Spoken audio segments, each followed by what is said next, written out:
I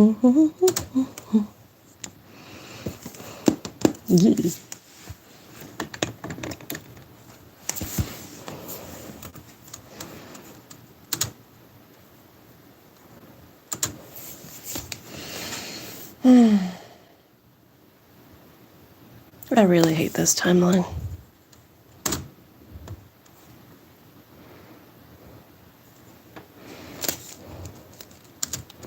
I was not aware of the changes that YouTube was doing.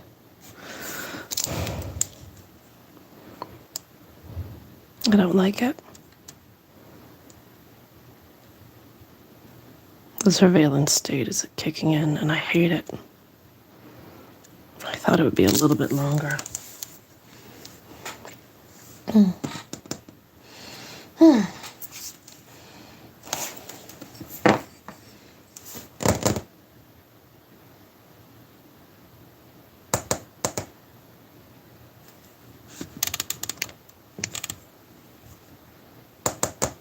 I'm just trying to get my camera hooked up right.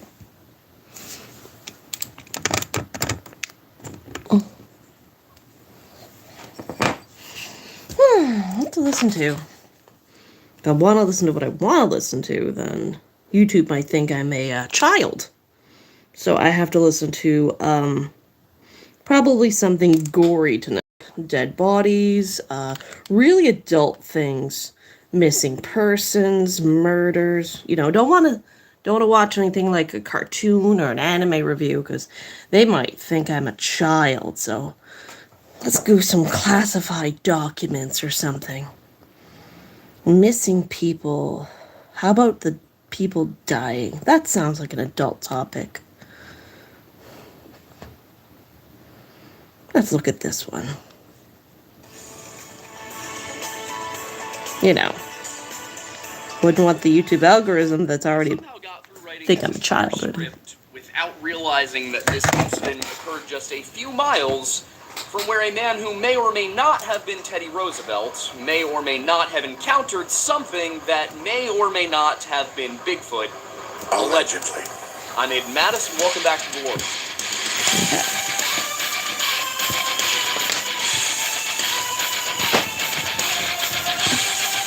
Hi guys! How you doing tonight? Still playing with polymer clay. It was around noon on July 18th, 2007, when Carl Bullock's cousin Donna began getting a little antsy. Carl was working on a carpentry project in his Corvallis, Montana home when she walked in asking him if he was concerned about the fact that their spouses had yet to return from a hike in the nearby Bitterroot Mountains outside the nearby town of Victor. Carl checked the time, thought about it for a moment, and then shrugged it off. Victor was about 10 miles up the highway, and the road to the Bear Creek Overlook Trail, where Carl's wife Barbara and Donna's husband Jim planned to hike that morning, was another 10 miles off from there. So just the drive to get there would have taken about an hour due to the winding road up the trail, and the hike itself another 2.5 hours out and back, according to the website AllTrails. Hello. Left the house at around 9 a.m., so if anything, how you doing Carl today? expected that it would be another hour or so before they returned. But that hour came and went without any sign of Barbara and Jim. And as 1 hour dragged into an hour and a half, Donna once again began to feel anxious. Carl, however, remained unconcerned. His wife wasn't just a avid hiker, she was a smart one too. And she was very familiar with that particular trail. Like softener and thinner. My liquid Sculpey is not liquid enough, so I should do it, right? The Bear Creek Overlook route, her fear of heights kept her from ever getting too close to the precipice. Carl wasn't too worried about foul play either, knowing that his wife kept the .357 Magnum he bought for her tucked into her backpack at all times. But Donna, on the other hand, wasn't so confident. Carl tried to reassure her that it probably just had a flat tire or something of the sort, but as time wore on, she only grew more and more upset. So finally, as 2:30 rolled around, she begged Carl to call somebody. He was getting ready to do just that when the phone rang, and on the other end was the United States Forest Service officer. She asked me if my wife's name was Barbara, Carl told Perry Backus of the Missoulian, and I instantly thought something terrible had happened. The ranger told him that Barbara had been reported missing, solid on the inside. and Carl told the agent that he would meet her at the trailhead. An hour later, he was standing in the parking lot, looking up the trail towards his wife's favorite place in the world. For the entire hour of that drive, he had been certain that his wife would be there waiting for him. And now that he could see that she wasn't, the gravity of the situation was settling in. Barbara was gone, and that made no sense whatsoever. The Bitterroot Mountains are wild, that much is for sure, but this trail wasn't. Not only that, but Jim, the man who reported her missing, seemed more confused than anybody. All he could tell Carl and the Forest Service was that one moment she'd been there, and the next she was not. There had been no veering off trail, no bathroom break, no ill-advised game of hide and seek. There had been no sound of an animal charging through the brush, nor of loose slate clattering down from a slip. There was no scream, no sign of a struggle. All right. She just vanished into thin air. Do its thing, I guess. Claimed he didn't have his eyes on her. Running through the possibilities, there's not a ton of good explanations for that. If she'd been abducted, how did the kidnapper manage that so silently and so quickly? If an animal had attacked, where was the blood, and how was it completely silent when every footstep clicked shards of rock against one another? And if she had left of her own accord, something for which Carl felt there could be absolutely no motive, how could she have done so without taking the vehicle or being seen by the Forest Service road crew? There we go. All right, I need to put One some thing everyone was asking was, could this have anything to do with the two younger men that Jim recalled passing along their trail on their way up to the Overlook? Or did something even less explainable happen to Barbara Bullock in those mountains? But what is explainable is just how convenient today's sponsor, Factor, really is. We've been working with Factor for a very long time, and it's because we genuinely like them as a service. For those who don't know, Factor is a service that delivers full chef-crafted meals that all you gotta do is you take them out of their packaging. So soft though, like all of my fingerprints and all of my nail hits are in there. Personally, my favorite part is that aside from being convenient, it doesn't get boring, which is one thing that you tend to run into with microwavable meals. You know, you'll see there's like 4 or 5 different options that work, and those are what you're kind of restricted to. But with Factor, you get 35 menu options every week, and sometimes even more than that. In addition to that, you can get things like snacks, shakes, smoothies, there's breakfast options. Factor's kind of an all-around treat. Pick that one, that's gonna go in next. I like a good home-cooked meal, I like to go out for dinner. That's broke on me. That's my own fault for being stupid. I don't want to deal with getting a $45 I didn't have enough. meal at a restaurant. So That should be fixable with regular glue now. The Factor meal is just $12, and the average prep time is, well, it's not average, it's 2 minutes every single time. There's no hassle of worrying about what you want to cook that night, going grocery shopping, calling a place to make a reservation in case you want to get dinner. No, you just reach in, you grab a meal that you specifically decided you were going to want to eat that week, you put it in the microwave, and you're eating. One of my favorite things about Factor is that on the weeks where I know I'm it's trying to just write glue, 2 scripts but at once, it's already because I'm on baked. travel or something, I don't have And I am going to to cover up the entire like thing with grab out moss the fridge and later, it's good to so. go. They also make it really easy to stick to a diet plan if you're doing something that's high protein. They have a keto program. They have vegetarian options. Amanda has just reminded me they have low carb too. And if you're in the mood for something a little bit special, they have some gourmet options that are really only like a $3 upcharge. Like they have microwavable steak that's good. Wait for that to set, So, if you and would then like add to the see for moss, yourself and you'll be why ready we to have go. Stuck with Factor as a brand partner for over 2 years now. Head to factor75.com or click the link below and use code 50LoreLodge. This one is also done. 50% off plus free shipping on your first Factor box. That's good for pink. And that is There's an code extra win. 50LoreLodge at Yeah. factor75.com. I wasn't going to put that in there. Off plus shipping on your first box. I'll do this one. Go with this one instead?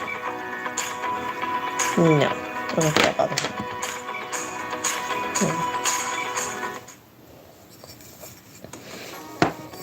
Should do another one.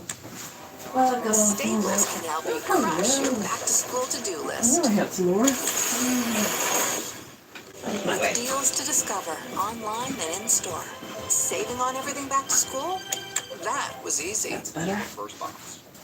I have 1 month to get ready for my biggest convention of the year. On the morning of July 18th, 2007, 55-year-old Barbara Bullock and her brother-in-law Jim set out to hike the Bear Creek Overlook Trail outside of Victor, Montana. It was a route she completed many times. That looks like I didn't even bother to dust that one. Taking anyone and everyone who would accompany her out in view of what she felt was one of the most beautiful places in the world. On that morning, she planned to bring both Jim and his wife Donna along with her, but the effects of a margarita night the evening prior kept Donna at home with Carl, who had planned to spend the day working on a carpentry project anyway. As far as Carl could remember, his last interaction with her wife before her disappearance was while he was still half asleep at around 8:30 a.m. She came in and told him that she and Jim were at the Overlook, and Carl responded that he would take care of dinner that night. She then said, "See you a little later," left the room. Hi, Mitsuki. How are you tonight? Out with Jim.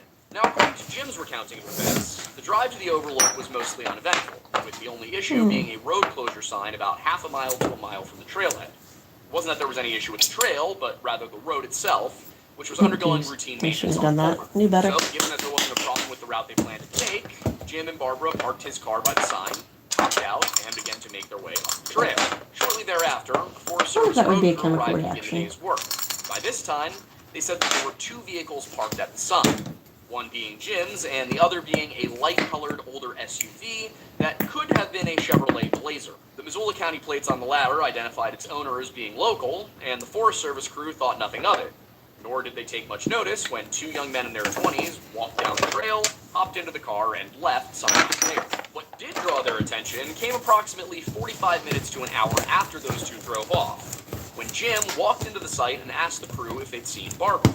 They hadn't, but one of the crew members told them that she slid past him and just arrived back before he did. But she hadn't, so Jim set out to walk back up the way. The road crew reported that he returned an hour and a half later, now more concerned. Barbara hadn't turned up in his absence, and Jim hadn't found a trace of her anywhere. At this point, the only option was to alert the authorities, who were confident they'd be able to find the 45-year-old. Ravalli County Sheriff Chris Hoffman described the Bear Creek Overlook Trail as not the kind of place where a person might take a wrong turn and get lost. According to him, it's a fairly confined area where the trail goes up to an overlook, and that can be corroborated through the images of the route on Ultras. It's enough of a bad deal, the sheriff explained. There's very little opportunity to get lost. And yet, Barbara wasn't on the trail. At least not so far as any of the people who combed it that afternoon could tell. Medical emergency was one of the considerations for why she might not be responding to anyone calling her name, but then again, that wouldn't have taken her off the trail if she hadn't already left. And Jim was pretty certain that she hadn't done that. While speaking to the authorities, he informed them that he and Barbara had no trouble reaching the overlook that night. Once they arrived, he said they'd spent 30 to 40 minutes up there enjoying the views. During that time, he'd seen the 2 men described by the road crew, along with their dog, and had a brief yet polite conversation before the men. Then, a short while later, Jim and Barbara turned back to head down the hill. This should have been very straightforward, but then Jim turned around to take in a view of the valley and the mountains beyond the precipice one last time. It was a short look, he reported, maybe 45 seconds, maybe a minute, but when he turned back, Barbara was gone. Jim was confused almost immediately. Barbara had been just 20 to 30 feet from him when he last saw her. She had said nothing about walking off without him, nor had he heard the 115-pound woman's steps on the loose shale. It was as if she'd evaporated, but the only thing he could imagine was that she'd simply gotten far enough down the trail to be out of sight, and had done so very quickly. So, when he got back down to the road sign, and no one else had seen her, it was a very perplexing situation for both Jim and the agencies which turned out to help. The response in this case was actually very impressive, with involvement from Forest Service rangers, both Missoula and Ravalli County law enforcement and their search dogs, the Montana National Guard, and even the Department of Homeland Security, who provided specialized Blackhawks equipped with forward-looking infrared technology within the first 48 hours. Like I said, they were confident they were going to find her, and they had very good reason to be. Bear Creek Overlook wasn't tightly timbered, the brush isn't particularly tall or dense, and Barbara was wearing summer clothes. Dogs couldn't find where she'd gone off trail, then the helicopters at least should have picked up her heat signature without much trouble. Yet, neither dogs nor infrared cameras doing tonight? a trace of the missing woman. Of course, if she had passed away, FLIR wouldn't have picked up a cold body. But Barbara was in very good shape and had no history of mental illness. So the only factor which could have contributed to her dying along the trail, so far as anybody could surmise, would have been a heart attack, stroke, or aneurysm. But none of those options were very likely to have taken her off trail, even if they had.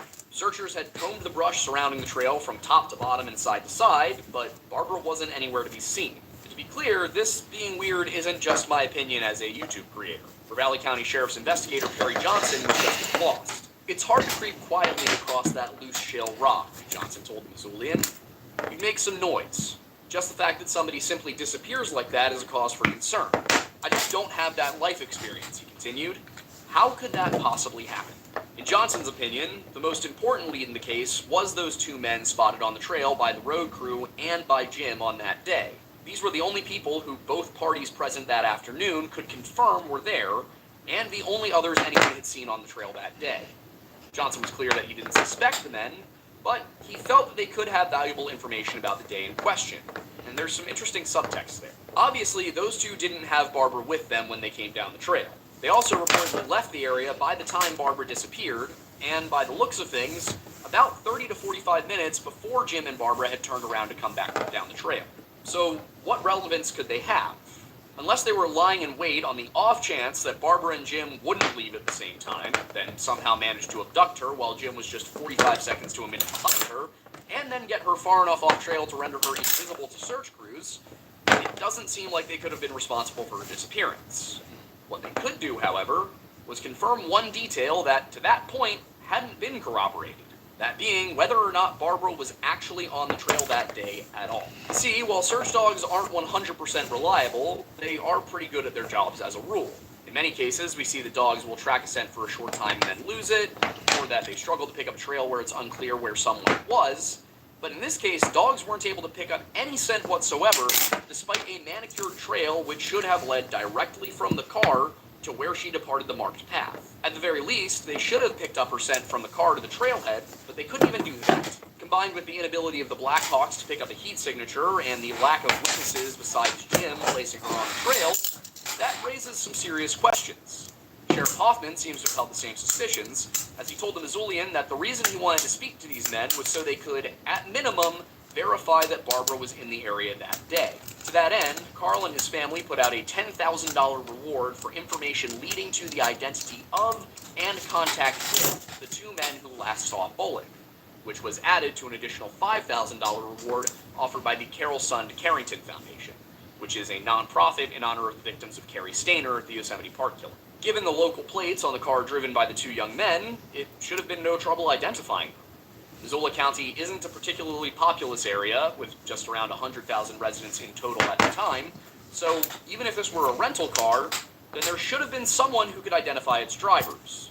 Because I will remind you, Chevrolet Blazer is not a very common car. But despite all of that, nobody ever came forward, and the mystery of what happened to Barbara Bullock on that day in 2007 remains a mystery. Investigators were clear that Jim remained cooperative throughout the investigation, with Johnson telling the press that until something else happens, he's just a witness, and that there's no evidence he did anything to Barbara.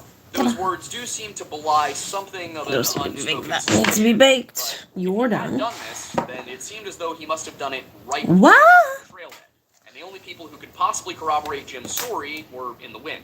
Either Jim committed the perfect crime, or something a lot more mysterious happened to Barbara Bullock out in the wilderness of the Idaho-Montana border. Who's the actress? Or am I thinking of another Barbara Bullock? Men who had the answers. It would be the Bitterroot Salish.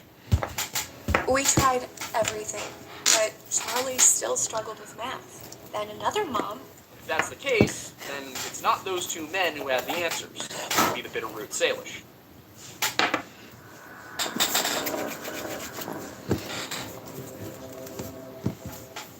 As I mentioned at the very beginning of this video, there's a rather famous story that takes place just about 40 miles south of Bear Creek Overlook. Frequently known as the Bauman narrative, or the Wendigo story, or a goblin story as it was recorded by Teddy Roosevelt.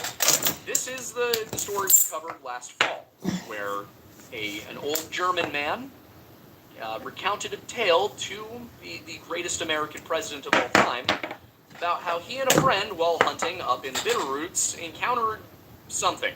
Obviously, we have an entire video on this, and I would encourage you to watch that for the full version of the story, but the short version is as follows. Bauman and his unnamed hunting partner go up into this area, they establish a camp, and on the first night, things start to get weird. They see footprints, and at first they think, oh, it's probably just a bear that was walking around the camp while we were gone. And the camp had also been kind of like ransacked. But then Bauman's partner, as he goes to observe the footprints, calls him over and says, Bauman, the bear has been walking on two legs. Over the next couple of days, these strange happenings and behaviors continue, and then it all culminates with Bauman's partner being found dead at the camp, apparently the victim of some kind of surprise attack. Now, Roosevelt, who has oftentimes been suggested to be Bauman here, did later tell somebody else that this was not his story, and that, as far as he was concerned, this was probably just two separate animals walking around the camp. A bear had been responsible for, messing everything up, and then a mountain lion had been responsible for the kill. But the weird part was that neither of those animals ate the guy. If this was a bear and a cougar, then the bear just destroyed the camp several times, and the cougar killed his partner without any real reason to do so. He was attacked from behind while he was sitting down, so it wasn't like there was a fight that happened. It wasn't like he shot at it and then it came after him. So it doesn't exactly track with what you expect from a mountain lion kill, and if it had been a bear that killed him, there would have been it would have been a lot messier. Roosevelt, to his credit, was looking for the mundane explanation. He was trying to understand what this could have been without jumping to the idea that it was something supernatural. At the same time, it really doesn't track with a cougar or a bear. So the question you have to ask is, if it wasn't either of those things, what was it? And whatever it was, could it be responsible for what happened to this missing woman? And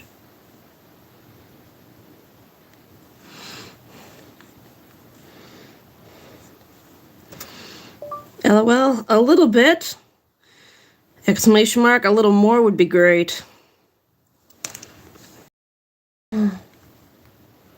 We got some rain, finally. If that's the case, then it's not those two men on the trail that day who would have the answers. It would be the Bitterroot. Often, stories like that of Barbara Bullock draw questions of supernatural involvement. Very frequently with regard to the native legends surrounding the area in which the individual disappeared. For those in the old Algonquian territories of the northeast of the Great Lakes, the Wendigo is generally the alleged culprit. In New Mexico and Arizona, we see people blame the skinwalkers of Navajo tradition, while in the Pacific Northwest territories, dominated by the Coast Salish people, Sasquatch is responsible. So, in Montana, one would expect that the monsters would be those of the interior Salish people who once dominated the territory.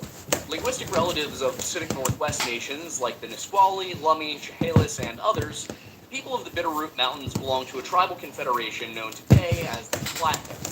Though in their language they are called the Salish, after which the languages spoken by their cousins are actually named. Today, one of three tribes who make up the Confederated Salish and Kootenai tribes of the Flathead Reservation, the Salish people are close cousins of the Penda Oriel, or in their language, the Khaleesi, with whom they share much of their history. Now, these are not to be confused with Khaleesi, like in Game of Thrones, or more properly, Daenerys Stormborn of the House Targaryen, first of her name, the Unburnt, Queen of Marine, Queen of the Andals and the Rhoynar and the First Men, Khaleesi of the Great Grass Sea, Breaker of Chains, and Mother of Dragons. In any case, the Salish have lived in the Bitterroot since time immemorial, which is about how long it's been since George R.R. Martin released his last book. Okay, now I'm done.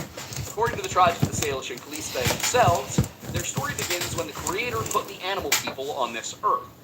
Their legends tell of a time when this creator being sent Coyote and his brother Fox to this big island, as the elders call this land, to rid it of the evils which made it uninhabitable to humans.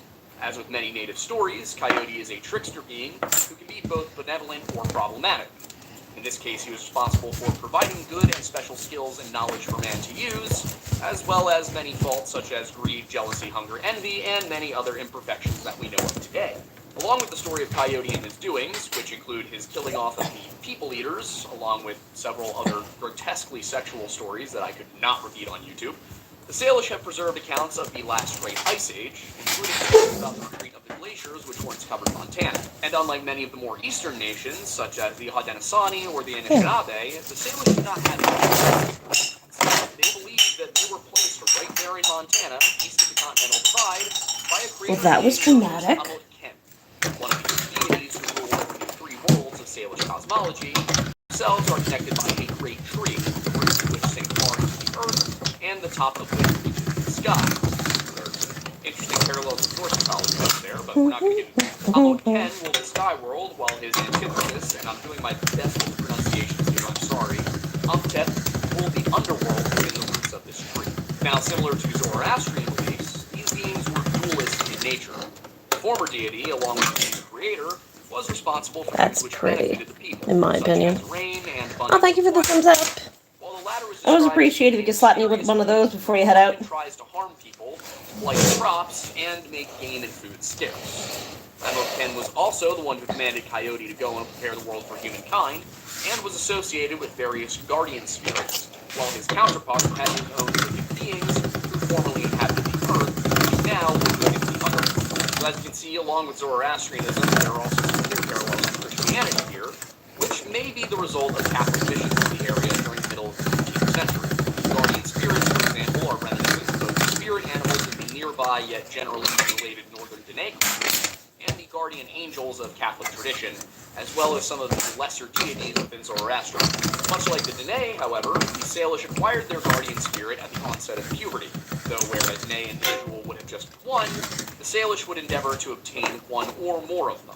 Another difference, potentially the result of Catholic influence, was that the adolescent Salish individual would go through a training course rather than a vision quest, which involved bathing in running water, fasting, praying, and keeping vigil in lonely places. Once a person acquired their guardian spirits, they would obtain a song, talking through the spirit during a dream or vision.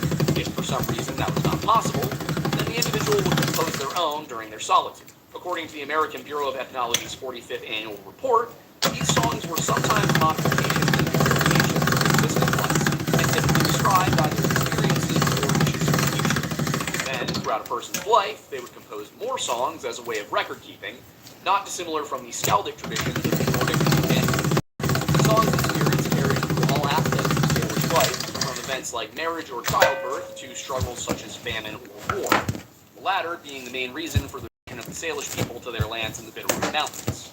While the more nomadic Shoshone and Bannock tribes to the west rarely came into conflict with the more sedentary Salish, the same can't really be said for the Blackfeet who lived to their east.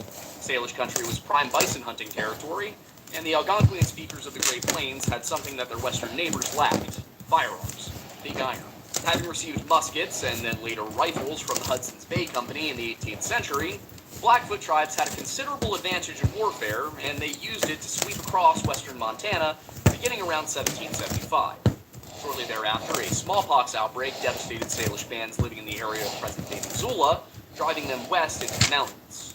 By 1782, it's estimated that smallpox had killed off approximately 50 to 70% of Salish and neighboring Kalisped bands, leaving them utterly incapable of fighting back against the Blackfeet. By the time that French and English fur traders made their way into the region, Salish were a shell of their former power. So, when the Lewis and Clark expedition arrived in the Bitterroot Valley in 1805, they were eager to trade for the one thing that could potentially put them on equal terms with their enemies: rifles and reinforcements.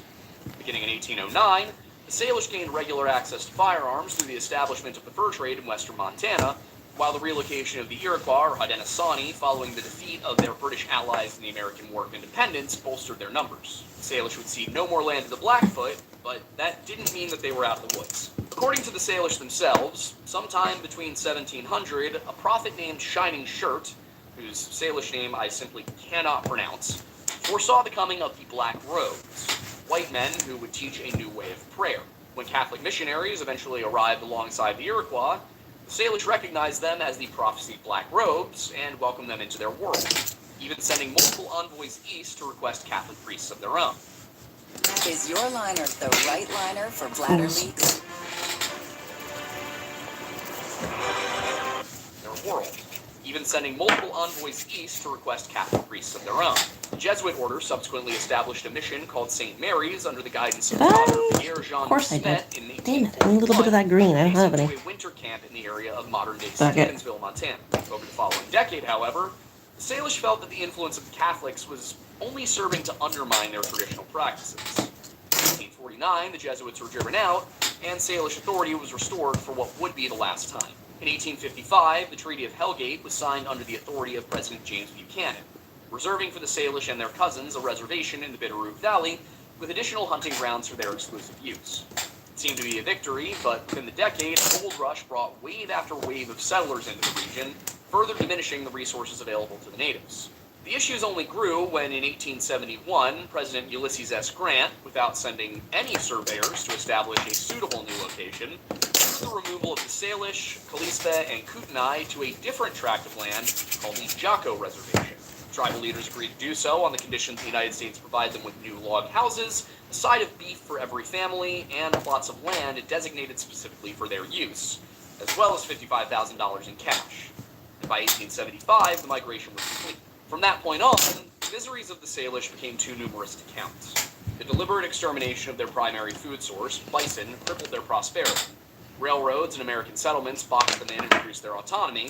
And lastly, the appointment of Indian agents stripped them of any true semblance of independence. Perhaps the best way of understanding their plight is to read the words of the late Bishop James O'Connor, who traveled through the Flathead Reservation in June of 1877, aid in the solemn mood lighting. For what redress has the Indian for an abuse of authority on the part of an agent, he wrote. The experience of long years has shown that he has none whatsoever.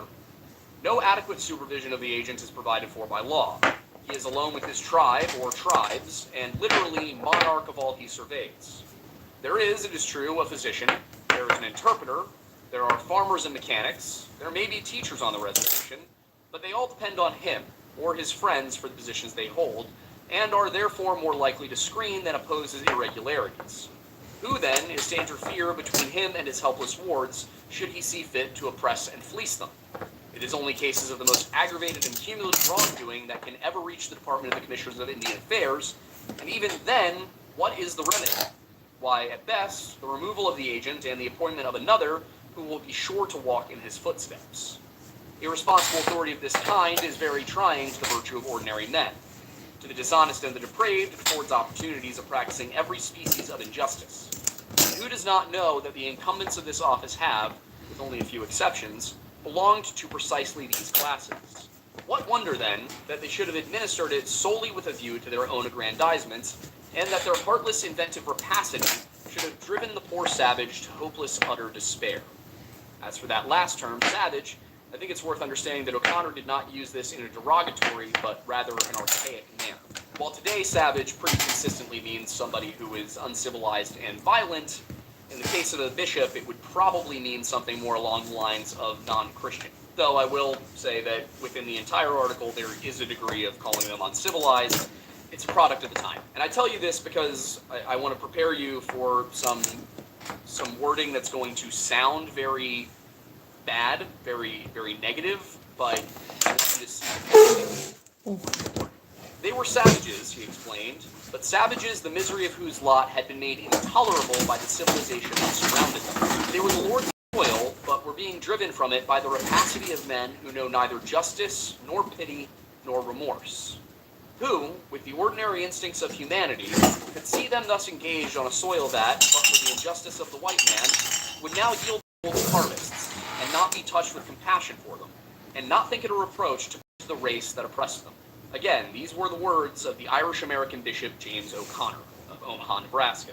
You see, of all the tribes with which the American settlers contested, the Salish were one of the few who can truly be described as entirely innocent of their fate. Where the Iroquois and the Algonquians fought one another and took sides in the conflicts of Europeans, where the migrating Lakota and Comanche raided and drove others from their lands, and where the Paiute and the Ute fought bloody wars of conquest against their indigenous neighbors, the Salish did nothing to attract the terrible injustices which ultimately befell them. They were the victims of a world which changed too fast for them to adapt, of tribes which recognized their inferior technology, and of an expanding American empire which saw them as unworthy of being treated with dignity. Tragically, Bishop O'Connor's advice was that the affairs of Indians should be put into the hands of the military, for he was of the belief that the officers of our army understand the Indian better than any other class of men in the country. They appreciate his good qualities, make proper allowance for his faults, sympathize with him, admire him, and do not despair of the possibility of elevating him from his present degraded and helpless condition.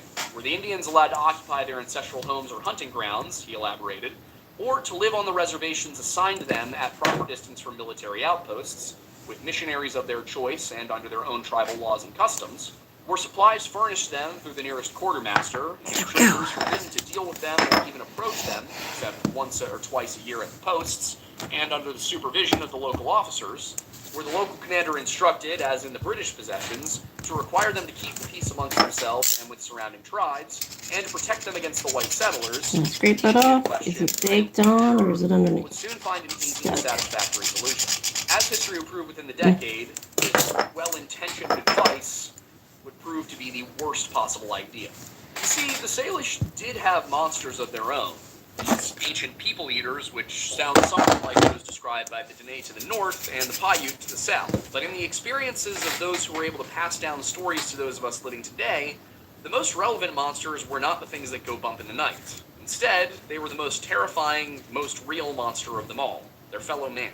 Due to the unyielding ambitions of native and settler alike, the Salish of today live amongst their Pend Oriel and Kootenai Confederates on the Flathead Reservation in northwestern Montana, just an hour's drive from the little town of Victor in the Bitterroot Valley. And it was from that little town that Barbara Bullock stepped out onto the Bear Creek Overlook Trail, walked out into the mountainous wilderness, and vanished into thin air. What does seem clear is that Barbara did not leave that trail of her own volition, nor did she suffer some kind of medical emergency as she made her way down. But as for what really did happen, and whether it was man or monster which caused her to disappear, we may never really know. With all of that said, if you would like to support what we do here at the Lore Lodge, there are a number of ways you can do that. And I do hope that you appreciated the return of the history segment, because I know I enjoyed actually getting to write one. And if you're really grateful that the history segment came back, then you can check us out on Patreon and give us $1. And if you do it every month, that would be super cool too.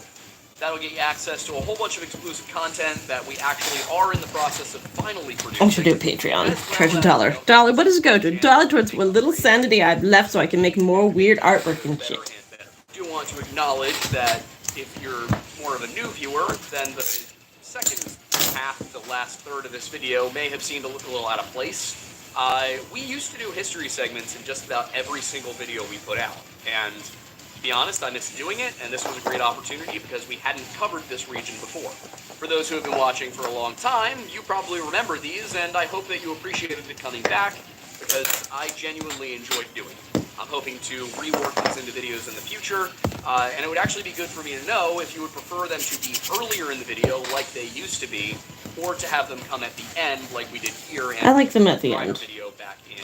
Because I like to get to the story, and like I want to know what's going on, you know, tell me the details after. And you know what?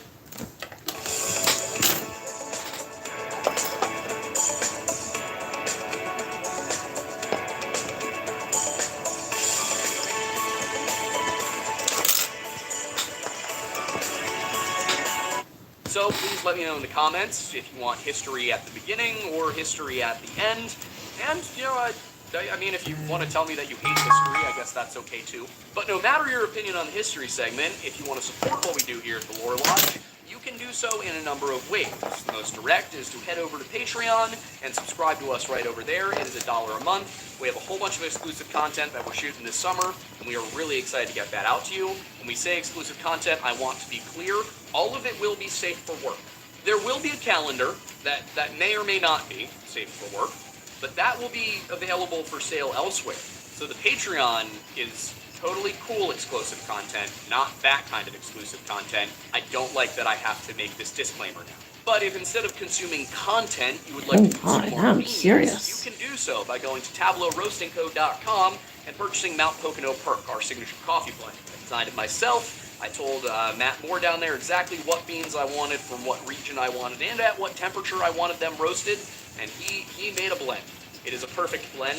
I love this blend. But if you're less into consuming us and you more want to wear our skin, you can do so by going to bunkerbranding.com and scrolling on down to the Lore Lodge section where you can buy our merch. It is comfy cozy, it is well designed, and it supports American made. I'm American made, he's American made, Archie's American made, and the shirts are American made. We're also working on getting some Mothman themed political merchandise. Make America Moth-a-Man, if you will. If you're looking for more Lodge, you can get that by watching our live show, which is a lot more conversational and off-topic. Some people like that, some people hate it. The worst part is that it's not my show. I want you to understand that before you watch it. That also goes up on podcasting platforms every Wednesday morning, early in the morning, and we're working on getting these videos up on Spotify as well. Well, all podcast platforms, really. Aiden's just, he needs help. Why does he need help, you might ask? Well, it's because we have this show, we have the live show, we have History Unhinged, we have the Weird Bible. All of these are their own channels, by the way. I got this, and I thought it was translucent, but it's like translucent brown skin tone. Translucent amber. I wanted just plain translucent. With all of that said, I'm Aiden Mattis, and thank you for stopping by the Lore Lodge.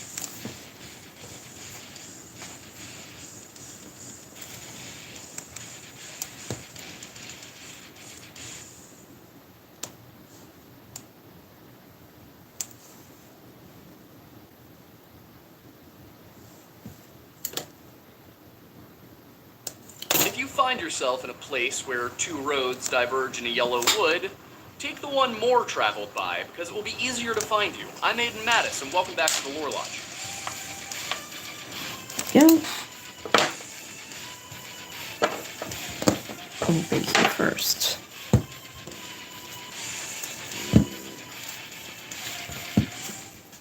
Americans have a bit of a history as trailblazers in the literal sense. A fascination, perhaps an obsession, with territories previously unknown to us. Unfortunately, it seems that that same lust for adventure applies even when we're on an established route, considering how many people we talk about who would have survived if they had just stayed on the trail. If you've seen our content before, particularly our missing persons content, then you've probably heard me say that if you are lost in the woods, then the last thing you should do is run off into the wilderness looking for a way out. If you get lost while hiking on a marked path, then your best bet is to either try and backtrack back to the last place you remember, or to stay put and await rescue, because the very first place anybody is going to look for you will be the trail. That guidance should apply in nearly every situation, with two main exceptions, those being when nobody knows that you're out there at all, or when you're in immediate danger. If nobody knows that you're out there, then staying put is a bad idea, because nobody knows they should be looking for you. When I say nobody, however, what I mean is that you told absolutely no one where you were going, you did not sign any sort of trail book saying where you'd be, and you don't expect anybody to be using that trail anytime soon. If you believe there's a chance that someone might find you, then you should almost always shelter in place. Essentially, the only reason you should ever leave the trail is if you find yourself in a position where you believe you are in immediate danger, either from a person or from an animal. Now, typically the cases that we cover are examples of people who should have stayed put.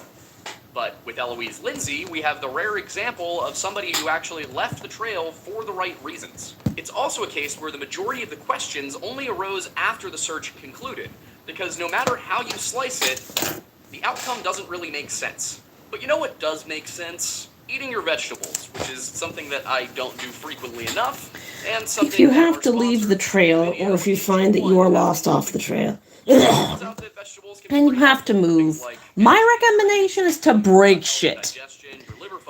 You walk in some direction, you grab everything, you rip bark off the trees you walk by, if you have a knife, cut arrows into the tree, leave a visible path behind you for somebody to follow. Break branches, crush things. 62% of your daily vitamin A, 467% of your daily vitamin C, 553% of your vitamin E, 250% of your thiamine, 154% of your riboflavin. I think you get my point.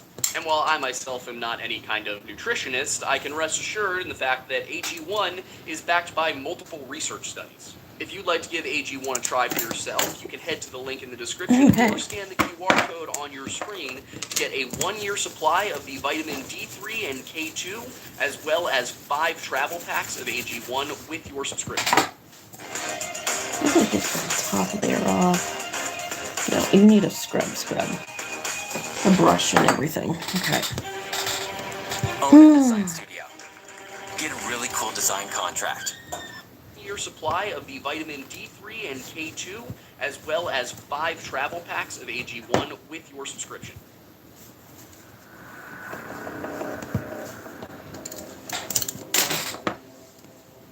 Eloise Lindsay graduated from Agnes Scott College in May of 1989, and after that felt that she needed some time to decide what it is she wanted to do next, and she was split between teaching, graduate school, nannying in Switzerland, or the Peace Corps, the last of which feels like something nobody really talks about anymore, but I see on TV all the time.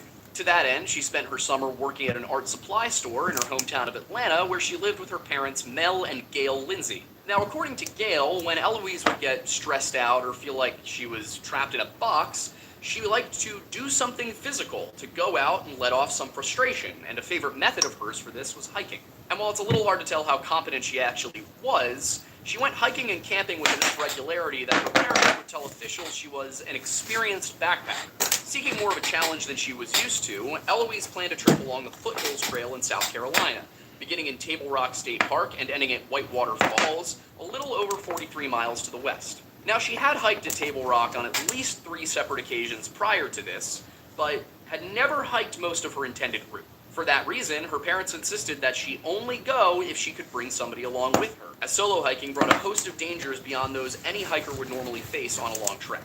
Thankfully, Mel and Gail were able to rest assured in the knowledge that one of their daughter's friends, another young woman, would be accompanying her the entire way. So, when Eloise and her friend departed from the Lindsay home on Atwood Road in Atlanta on November 4th, 1989, her family just expected her to be right back there a week later on Saturday the 11th. Instead, when the 11th rolled around, the Lindsays were informed that Eloise had gone missing, and that she had not been entirely truthful about her plans to go on this hike.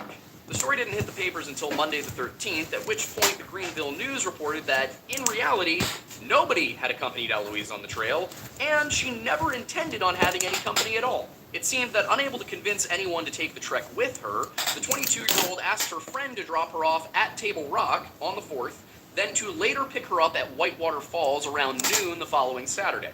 She had taken some precautions, signing both her name and that of a fictional George Lindsay in the park guest book, so that nobody would assume there was a lone woman on the trail ahead of them. Of course, just because Eloise was not at the rendezvous point when she was expected to be, did not mean that she would be impossible to find, and at first, rescue officials thought perhaps Miss Lindsay didn't show up to meet her friend because she had underestimated how long it would take to complete the trail, Greenville News writer Jill Gerber reported. This, however, was contradicted by Pickens County Emergency Preparedness Agency Director Don Evatt, who said that 7 days should be an adequate amount of time for someone to hike 43.3 miles on the trail. The same paper also reported that search crews hit the trail bright and early Sunday morning around 7 a.m. and remained on site until dusk that evening. They spent this time checking trails and conducting interviews. Regarding that first day, Evatt said that investigators had very little to work with, knowing only that Eloise intended to hike from Table Rock to Sassafras Mountain on the first day, something she had told her friend when she was dropped off. We've searched the trail at the beginning of it at Table Rock and on past where she was supposed to go, Evatt said of Sunday's effort. We've talked to a number of hikers on the trail and none of them have seen her. Aside from that, they could only really give a basic physical description, telling people that Eloise was around 5'9" and 140 pounds, and was last seen wearing a white sweater, gray pants, and carrying a gray backpack.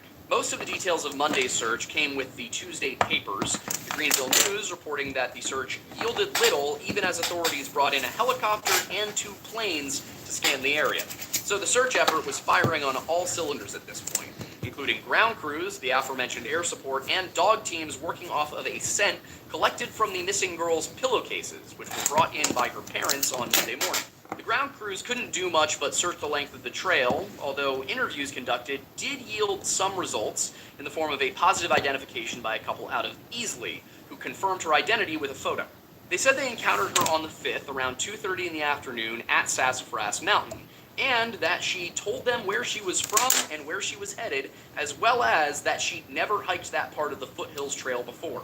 This told officials that they were on the right track, and that Eloise had remained on the trail for at least a full day after she was dropped off on the 4th. This also gave some indication of pace, as it took her 24 hours to travel the first 10 miles. And the trail didn't get less rugged as she would have descended into the Laurel Valley and then headed north into North Carolina. Dog teams gave further clues, as according to Evatt, bloodhounds picked up her scent twice in damp areas but lost it in drier areas.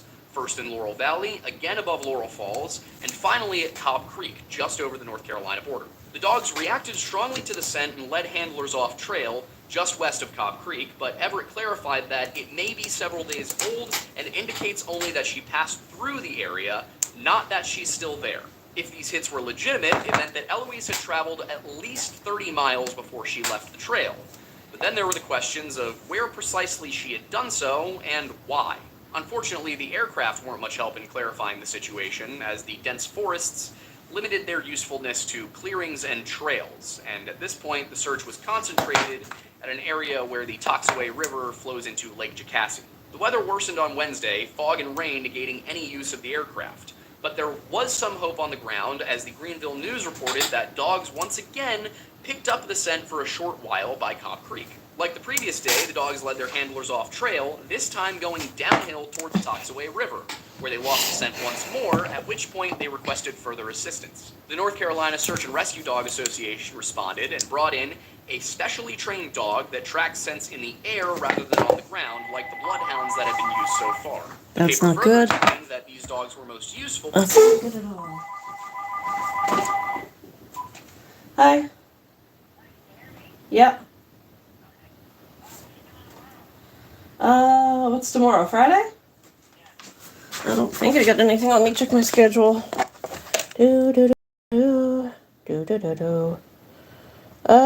Nothing that I know of.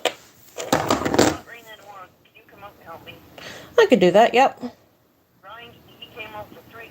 No, well, he came up for 5 hours. Jesus. So we got the piece off. No, yeah. But now, there's little rotten stuff that we have to patch up, and I know you can do it. Okay, dokie, I can do that. What about, I've got your, what do you call it here, your drill, Okay. and there's nails and hammer and all that shit. But I'm wondering, like for a saw, I've got that, little saw that Yeah. Yeah. brought that out. And we have to cut the pieces of plywood. So would you want to take out your table saw and put it in the back of my SUV? I could do that in the morning, yeah. I think that'd be a good idea. Oh, and staples. They're in the barn by the window on the right-hand side. I need them because we have to put some of that PO chuck shit up. Yep, staples and table saw. Anything else you think we might need? Food. What do you need food? Want me to bring on pizza or anything? No, just pizza sounds just about perfect. Alright, I'll grab a pizza tomorrow too. All right. Yeah, come out as early as you can. Yep. And I'll talk to you later. Alright, bye. Time to do some construction work. Sorry about that. Come on, you. When searchers don't know exactly where a hiker entered the woods. Unfortunately, though the air-sniffing dog did hit in the same area, it lost the scent just as quickly, which, somewhat ironically, was attributed to the same rain and fog that kept the trail fresh for the bloodhounds. As things progressed further, the lack of leads was beginning to puzzle investigators, though Mr. Lindsay clarified to the Greenville News. However, Mr. Lindsay did say that it bugged him that there had been so many people out there, and they haven't really turned up any evidence that she'd really been through there that we can bank on. Essentially, aside from that identification by the couple from Easley who saw her at Sassafras Mountain, there was no definitive proof that she had gone west on the trail. And officials had that same feeling that Mr. Lindsay did, on Evitt remarking that they had never gone this long without finding at least a food wrapper or something, though that would change somewhat on Friday. That day, searchers near the Horse Pasture River found a footprint appearing to belong to a female and called in a scent dog to see if anything could be made of it, once again according to the Greenville News. The print was located to the west of Cobb Creek, seemed to have been left after Wednesday's rain, and while not the first print they found, it was the first one that any of the dogs took an interest in. That scent was lost shortly after a German Shepherd out of Georgia picked it up, but if it were Eloise, that means that she was definitely off the trail by Thursday the 16th. And that she could have been in the wilderness for over a week. Given the cool November temperatures, the rain on Wednesday, and the fact that she had yet to turn up in an area that is crisscrossed by trails and creeks, it seemed that if Eloise was still out there, it was unlikely that she was alive. With that in mind, and the expenses of maintaining a ground search over this much territory mounting, officials suspended the search on the evening of Saturday the 8th, 2 full weeks after Eloise began her trip. That's going to be this one. So you're saying this airline forces the cabin crew to work for free? Tell me you're at least paid for... Of Saturday the 18th, 2 full weeks after Eloise began her trip.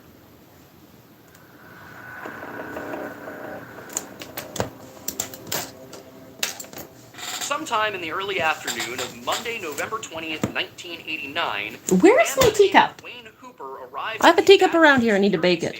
on South Carolina Like, State everything's a 130, mess.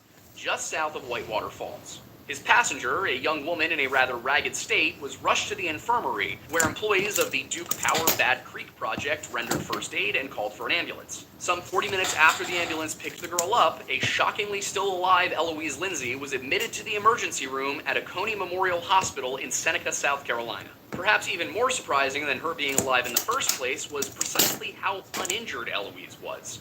doctors finding only that her feet were blistered and infected, and her face and hands scratched by brush and briars, while x-rays showed no fractures. But the young Atlanta artist had suffered no frostbite, reported the Greenville News, though temperatures dipped into the 20s while she was lost and light snow briefly feathered the landscape along the trail. Eloise had lost 10 pounds and had some infected blisters to deal with, but aside from that, she was perfectly fine, at least physically. Her mental state was another issue for another time, because that hospital did not actually have a psychiatrist on staff, but from what everybody could see, she was doing okay, all things considered.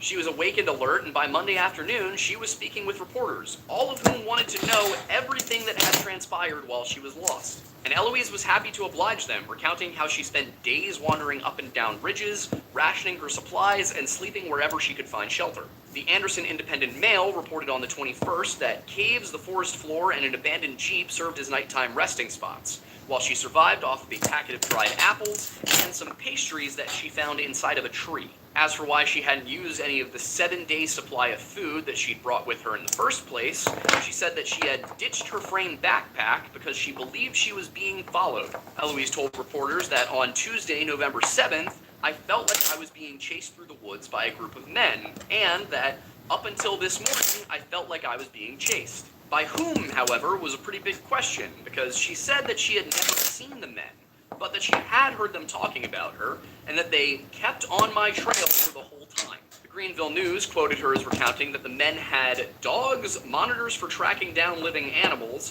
whistles, guns, tractors, cars, mopeds, and boats, which led officials to believe that she was confusing searchers for stalkers. Regardless, she chose to leave her backpack behind in order to move more quickly, which she explained was because I felt I had to let go of my belongings to survive and run as far and as fast as I could. The result of this was that she had to live off of that single packet of dried apples, which she had removed before dishing the bag. The physician who examined her in the hospital, a Dr. James R. Hanahan, believed that this was a reasonable story, saying he felt that she was a real rugged, strong girl who mainly lived off water, which is all it takes for a good while. He thought it plausible that she had enough calories from the little bit of food she grabbed out of her pack before she threw it down, and from the stale donuts and pound cake that she found. The rest was body fat and liver glycogen, he said, which are usually adequate to get you through an exposure situation like this. Officials believed that the pound cake and donuts that she had eaten were likely placed there as a lure for bears, which really does make the entire ordeal seem a lot more horrifying. It made sense that Eloise did not approach any of the search parties because, as far as she believed, she was being chased by people who wanted to harm her the entire 2 weeks. The part they couldn't figure out was precisely why she thought she had been chased the entire first week.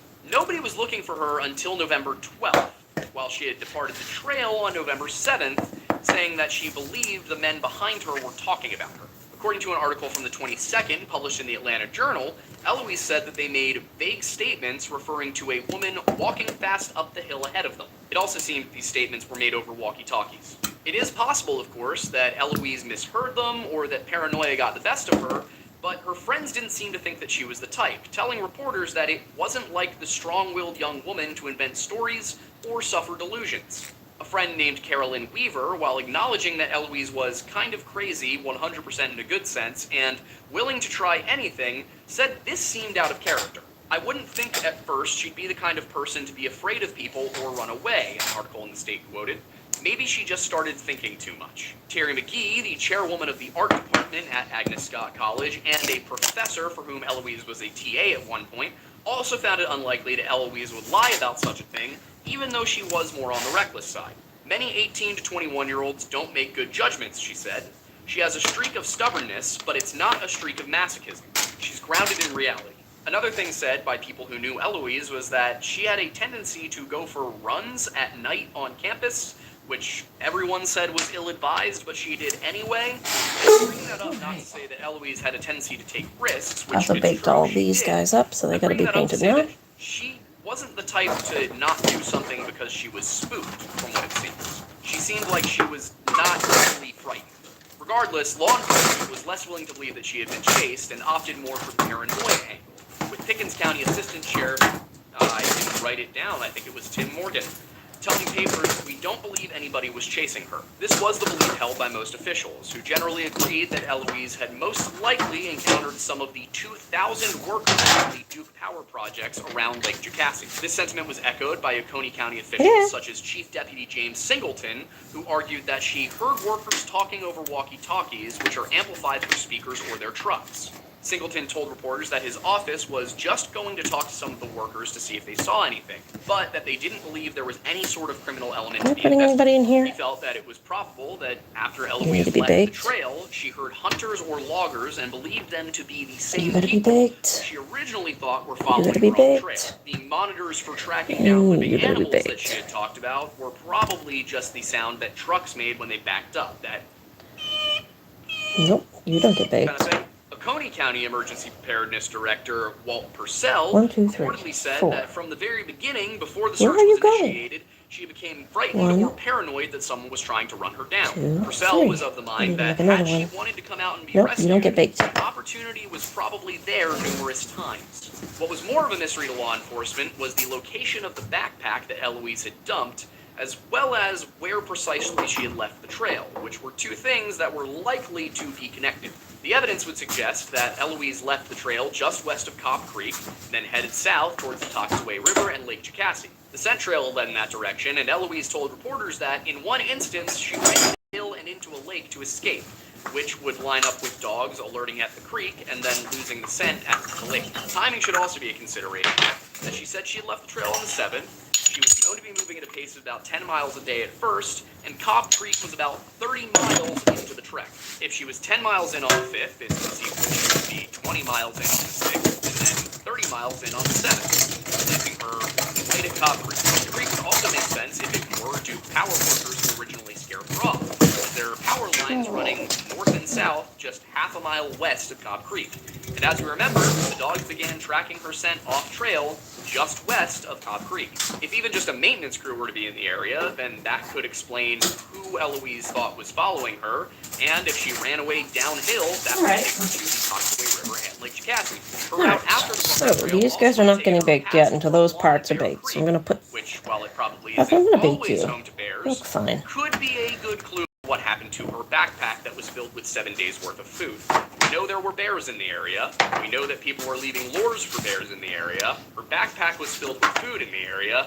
The math do be mathin'. There was, of course, also the question of why she never returned to the Oh, yeah. trail, This but one. she Alright, do actually this one had a next. pretty reasonable Oh, this is... explanation Yeah, for this is that gonna be the other If she was fully of the opinion that she was being chased the entire time, then getting back onto the trail would have made her a much easier target to spot. Even if she were completely alone out there, that kind of fear could have kept her away from not just the trail, but also potential rescuers, which was something that Eloise herself believed to have happened. When I knew the search party was going on, she told reporters, I was trying to get into an open area where a helicopter could find me, and at several times she said they even came close. The problem was, as she put it, it was never at the right time.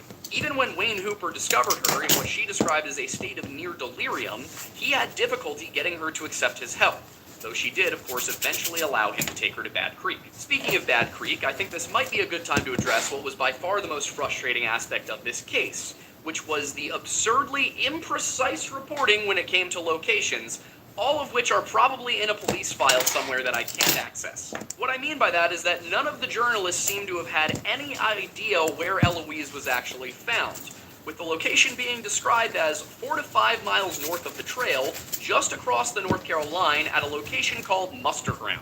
Maybe there's a local out there watching this video who can make this make sense for me, but I'll try to break this down for you. 4 to 5 miles north of the trail would be essentially 4 to 5 miles into North Carolina. The problem with that is that going from the trail, there is essentially no way to go 4 miles north of it without crossing a highway or at the very least a paved road.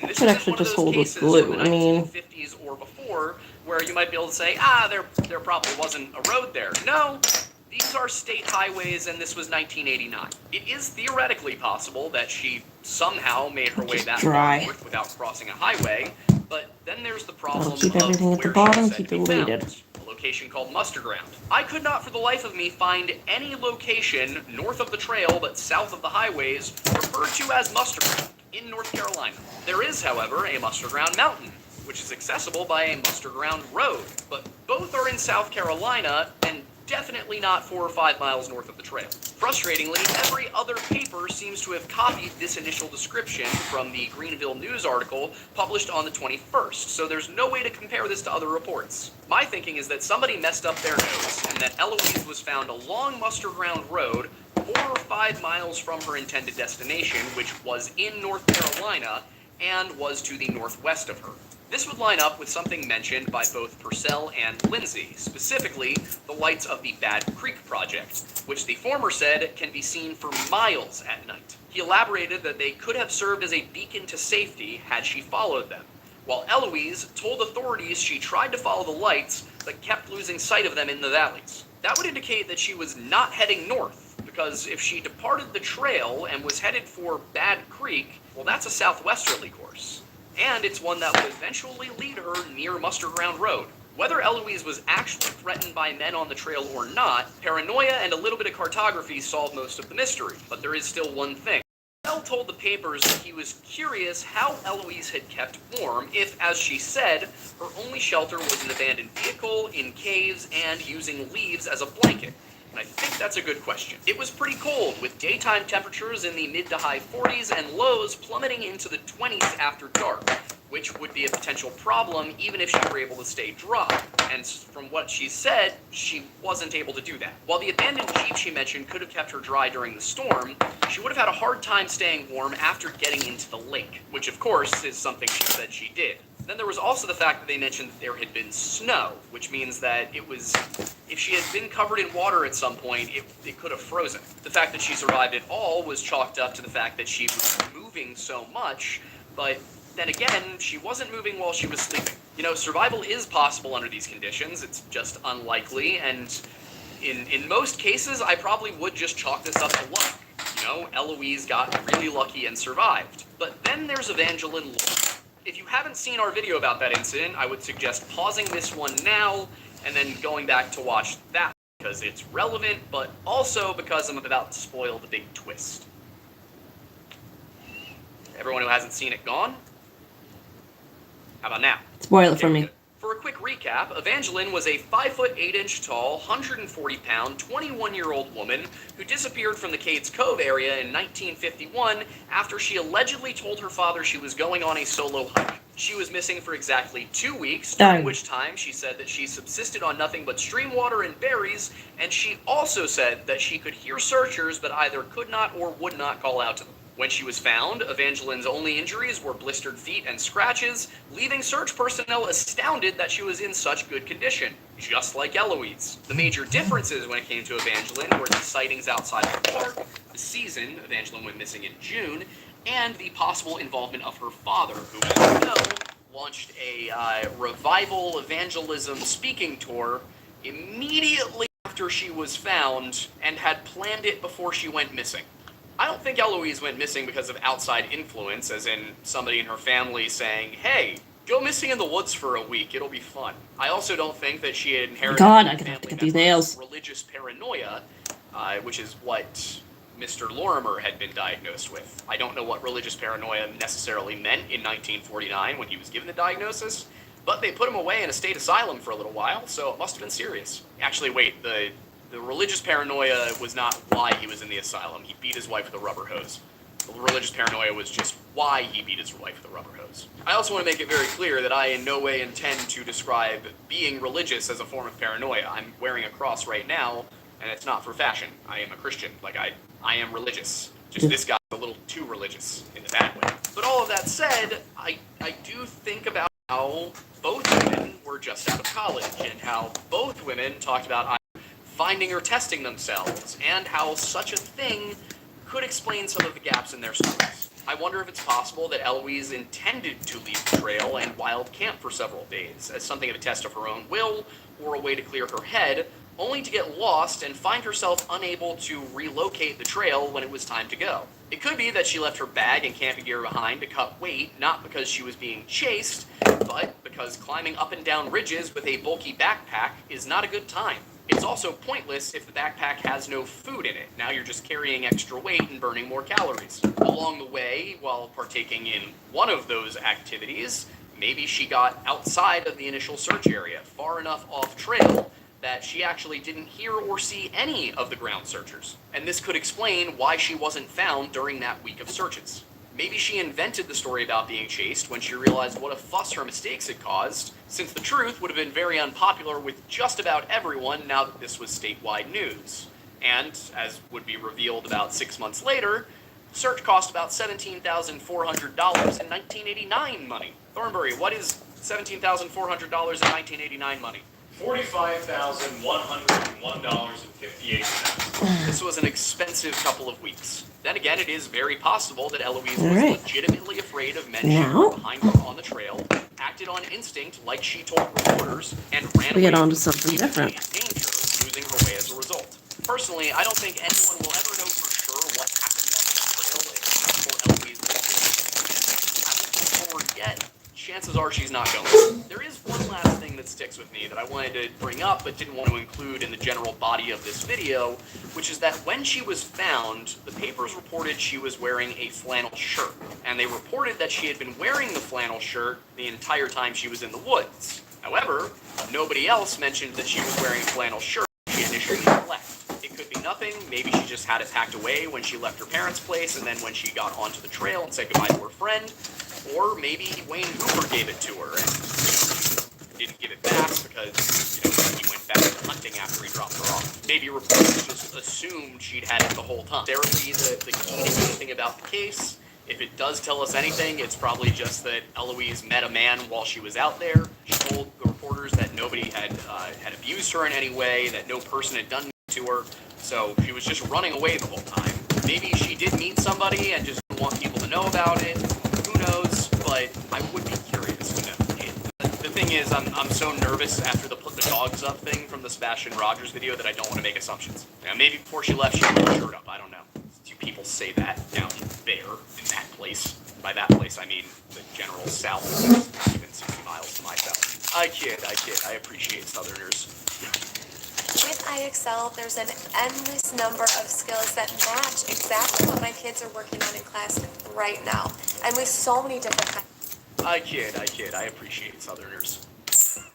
You have nicer weather and more buttery food. In any case, just for fun, I wanted to really quickly show you how David Politis tries to make this about Bigfoot. This is from Missing 411 Eastern United States, from towards the end of the Eloise Lindsay chapter. Reporters also interviewed Eloise's mother. Gail Lindsay stated, "I'm not sure what she saw." This statement from Eloise's mother implies that Eloise did see something even though she claims she didn't see the men. My question for Eloise and her mother is, what did the girl see? Her mother indicates she saw something, and what she saw is something that she obviously does not want to make public for whatever reason. Obviously, there cannot be any explanation other than Bigfoot. I mean, it must be totally out of the question that when Eloise says, "I didn't see the men, but they were talking about me," and then when she said, "I didn't see the men, but the men were chasing me," I mean, it's out of the question that what she could have meant by that was, "I didn't see the men, but the men were chasing me." I mean, why use a quote from her mother to discount what she herself said? That makes no sense. Her mom never said, "Oh, she doesn't want to talk about it." She didn't say, "Oh, she won't tell me what she saw, but she saw something." She just said, Oh, "I these don't are ready know to what go she saw." paint-wise, That but could very simply see what we can work mean with. she doesn't know what specifically about the situation bothered her daughter. And I might just make this a segment in each video now. Close enough. Let me know if you want me to make a segment about Don't. David Politis Don't one towards you. the end, That because a lot of people have commented on videos and I'm like, "No, man, he's never said it's Bigfoot." And I'm like, I know. He never says it's Bigfoot. He just says it's Bigfoot. So initially I had no plans to do That'll like be a fine. direct review Now of we need some what Dave touch-ups. says, but if you guys are going to keep That's fine. telling me he's not implying Bigfoot, and I'm all looking at just a specific few of you. If you're going to keep fine. telling me that he's not implying it's Bigfoot, I'm just going to keep pointing out each time he implies it's Bigfoot, and then I'm going to explain why he's wrong. Or perhaps there will be a moment where, by some needs to touch just up. extraordinary coincidence Needs to of the touch up. universe, That needs to I look touch at up. the case and I go, "Oh, you know what? Maybe that was Bigfoot." As I said, we have videos on the Sasquatch legends, and I won't spoil the whole thing, but it's my opinion that if Bigfoot is a thing, then it's most likely a particularly large tribe of Native Americans, because what is described by the other Native Americans in most cases. That said, I would really recommend watching those videos. Like, we put a lot of work into them. Unfortunately, they didn't hit the algorithm quite right, but I think they're really cool if you're into Native American history and folklore. Or if you're just into Bigfoot. Not in that way, but not looking at me like that. Not in the way that I was with Bigfoot's daughter. In the ethnologist sense. You know, they're ethnographer? Ethnology? Ethnology. That's the term. Well, this kind of ended up a little rambling because I don't know why. It ended up a little rambling. The point is, if you want to support what we're doing here at the Lore Lodge, you can do so by becoming a member here on YouTube or subscribing on Patreon. We have $1 tiers for both of those things. You'll get access to a whole bunch of exclusive stuff that I'm a little bit behind on right now, but thankfully this weekend I have time to get it done. And by this weekend, I mean the previous weekend, because this came out a week after I did the thing. So by the time this video is coming out, that should all be done. Also, there's higher tiers on the Patreon that get you stuff like mugs and posters and sweatshirts and things after 3 payments. I want to emphasize 3 payments. 3 months, that's not our rule, that's Patreon's rule. Don't yell at me. You can also buy our coffee from Tableau Roasting Company down in Lexington, Kentucky area, I believe. Yeah, good old homegrown, well, not homegrown, but home roasted American coffee. You don't want homegrown American coffee. I'm gonna have to wash my hands. The specific one we have. I'm gonna be back in a few minutes.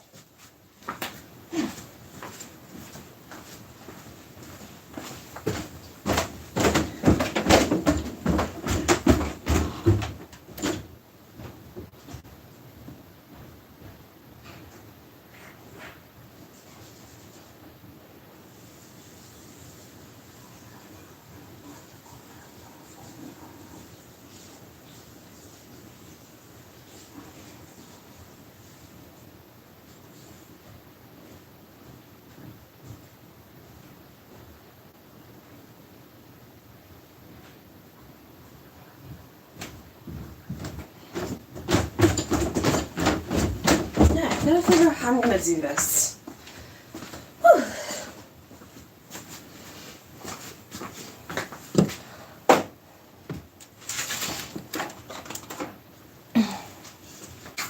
Move it over here.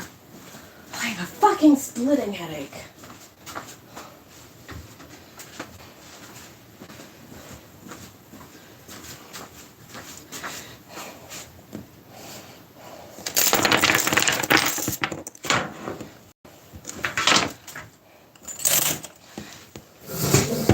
Sit down. You need all of the things. Hello. I'll do nicely.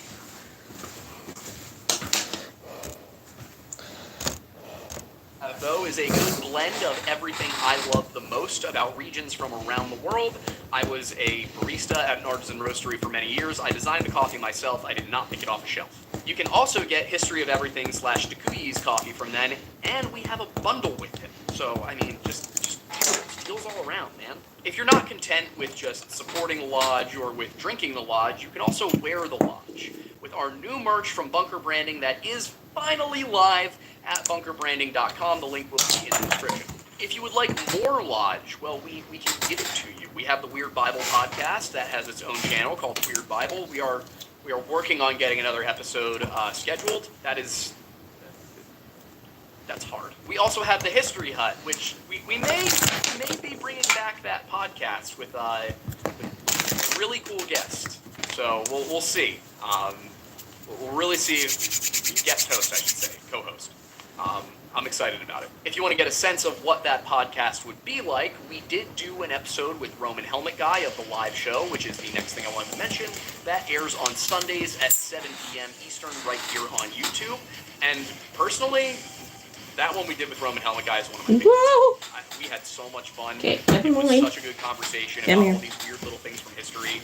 Pirates, crusades, just really fun conversation. Reminded me why I went to school for history. If you want to catch live stuff that is just me, most of the time, and then also recorded stuff that's edited from that live stuff by PJ, our resident secondary editor and pop punk musician of the band Midfield. You should check them out. They're great. God damn it. Wow, you're so fucking runny all of a sudden. Mattis, at the Aiden Mattis. That is usually Tuesday, Thursday, Friday. Last couple of weeks have been because I've had a lot going on, but we do a lot of fun stuff. Tuesdays we either play Halo or make music in PJ's basement. I know those two things are very similar. Thursdays are usually reaction streams going over conspiracy theories, paranormal stuff, things like that. kind of dissecting, is this real, is it fake, why not? And on Fridays, we typically play Helldivers. We were going to start doing content warning, but then the developers decided that the game didn't need to work anymore, so we're back to Helldivers. In fact, if you're watching this video right now and it's premiering, there's a good chance that, you can catch me playing Helldivers in late. We also have 2 other new channels hosted by people that aren't me, and those are Off the Record with Luke Eccles and Boozy Mixologist with our buddy Celso. One of those is a music show.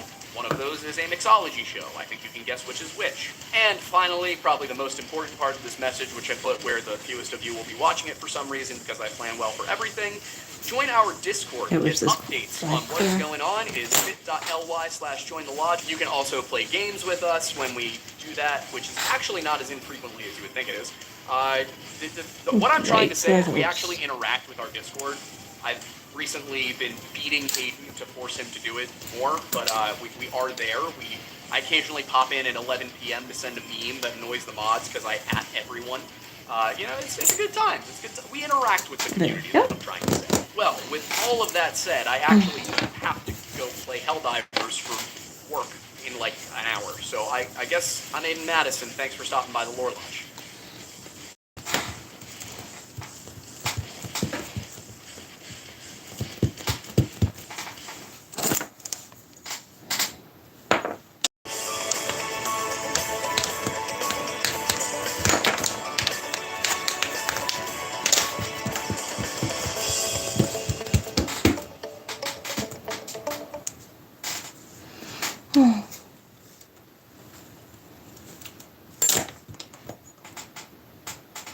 This may be one of the only times that somebody has gone missing in the American Southwest, and aliens have not once been blamed. I'm Aiden Madison. Welcome back to the Lore Lodge. Aliens.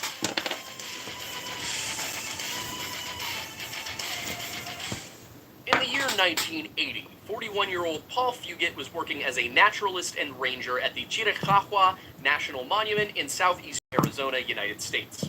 Paul was trained as a biologist, having earned his undergraduate degree in the field from the Arlington State College, now the University of Texas at Arlington. After he finished up there in the 1960s, he floated around with odd jobs for a minute before eventually landing one with the National Park Service. Alongside his duties as a naturalist, Paul performed most of the average National Park Service ranger jobs.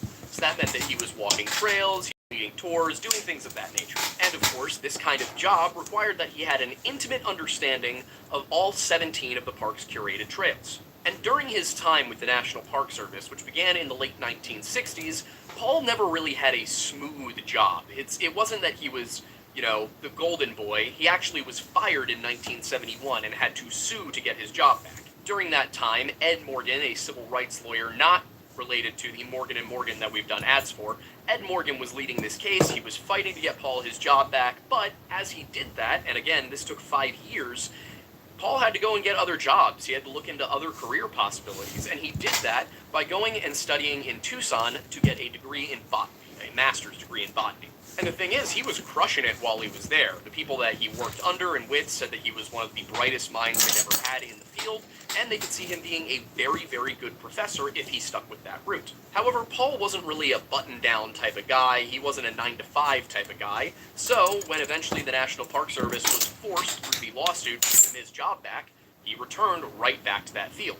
When he did that, he took up residence at Chiricahua National Monument, and he did so in a small cabin on the monument's grounds, while his wife Dodie lived 2 hours away in Tucson working as a science photographer. Obviously, marriages that are long-distance relationships are not really the easiest thing to deal with, but he would drive to see Dodie every other weekend and spend a couple of days there admiring her work and talking to her about events and everything before returning to his home on the monument grounds. And when he was on the monument grounds, when he was working, he spent a lot of time on the park's trails. So the afternoon of January 13th, 1980 was no different from Paul's normal schedule.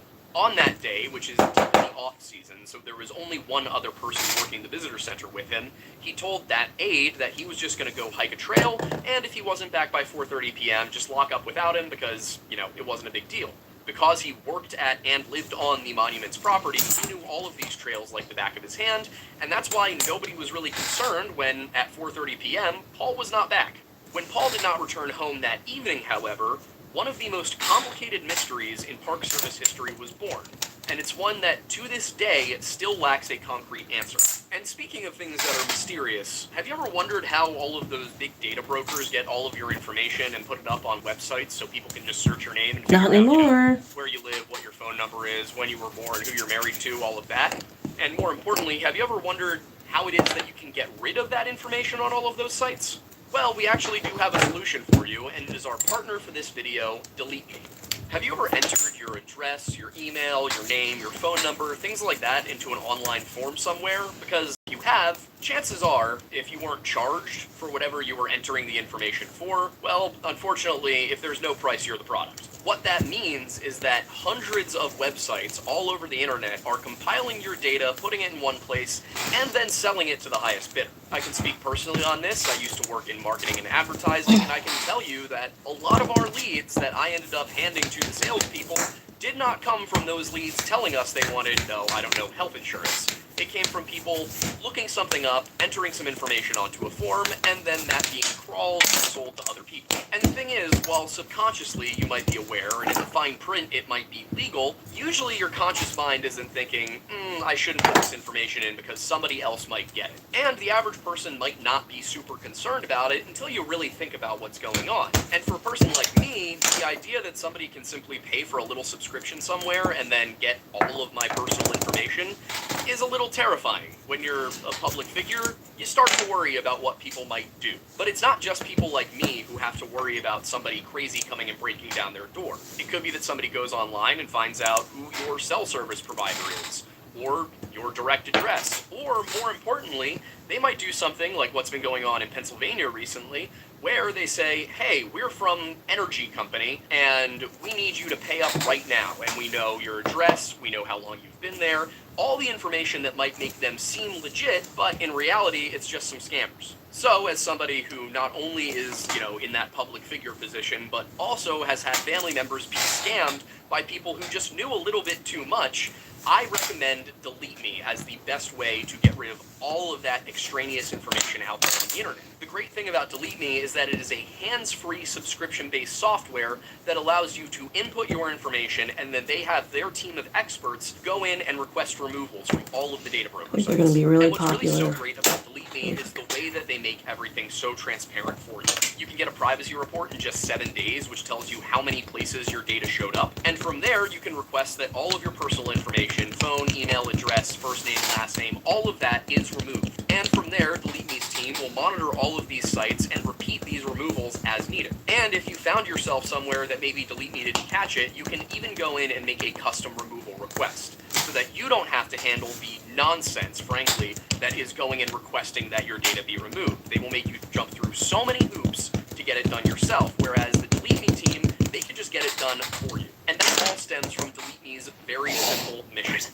Your data is private and it should not be available for purchase online. They believe that you have the right to own, manage, and remove your personal information from the internet at will. And since the ways that companies collect, share, and sell your data are constantly changing, they strongly believe that online privacy solutions must continuously change to keep up. If you'd like to join me in giving Delete Me a try and making yourself a much more private person, then you can use our code LoreLodge to get 20% off of your subscription. You can also go to joindeleteme.com/LoreLodge to get the same deal. And with all of that said, I really do have to say this is the perfect partner for this video, because one of the theories here is that our friend Paul Fugate just decided to delete himself from existence in the sense that he was starting over anew. But due to all of the just straight up odd circumstances surrounding this, nobody's really sure if Paul walked off on his own, or if somebody made sure he never made it back to the visitor center that night. And of course, central to the story of Paul's disappearance and whatever may have happened to him after that is Chiricahua National Monument, which sits just west of the New Mexico and Arizona border and less than 30 miles away from the Mexico-Arizona border. It's also just southeast of the San Carlo Apache Reservation, and it is for a group of Apache Native Americans that Chiricahua is named. I'll take this opportunity to tell you that if you are new to Lore Lodge content, we will often have a short regional history section at the beginning of our videos, usually ranging from 5 to 15 minutes, and that's what we're about to get into right now. Specifically, we're going to be talking about the Apache. If that is not something that you're interested in, however, and you'd like to get straight into the story of Paul Fugate, you can just skip to the next chapter of this video. But as I said, the monument is named for the Chiricahua Apache people, and this is a member group of the Dene-speaking peoples. Those Dene-speaking peoples include groups up in Canada, who are widely known as the Athabascan populations, and then a group in the Pacific Northwest, and finally, the southwestern Dene, the southern Dene, who are the Navajo and the Apache primarily. However, the Chiricahua call themselves Nende, just meaning the people. And the Chiricahua were not always one band of Native Americans, specifically the Apache. They were several different groups who eventually coalesced to form this specific band. And I'll get into how bands and tribes and all of that differ in a moment. But this coalition included groups that were specifically the Chukonin, the Chihene, and the Nednai. Altogether, these have been called both the Chiricahua and the Central Apache. The Apache overall are generally believed to have come from the north, migrating into the American Four Corners region sometime between 1000 and 1500 AD. Of course, they would have come from Canada. This has led some to believe that they, along with the Navajo, are the descendants of this mysterious disappearing tribe from the Hani River Valley, and that tribe was known to the northern Dene as the Naha. Now, while it's believed that they did come down with the same group of people who would eventually form into the Navajo, nobody is really sure how or why the Apache and the Navajo separated.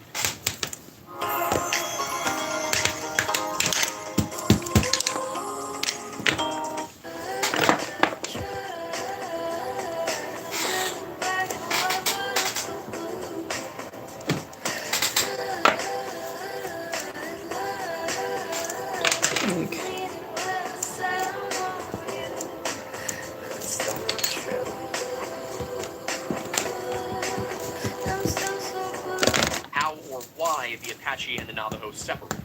That's not to say that there aren't theories, however, and many believe that it could have been a simple lifestyle difference. The Navajo adopted agriculture as one of their primary sources of food, while the Apache maintained more of a hunter-gatherer nomadic lifestyle, with some groups preferring small-scale agriculture. It's possible that this split between the Navajo and the Dene, then, stems from the fact that one group put down roots and started doing agriculture, while the other preferred to remain nomadic.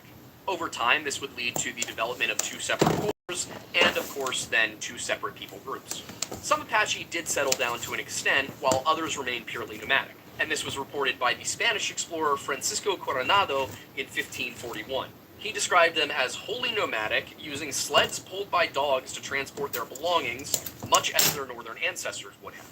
He also reported that they would follow herds of bison, and that when they would kill one, they would actually eat it raw, and in the absence of drinkable water, they would drink bison blood, which is not out of the ordinary for nomadic tribes across the world. We've also seen, we've heard that both the Mongols and the Huns would do this as well. Considering both of those groups came from Siberia, and it's generally thought that Native Americans also migrated from Siberia, all of this makes sense. That said, it's entirely possible that Coronado was exaggerating to some extent. And as I said, certain Apache groups were more nomadic than others were. And the Chiricahua were distinct from the rest of the Apache in a number of ways. One of those was their kinship system. There were two primary kinship systems amongst the Apache, one of which was the Chiricahua, the other was the Jicarilla. But as far as the Chiricahua went, the most basic structural unit outside of the immediate family for them was the extended family. And what you would typically see is that all of this was matrilocal. That meant that the women were the center of the living unit. Men would leave their family home and go to live with their wife's family.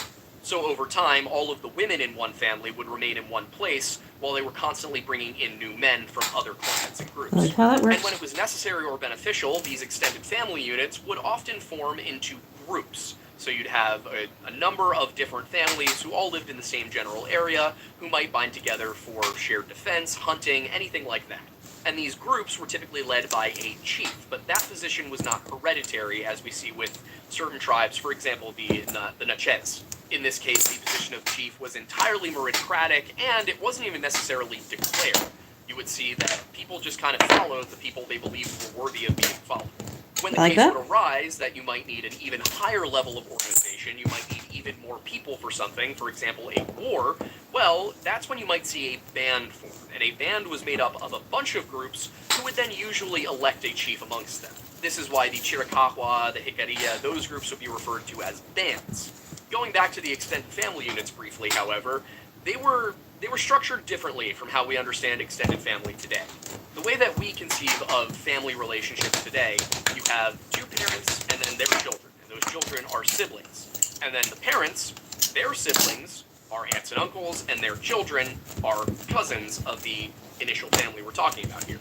The Chiricahua, however, make no distinction between sibling and cousin.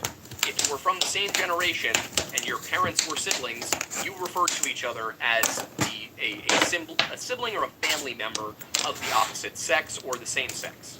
It wasn't brother, sister, cousin, things like that. It was family member of opposite sex, family member of same sex. And this carried over to another practice that they had, which was the avoidance of the relatives of the opposite sex of your wife. I was just thinking that. When a man married into a family, the only female member of that family that he was allowed to acknowledge was his wife. The man would avoid in any way being connected to, interacting with the female relatives of his wife, and those same female relatives would be expected to do the same. They would avoid the man. However, if one spouse died or was infertile, then it was expected that the surviving spouse would procreate with a sibling or cousin of the deceased. When Europeans first made contact with the Apache, there were 6 main bands or loosely organized tribes. These were the Chiricahua and the Jicarilla, as well as the Lipan, the Mescalero, the Plains, and Western Apache. And like I said, the term tribe is extremely loose here. These were basically just groups of bands. There was no tribal organizational structure. Bands and groups within any of these 6 given tribes would be entirely autonomous and really only recognized tribe as a shared heritage and culture. The Chiricahua were also distinct in their religious beliefs, sharing a lot less with their Navajo cousins than most of the other Apache groups. While the Navajo and the majority of Apache have a creation story that tells how human beings came to exist in the first place, the Chiricahua story starts with the birth of 2 culture heroes who then go on to slay monsters and save the human race.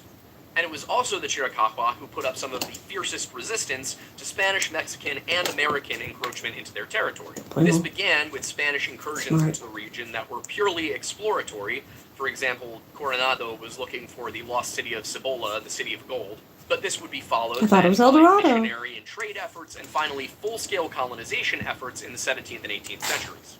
This led to a number of clashes between Spanish settlers and Apache bands, and the Spanish answer to this was to build a series of fortified towns all over the territory they had claimed. This was a very similar defensive strategy to that used by Alfred the Great of Wessex way back during the Viking era. Early on in the settlement period, when there were conflicts between settlers and the Apache, the Spanish would take anybody they captured and send them to Cuba as slaves.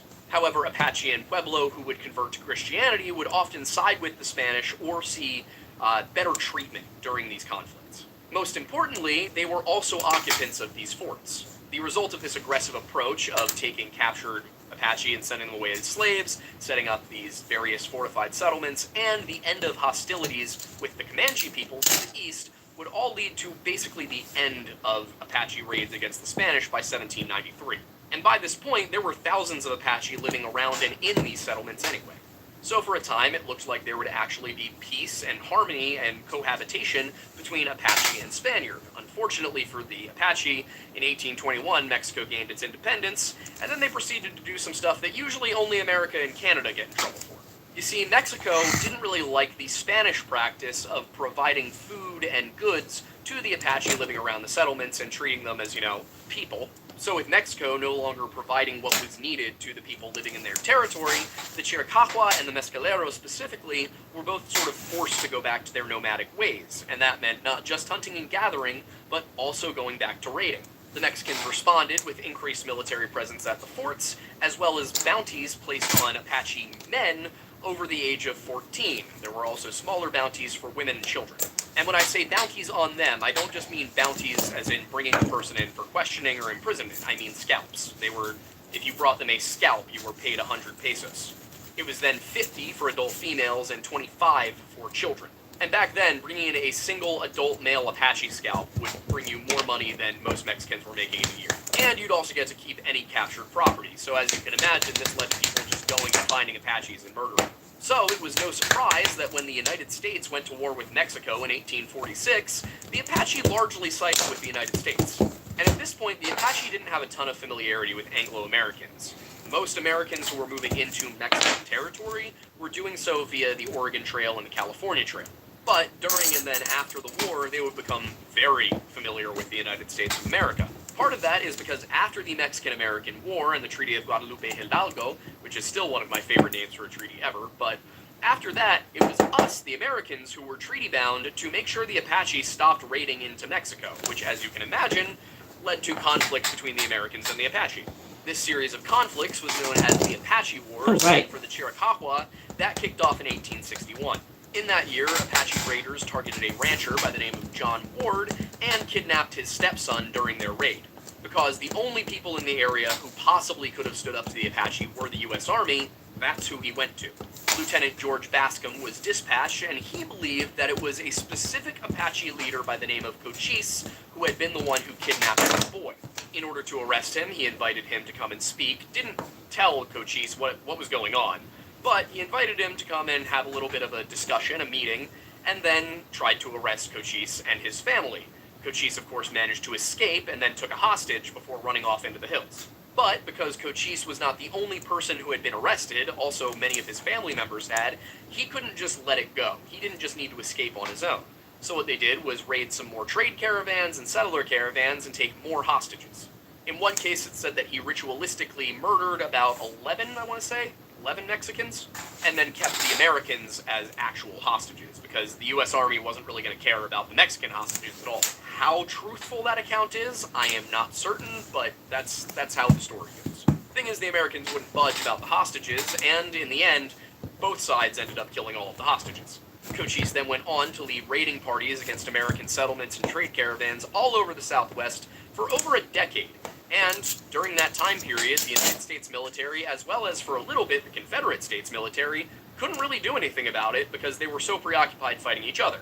After the Civil War, the Union military was still dealing with Reconstruction and couldn't devote quite enough resources to go chasing a guy all over the Southwest. However, the lack of ability to send a full army to go find Cochise wasn't quite as much of a problem as it was for the Mexicans. Because while the Mexicans had sort of put this blanket bounty out on all of the Apache, the Americans were smarter, and they were willing to use the Apache who were willing to fight with them as scouts. You have to remember, the Apache didn't really see themselves as a singular nation. They were a group of bands formed into loosely correlated tribes who often fought each other.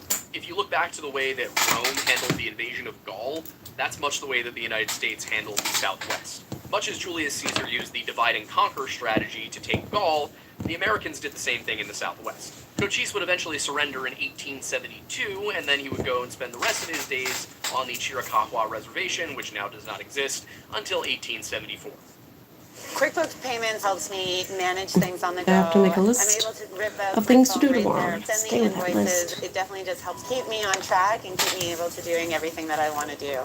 Which now does not exist until 1874. But even though Cochise had retired and put down his rifle and set it aside and been done with all of it, one amongst his number was not quite ready to give up, and it's a name that you've probably heard before, the Native American warrior Geronimo. Geronimo had been a subordinate and a medicine man to the Apache war chief Cochise. Shortly after the death of Cochise, the Chiricahua Reservation was closed, and all of its inhabitants ordered to move to the San Carlos Reservation. Geronimo did not really like that idea, so instead he and his followers went south across the border into Mexico. He would be something of a troublemaker for the U.S. military until 1886, when he was finally captured after the United States deployed over 5,000 soldiers to capture him. Why is that number kind of absurd? It's because Geronimo at this point had only 24 men with him.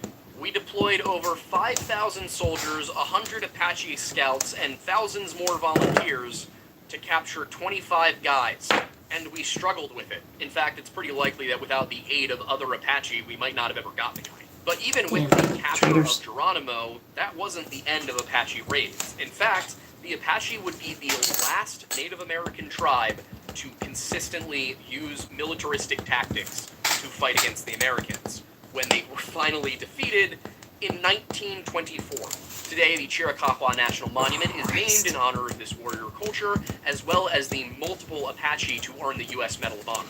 Now, how much of that Paul Fugate actually knew or cared about is not something that I know, but what I do know is that he loved Chiricahua.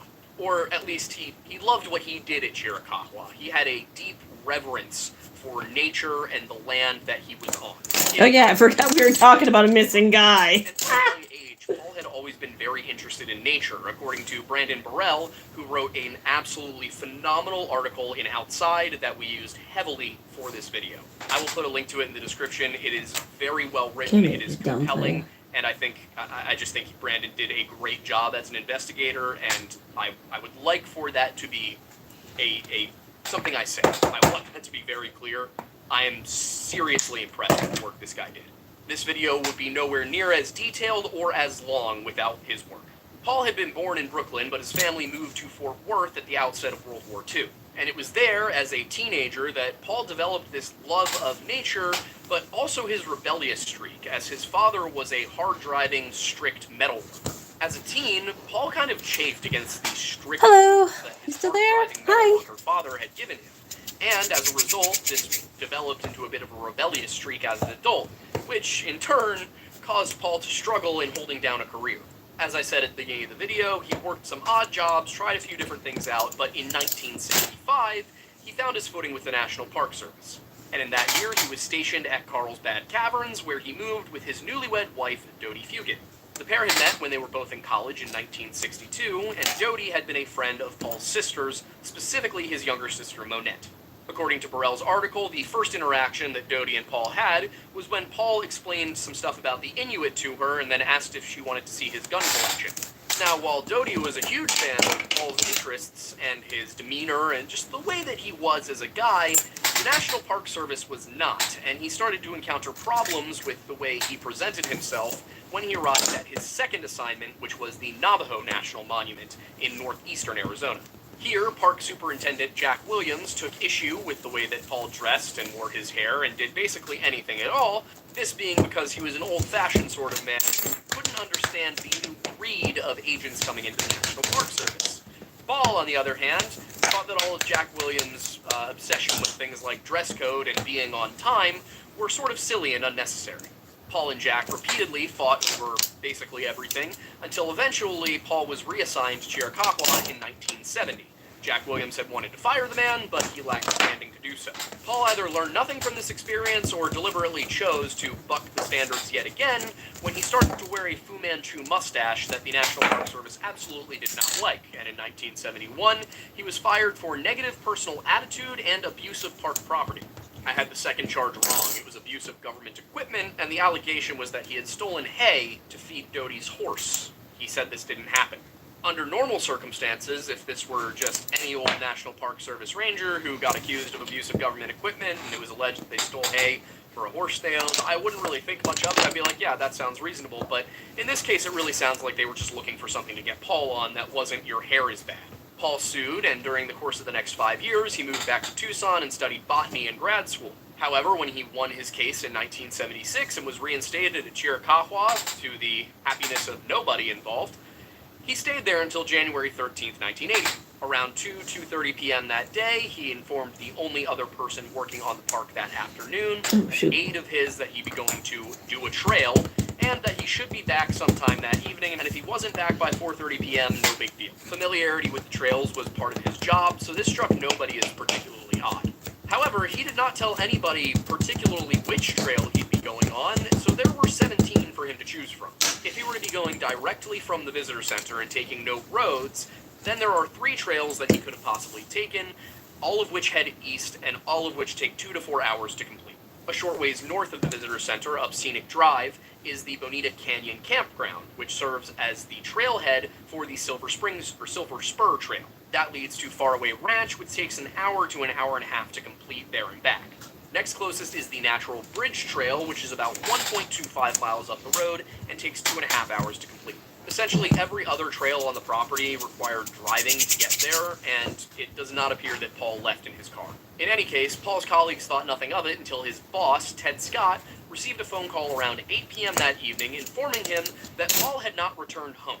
Now, this is where things start to get complicated, because as you may remember, Dodie lived 2 hours away in Tucson, while Paul lived in a small stone cabin on the monument grounds.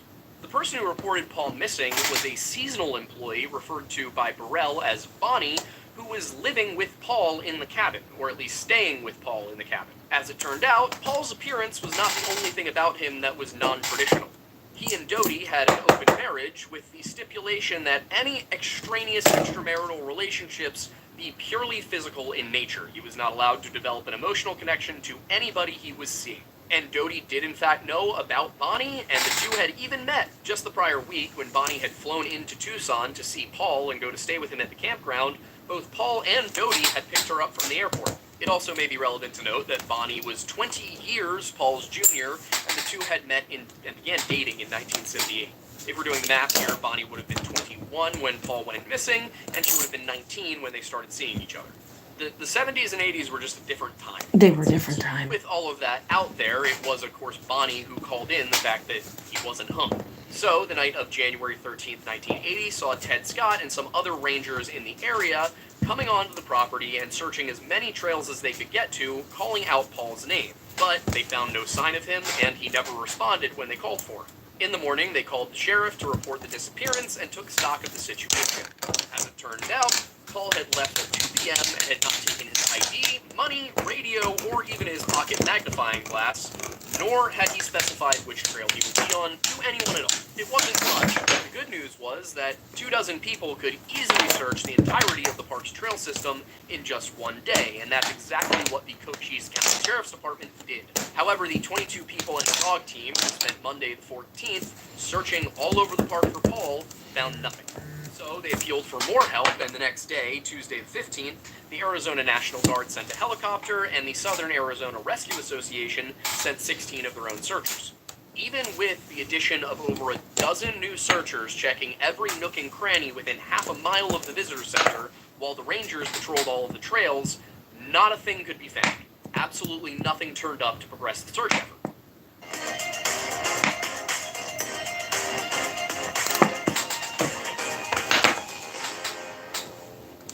IXL is helping 15 million students succeed in math and language arts. On IXL, your child My can math stay and on reading track is so and bad. ahead. I hear advertisements like this. I'm like, is it for adults? Whether they learn Absolutely nothing turned up to progress the search effort. Then on Thursday the 17th, Doty and a friend of hers arrived with 2 horses to join in the search for her husband, which was now hampered by a pretty heavy snowfall. While there, she and Bonnie met in Paul's cabin and spoke about not just the missing person situation, but also her relationship with Paul, because as it turned out, Doty and Paul had picked her up from the airport together as a way of saying, hey, Doty's become a little too uncomfortable with the level of emotional connection in this relationship, and this is going to be the last time you two see each other, at least in this context. Meanwhile, Doty was unaware of something that was going on with Bonnie that was even more problematic, because as it turned out, Bonnie was pregnant. This surprised both of them, as Paul had told Bonnie that he'd had a vasectomy, and Doty was unaware of any vasectomy. At this point, Bonnie was only suspicious of her pregnancy. She had missed 2 months of her period, and so at Doty's urging, she left the monument, went to Tucson, got a pregnancy test, and then terminated in 2 months. Unfortunately, even as the search progressed for a full 2 weeks, Paul simply could not be located. Although little hints and clues were popping up here and there. Asshole. About 5 days into the hunt, a parks worker by the name of Dick Horton came forward, saying that he believed he may have seen Paul on the day he disappeared. He told investigators that he'd seen Paul in the front seat of a pickup truck between 2 other men as it sped away from the property at about 50 miles per hour. As his story went, he turned to his wife and said, "There goes Paul Fugate." At this point, the lead detective on the case, Cochise County Detective Craig Emanuel, decided that he was going to take Dick and put him under hypnosis so they could try and dig out a little bit more. Horton, through tears and clearly very upset at the whole situation, relayed to Craig Emanuel that the pickup truck had been a green color with a camping shell, and that one of the men was wearing black, red, and white flannel, and that the other one was wearing a green jacket similar to that a National Park Service employee would wear. He also said that the driver of the vehicle, the man in plaid, looked to be about in his 30s with a Kenny Loggins beard. Additionally, others had reported that they had seen tire tracks, possibly spin-out tracks, near the Faraway Ranch, as well as signs of a struggle in the dirt. That immediately made Faraway Ranch, just 5,000 feet and a half-an-hour walk from the visitor center, the primary location for the search. The ranch was a recent addition to the monument, donated just 3 years earlier when the last owner died. Now that they had a likely last known location for Paul, Doty brought in a psychic, which was far more common in the 1980s and taken a lot more seriously than it is now. Once there, the clairvoyant told her of a vision She said that she saw Paul through a time portal as he encountered two men bent over an unconscious woman. The men saw Paul, forced some sort of substance down his throat, and then took his body to Mexico. Problem was that even if the psychic was completely correct about what had happened, and if Dick Horton's story was true, they still had no way of tracing where Paul had gone next. The only information they had was two men and a green pickup truck. So phase 2 of the investigation became even more complicated because two very distinct theories began to emerge. According to Burrell's article, National Park Service detective Pat Hanley believed that Paul had simply run away from a failed career, a broken marriage, and a pregnant girlfriend. Paul did have a less than stellar record as a parks employee, a husband, and a boyfriend, considering that he was known to smoke marijuana on the job, was actively cheating on his wife all the time, and lied about getting a vasectomy. Granted, Dodie was okay with the infidelity as far as she would tell anyone, even going so far as to write that she could not let Bonnie, who is a sweet, nice girl, save face and salve her conscience to the tune of crucifying Paul. Furthermore, she wrote, if Bonnie could see that she has experienced something that has happened to a million women before her, that it was not a singular crime, that she was not defrauded but simply fooled herself. I don't know particularly where that sentence was going, but Bonnie did write it somewhere, and that's all Burrell included. To be honest, I can't blame Burrell for not including the entire transcript of every single thing he learned. When you're a journalist and you get the exclusive scoop on a story, it's understandable that you might keep some things to yourself. That said, if this video does happen to come across Burrell's desk, I would love to see the documents he has, because his article's been out for a while now, and it might help. We might be able to point resources in the right direction. But reading through it, fooled herself was likely referring to Paul's lie about the vasectomy, as Bonnie had told Burrell that she loved Paul in a way that would never make him leave his wife. So, I don't think that Bonnie had any illusions that Paul was going to leave Dodie for her, and so she wasn't fooling herself in the sense that she thought this relationship was going somewhere. She had just fooled herself by trusting a man 20 years older than her who was cheating on his wife. During the course of Burrell's investigation, he contacted Hanley, I believe in 2019. And Hanley told him, after saying that he was mixed about even speaking to anybody regarding this case, because of the way he was treated in the 80s, anyway, Hanley told him that it was his belief that Paul was likely walking around with a joint in his mouth and a big smile on his face. So that tells you that Hanley thinks that Paul did all of this on purpose, he intended to disappear, and he is probably somewhere in Cabo. Dodie, on the other hand, believed that Paul was most likely dead, citing Dick Horton's story, the psychic's vision, and alleged sketchy characters and vandalism that she claimed she had seen around Faraway Ranch. Now, the timeline is a little bit hard to follow, but it appears that Dodie arrived on the 17th, Horton gave his story on the 18th, and then she invited psychic Sandy Brooke shortly after Horton's discussion. When precisely Horton was hypnotized by Emmanuel and gave his version of events is unclear. I should also be clear that we're not talking about the magician kind of hypnosis here. We're talking about forensic hypnosis, which is the kind of thing you'd see on Criminal Minds, where they have a psychologist, sit down with somebody and take them back to that place in order to get some more details from the depths of their memory.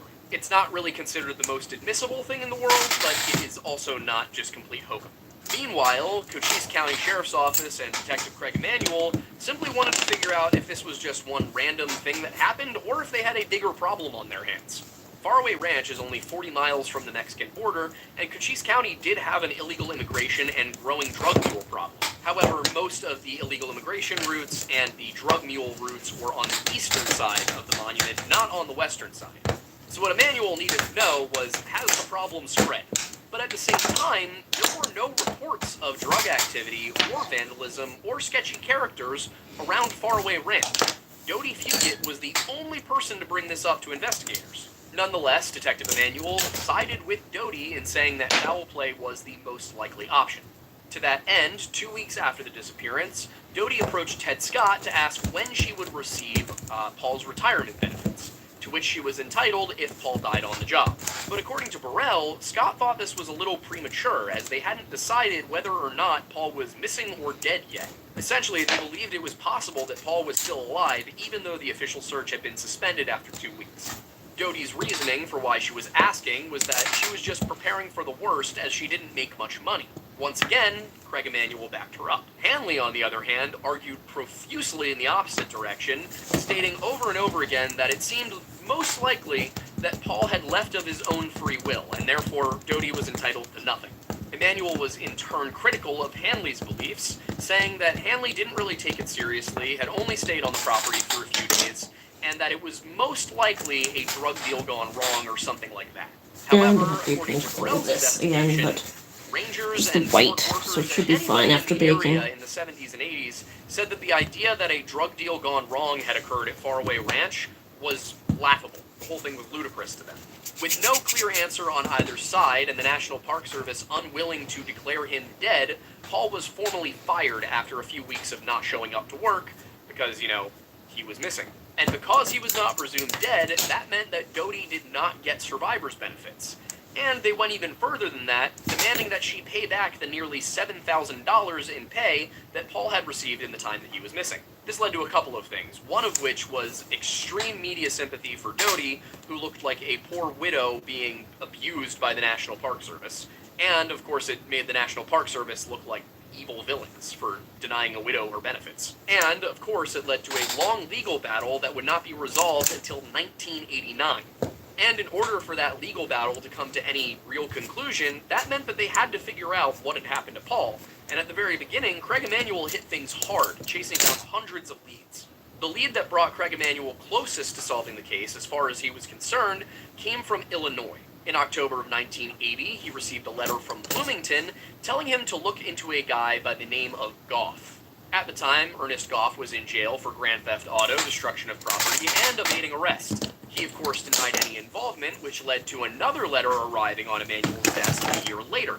This letter implicated a man by the name of Tex Carpenter, who was with Goff when he had been arrested. From what I can tell, Tex's real name was James. Carpenter was also incarcerated, but they brought him in for questioning, at which point he gave them the runaround. For 3 hours prior to his polygraph test, he basically gave them a series of stories that went all over the place and didn't give them any real information. But he did tell them that he in fact had been present when Goff and an unnamed man shot Paul Fugate, took him, put him into their car, drove him south of Tucson to Santa Cruz County, and dumped him into a wash, which you might know is a gulch. A wash or a gulch is a riverbed that seasonally fills with water. One problem with Carpenter's testimony is that he gave it before the polygraph test. And then, when it came time to take the polygraph test, he refused to do it. A couple of weeks later, they managed to convince him to take the polygraph test, at which point he recanted the entire story. Then, a year later, Carpenter would actually claim to know something, but he said he wanted a deal before he informed anybody. And part of the issue was that he was a known enemy of the Aryan Nation. Or the Aryan Brotherhood, I guess. But, I mean, first of all, being a known enemy of the Aryan Brotherhood is probably a good thing. I would hope that I would hope that I would be considered a known enemy of the Aryan Brotherhood.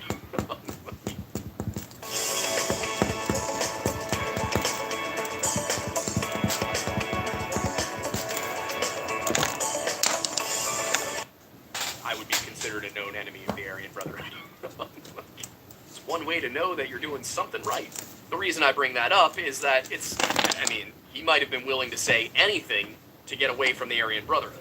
The FBI kind of pegged it as that situation and decided that it wasn't even worth interviewing Goff and Carpenter any further, they just weren't involved. Unfortunately, nobody can ask Goff and Carpenter now because both men have since passed away. That sent Detective Emanuel back to square one, but only briefly, because police in Racine, Wisconsin, gave him a call to tell them that they thought they might have a lead.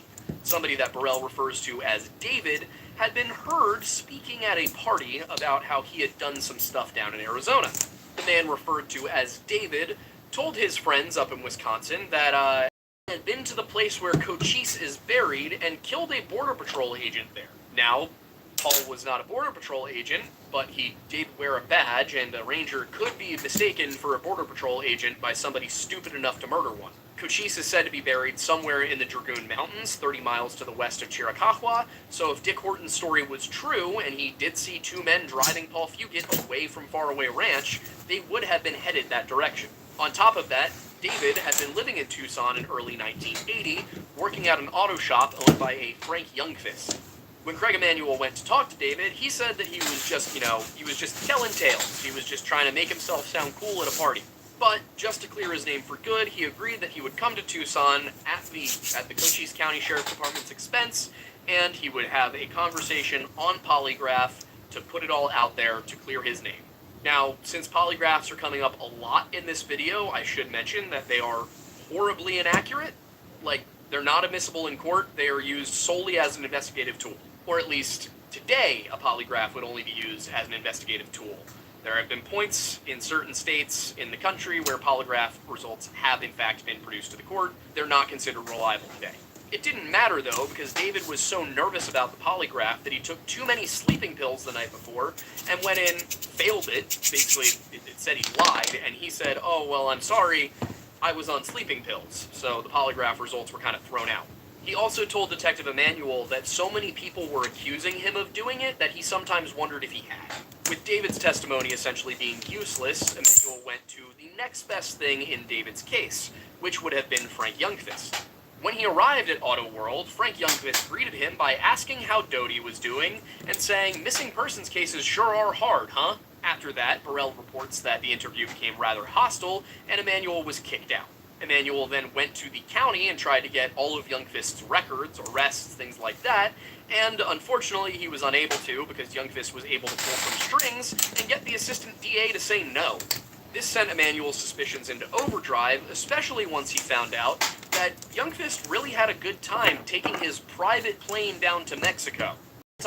But when Burrell spoke to Youngfist's kids, his daughters said that their dad liked to go down to Mexico to go fishing, and one of his sons said that my dad was just an asshole. As far as Emanuel was concerned, both Youngfist and David knew a little bit too much for people who weren't directly involved, but on the other hand, word travels fast, so it's possible they could have heard the details of the case just out and about. That meant that there was no smoking gun, even though there was enough circumstantial evidence to make someone curious. The only solid connection between David possibly being in the area at the time things happened was that David possessed a dune buggy that he and a friend would often take out into the desert, and that friend's father, who was a business partner of Frank Youngfist, owned a 40-acre property. That 40-acre property had been purchased a month after Paul had disappeared, over market price, and then sold 2 years later. However, nobody could or would say that David had ever actually been to that property. The following year, Emanuel recorded that Doty had told him that Paul and 4 other employees of the park had gone to Mexico to buy marijuana, but Bonnie, as well as a parks employee who allegedly was in that car with Paul, said that they just went down there actually Bonnie said that they probably went down to pick up peppers and fresh tortillas for a weekly pepper feast that they had, which I will admit does sound like BS, but the other guy in the car said the whole thing was baseless. As random as pepper feast sounds, it actually sounds specific enough to be legit. And according to Bonnie, this is something they did weekly and nobody ever contradicted that, so. And then in 1984, another letter came out, this time addressed to the Department of the Interior, not Emanuel and not the National Park Service. And it read, "Gentlemen, are you still seeking the whereabouts of the National Park Ranger who disappeared from the Chiricahua National Monument in January of 1980? If so, Tex Carpenter, an inmate in the Arizona State Prisons, is who you should talk to, as he told me nearly a year ago that he helped knock off and get rid of a park ranger who got in his partner's way while they were doing something illegal with narcotics in the aforementioned park." There is more to the letter, but that's all that Burrell shared, and I don't have a copy of the full thing. But what's noted about the letter is not necessarily that it was also sent from Illinois, nor that it was addressed to the Department of the Interior, although both of those are relevant details, but what really caught Burrell's eye, and what caught my eye as well, was the fact that the salutation "gentlemen" was not ended with a comma nor a colon, but a semicolon. That's unusual because the 2 ways to end a salutation are a colon or a comma. Very few people would choose to use a semicolon. They did actually try to figure out who had sent this letter, which was just block printed. It wasn't handwritten or typed. They tried to figure out who sent the letter, and the closest person they could find was a former cellmate of Carpenter's who had been extradited to Illinois. However, when they went and interviewed him, he said, "I didn't write it, and if I had, I would have helped you." And from there, the trail just went completely cold. Youngfist, Goff, and Carpenter are all dead now, and the man referred to as David is living somewhere else under an assumed name, not speaking to anybody about the case, even Burrell. As for why he's living in a different place under an assumed name, well, somebody leaked his name to the media back in the 80s, and everybody assumed he had actually done it, so he had to go into hiding. Burrell says that the auto shop he owns and operates now doesn't even have a mail slot. Not much happened over the course of the next 4 years, until 1989, when Doty in fact won her case, $40,000 in back pay, as well as a monthly stipend. This was to be paid by the National Park Service, who to this day still consider Paul not dead, but missing, which is of course the central issue of this episode. What happened to Paul? Theories abound, ranging from the classics like alien abduction or skinwalker attack, to something more conspiratorial like that the National Park Service took him out, or that he simply walked off the job. Now, at the beginning of this video, I did tell you that nobody has suggested that he was abducted by aliens, and that's true in the sense that nobody has ever seriously tried to claim that, beyond, oh, maybe the aliens got him. There's been no reports of weird lights and strange sounds and objects and little gray men. It's just people being like, maybe he was abducted.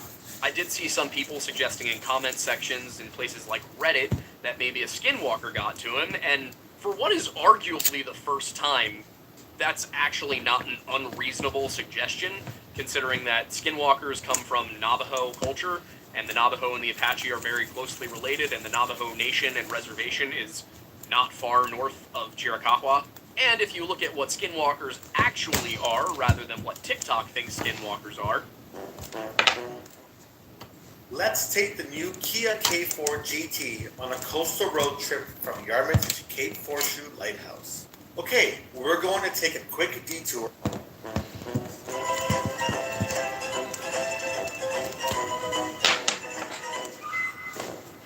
The realistic skinwalkers are Navajo witches who commit some pretty heinous acts. We've gone over this. We have a whole video on what skinwalkers are.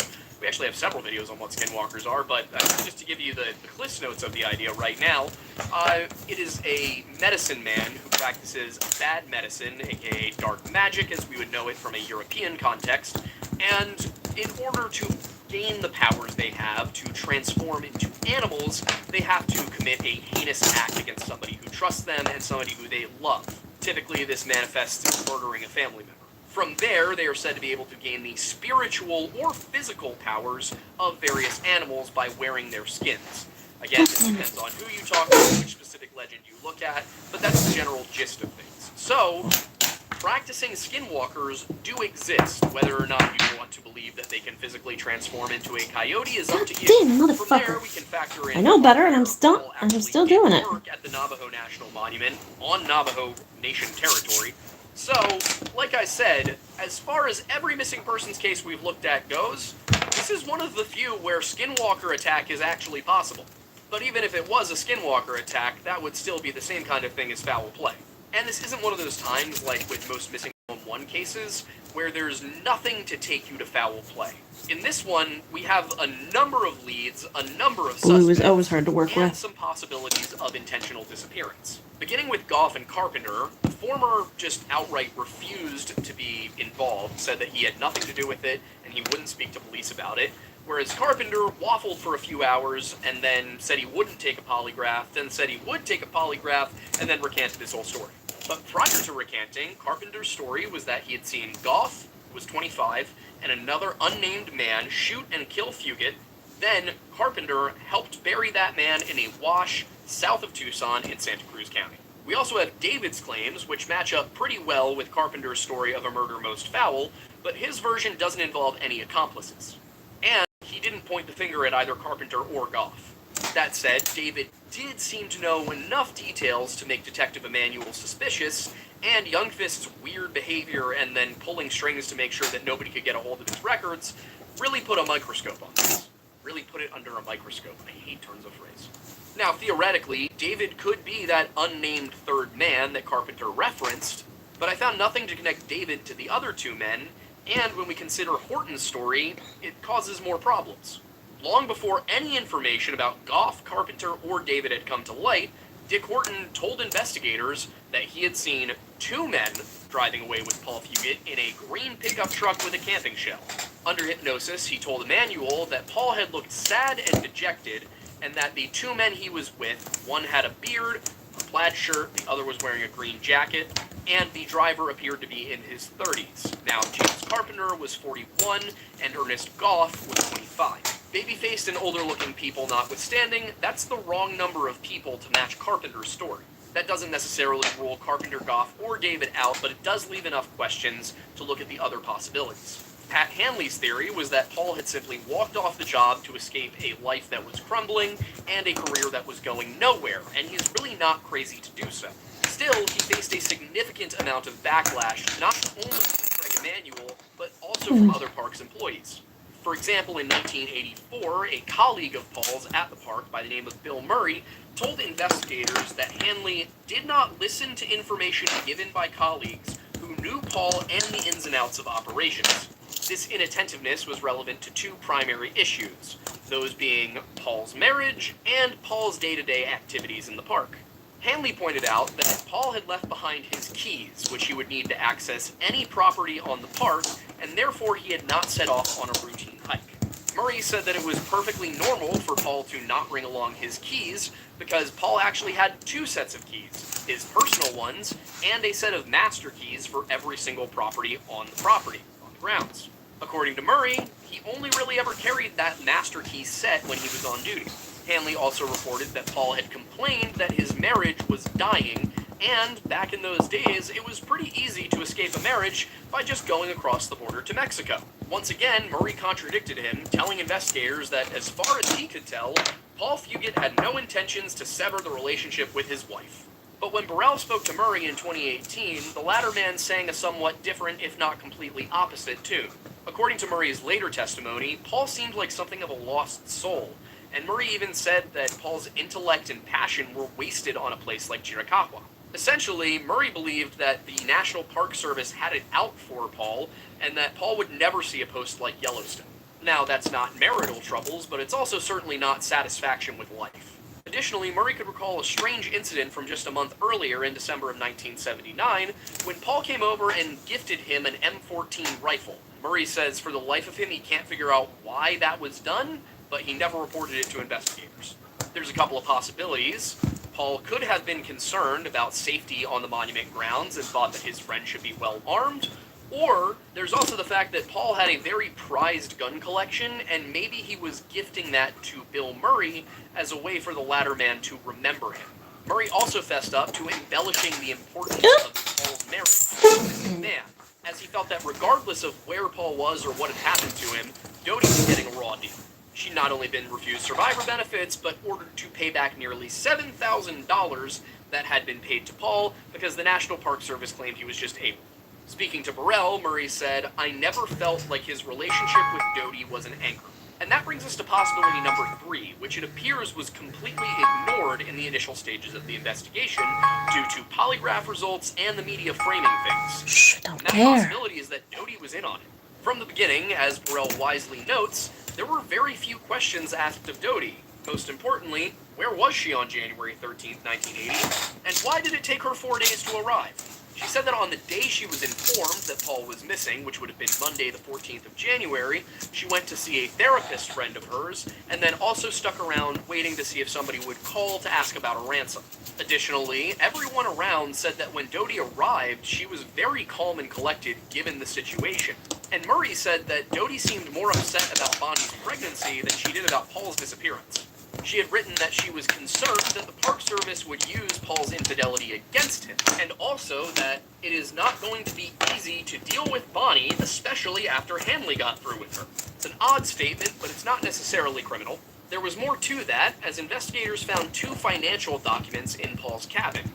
One was a check written from Dodie to Paul, and the other was an unfinished life insurance application. Her explanations of these facts I find a little bit shaky. As far as the check goes, she claimed that she and Paul had plans for both of them to move into a bunkhouse on the faraway ranch property sometime in June, and that she had sent him the check so that he could go to nearby Wilcox, Arizona, and set up a bank account there. The problem with that is that Hanley tracked down the bank that they were using and found that that bank already had a branch in Wilcox, so sending Paul a check was a completely unnecessary action. Furthermore, Paul had mentioned the plan that he and Dodie would be moving into a bunkhouse on the faraway ranch property to absolutely nobody. In fact, not even Bonnie, who was at the time dating Paul and was planning to come back to the park for work in the next season, was aware of this. You would expect that if there was a plan within 6 months for them to move residences into an unoccupied bunkhouse that was not actually like hooked up to anything, that somebody would have been told about it at the park. To explain all of this, Dodie told Hanley that the plan was oriented around Paul being able to keep an eye on the sketchy characters that she reported seeing at Faraway Ranch. Now, these are the same sketchy characters doing the vandalism that nobody ever noticed aside from Dodie, and that was never actually found. And that sticks out to me, because if we're talking about drug dealing or illegal immigration, which is what Dodie was implying was going on at the ranch, that wouldn't fall under National Park Service responsibilities. That would be the DEA or Border Patrol. And you would assume that if Paul was planning to move from a cabin to this bunkhouse, he would have informed somebody at the property that it was going to happen within the next 6 months. Then there's Dodie's polygraph session, in which she was asked if she had spoken to Paul or knew anything about his whereabouts since he'd gone missing. She brought a friend, a tape recorder, and a lawyer to that polygraph session. After she had taken the exam, the polygrapher determined that the results were near the numerical area of being inconclusive on what is already an extremely unreliable type of test. The polygrapher did believe that she was telling the truth, but he also reported that she seemed very subdued, and polygraphs basically test nervousness. They do this by tracking the cardiopulmonary system, perspiration, and electrodermal activity, basically how much electricity the skin will conduct. So simply remaining calm can actually trick a polygraph, and she appeared very calm. Burrell had all of the same questions I have regarding this polygraph test and her whereabouts and these plans to move, so he decided he was just going to go and talk to her, and he did that in 2018 or 2019. And this is not something that she was particularly enthusiastic about. Prior to being contacted by Burrell, and upon hearing that the investigation was being reopened to an extent, Dodie had written an email in which she expressed that she was paranoid after this long. She then went on to write, "When I hear an NPS guy talks to a writer and has given him names which I thought were confidential, and also had called Bonnie, I became really worried. I personally wonder why somebody who genuinely believes that her husband is dead would be concerned about somebody trying to figure out how it actually happened, especially considering that if Paul was still alive and she didn't know that, she couldn't be held liable." However, Dodie was pretty open and transparent with Burrell, inviting him back to her home to look through her files. When he did that, he found that she was, as he calls it, in dire financial straits by 1985. She had a salary of just $20,000 a year and only about $2,000 in the bank.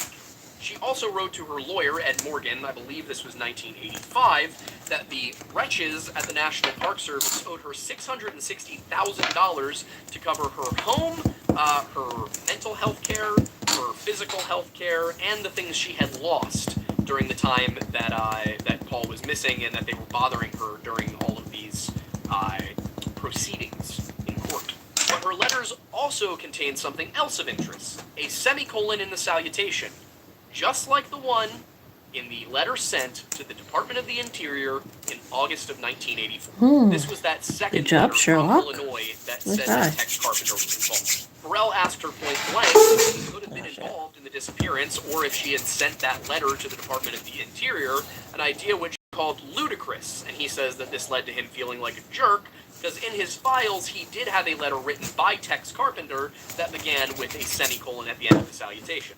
She also told Burrell that she, a former rifle team star, had thoughts of taking a sniper rifle that Paul had built for her, going and finding two National Park Service lawyers that she really didn't like and assassinating them, but then she thought better of it and considered that an unwise plan, so she sold the rifle.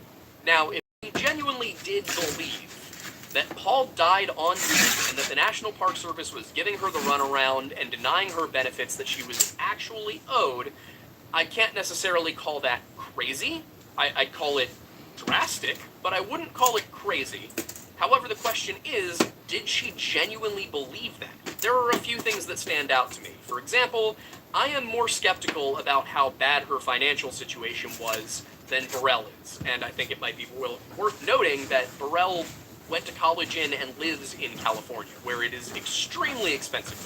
I say that because $20,000 a year back in 1980 was a very, very, very livable $57,000 a year. And that $2,000 in savings is today $5,700.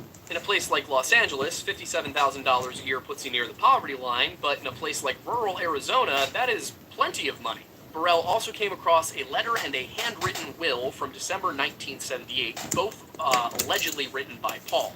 And it's important to note that December of 1978 is exactly 9 months after Paul met Bonnie. The letter and will were both of the same nature, something might happen to me, and if it does, I want you to be self-sufficient. I've done my best to set everything up for you. I think that you are capable, but most importantly here, I think we should note that Paul was writing this because he felt that for some reason soon he may not be around anymore. But the point is that he said, sell some of my guns, bury me for cheap, and the best way to get the payout for my death is for the purpose of paying out a loan. In my opinion, that's the kind of letter you write when you are genuinely concerned that something is going to happen to you. You're either aware that you are in danger, or you're considering ending it all yourself. As for the Tex Carpenter letter that has the semicolon in it, the one from 1984, I did some thinking about that as well, and I agree with Burrell's assessment that it sounds like something out of an Elmore Leonard novel. It really does come across as something that Doc Holliday would say. I'm your Huckleberry. Now, Elmore Leonard did not write Tombstone, but he did have an outsized influence on the Western genre from the 1950s onward.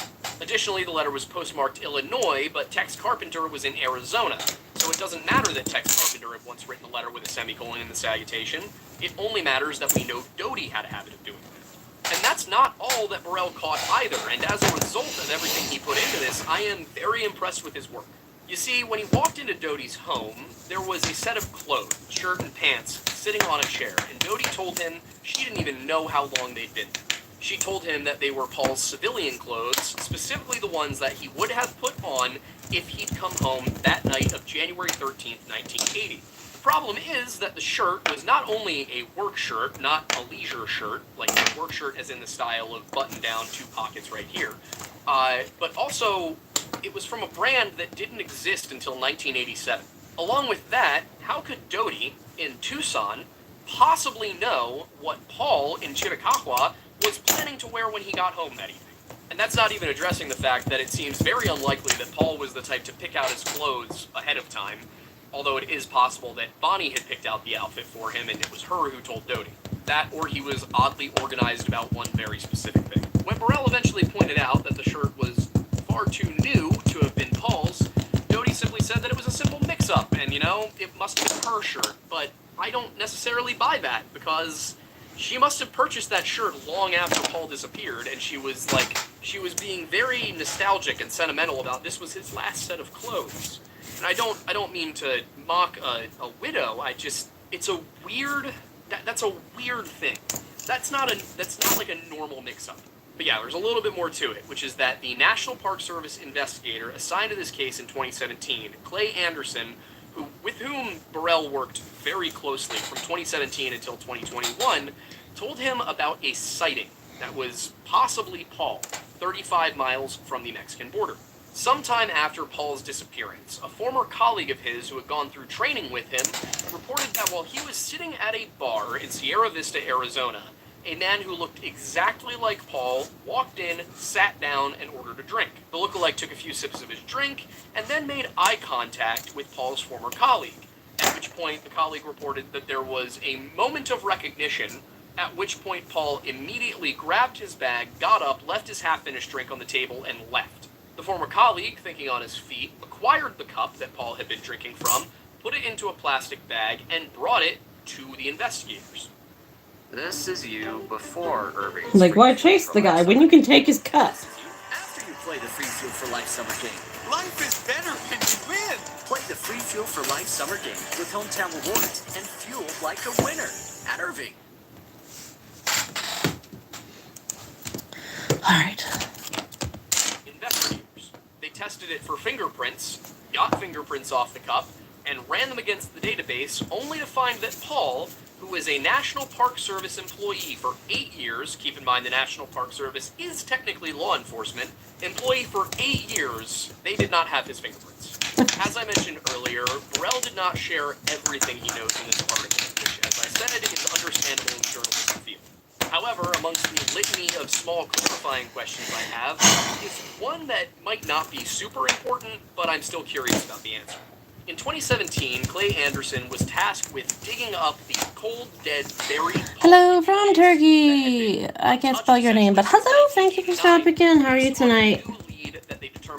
I'm making little tiny lighthouses being attacked by giant kraken. Will say what it was, at least not directly, but I think that Burrell may have given it away via his context. Burrell mentions that Emanuel had a suspect. He firmly believed David was responsible, and that Anderson wanted to get cadaver dogs onto a property in How's the Arizona. weather over We there? also know that David's We're hoping it father, rains partner here. Frank Youngfist, owned property in Arizona and sold it 2 years after purchasing it. That leads me to believe that for some reason, they suspected that Paul's body may be on that property and that David may in fact have done it. But again, it went nowhere, and it doesn't tell us much. If a body had been found, it would have told us quite a bit, but obviously not. Either way, it doesn't necessarily exonerate or indict David. It's just an interesting little tidbit that I'm curious to know. But this leaves us with 5 possibilities. First off, Carpenter's story is entirely plausible if lacking in concrete evidence.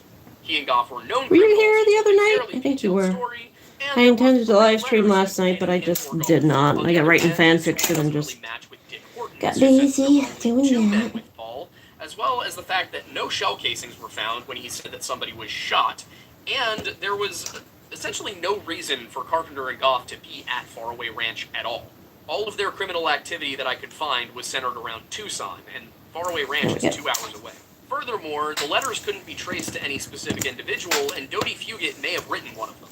By the same token, Paul could have been killed by somebody else. It could have been a drug deal gone wrong, he could have run across some Alright, traffickers, what do I have left or he over could here have to been do? in the I wrong can place just at do the them and wrong I can time. finish For example, them up Frank after. Youngfist was very That's an odd option, about the so case. there's no point in often me included just private not land doing in it. Mexico, and just because the body was not on And then that doing the land whole does bake not process mean the again body later. was never on Get these guys or done. that Youngfist didn't do it.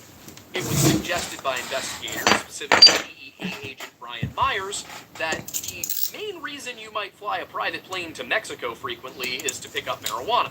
It could be that when Paul was living in Tucson, he was buying weed from Frank Youngfist's people, kept doing so when he moved to the monument, and then he got on the dealer's bad side somehow. After all, Dick Horton did say he saw Paul with 2 men, and those 2 men could have been David and his friend playing enforcer. However, he was in Tucson every other weekend, so why did Youngfist need to come to him? The only thing I can think of is that they thought it would be safer and essentially harder to trace them if they went to the monument to do it. That way they could avoid suspicion. Then they may have also bought that property to throw the investigators off. Basically give them a nice, glistening, glimmering lead, only for them to look at it and be like, ah, well, that's not it. And considering that Youngfist owned an auto shop, they did have access to a lot of cars. However, I do recognize that there's a lot of cars. It also could be that Dodie was in on things and that she and Paul had planned all of this out. I'm not going to say that she was caught in any straight lies. I really should have watched but this. her story does not add up in a number of ways. Specifically, the shirt, the affidavit signed by Bill Murray, her late arrival to the search, and her perfectly calm demeanor. The shirt can't possibly have been Paul's because the brand didn't exist until 7 years after he died. Bill Murray did tell Burrell that he had essentially exaggerated how important Paul's marriage was to help Dodie out back in the 80s. She was 4 days late to the search for no real reason, because even if she did stick around for 1 day to see if there would be a ransom call, that doesn't explain where she was the next 2. And according to Burrell, she had like 10 civil legal advisors assisting her, so she likely would have known, going into the polygraph, that she could ace it by just remaining calm. And then we add into it that Bonnie left immediately at Dodie's urging, and that Dodie herself admitted to being nervous when she found out that Burrell was poking around and had spoken to Bonnie. Perhaps she and Paul recognized that their marriage was dying and organized this whole thing as a way that they could both benefit from Paul's disappearance. This would explain Dodie pulling out all of the stops when Burrell came to visit in order to convince him that she was still grieving. This would explain the impossible shirt mix-up, and one should question the seemingly fabricated story that she intended to move to the park. However, Dodie could also just be traumatized by the entire thing and deeply worried that the National Park Service will come knocking asking for the money they gave her after 1989. Then we have the possibility that Paul really did just up and leave without telling anybody, even Dodie or Bonnie, so that he could get out of the marriage and start life over, in the country 30 minutes south of him. The country he was known to visit weekly. He did allegedly write out that will and letter to Dodie telling him how to handle his death financially. There was an unfinished life insurance application in his cabin, and Bill Murray said that Paul I'm almost out of the pink. Shit. I'm not going to be able to put them all pink. With Burrell that they had That's ceased alright. intimacy 5 years into the marriage due to medical issues on her side that made things painful. That is what explains the open marriage. That's why they had an open marriage. One problem here is that he also didn't tell his girlfriend, who is who you would assume that he would start his new life with, but at the same time, he also lied and told her he got a vasectomy. I should include the possibility that the vasectomy did happen and that it did reverse itself, but vasectomies have a 99.85% efficiency rate, success rate, and Dodie had no recollection of the man ever getting a vasectomy. And then, of course, there is the sighting in Sierra Vista. If Paul had simply disappeared on his own, by choice, he could have come back to Arizona for some reason or another. Finally, and perhaps most conspiratorially, there is the possibility that it was the National Park Service or members of the National Park Service who took Paul out themselves. The parks didn't like him, and Murray had told Burrell Paul wasn't going anywhere in the Park Service. They had it out for him. Basically, the allegation here would be that they stationed him at Chiricahua hoping that he would just quit on his own, got impatient when he didn't, and just offed him themselves. They sure fought real hard not to pay his widow any money, and from the get-go, the overall National Park Service seemed pretty disinterested in trying to find Paul at all. Pat Hanley writing it off as a purposeful disappearance, and the Park Service leaving Cochise County and the park employees at Chiricahua to do the work themselves. They'd also have the resources to send letters that would be postmarked from Illinois accusing Goff and Carpenter, and Goff and Carpenter loosely matched the description given by Horton. They'd also been arrested just weeks after Paul's disappearance, after they had stolen a pickup truck and crashed it into a tree. It does sound far-fetched until you consider what the ATF did at Ruby Ridge, or what the FBI did to MLK, or what the CDC did at Tuskegee, or what the ATF and the FBI did at Waco. We could go on, but I think you get the point. Also after that, it starts to be agencies with longer names that aren't 3 letters, and it just it ruins the bit. I only really consider this a possibility because of the letter and will written in 1978, which really seemed like they came from a man who felt like he was intimidated.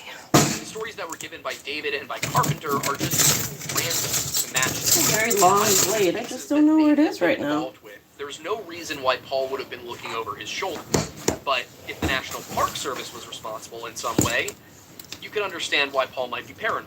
Still, murdering him seems like a bit much for the National Park Service, especially considering that they had already stuck him in this remote, seldom visited corner of Arizona to waste away in the sun. And what is so deeply frustrating about this case is that that's just where it ends. There's no hidden stuff here. There's nothing I was able to come across. I'm just at a loss for what could have happened here. Every single possibility seems just as likely as any of them. At the end of the day, it's clear that one of 2 things happened, though, because Paul is nowhere on that monument. Either Paul left of his own free will, something that Dodie could have been aware of or not been aware of, or Paul was murdered. The question in both of those instances is who actually knew something about it, who was hiding something, who was lying. If it was Dodie Fugate, and she did know something about it, and she has been covering it up all of these years, then the only victim is the American taxpayer. If it really was Carpenter and his crew, well, then who really knows what happened? We don't know who the third man is, and we never will. But there was no reason for them to be out there, and they had no affiliation with narcotics that I could track down. And it's that letter that involves narcotics that seems like it could have been sent by Dodie Fugate that makes me wonder if she was somehow involved.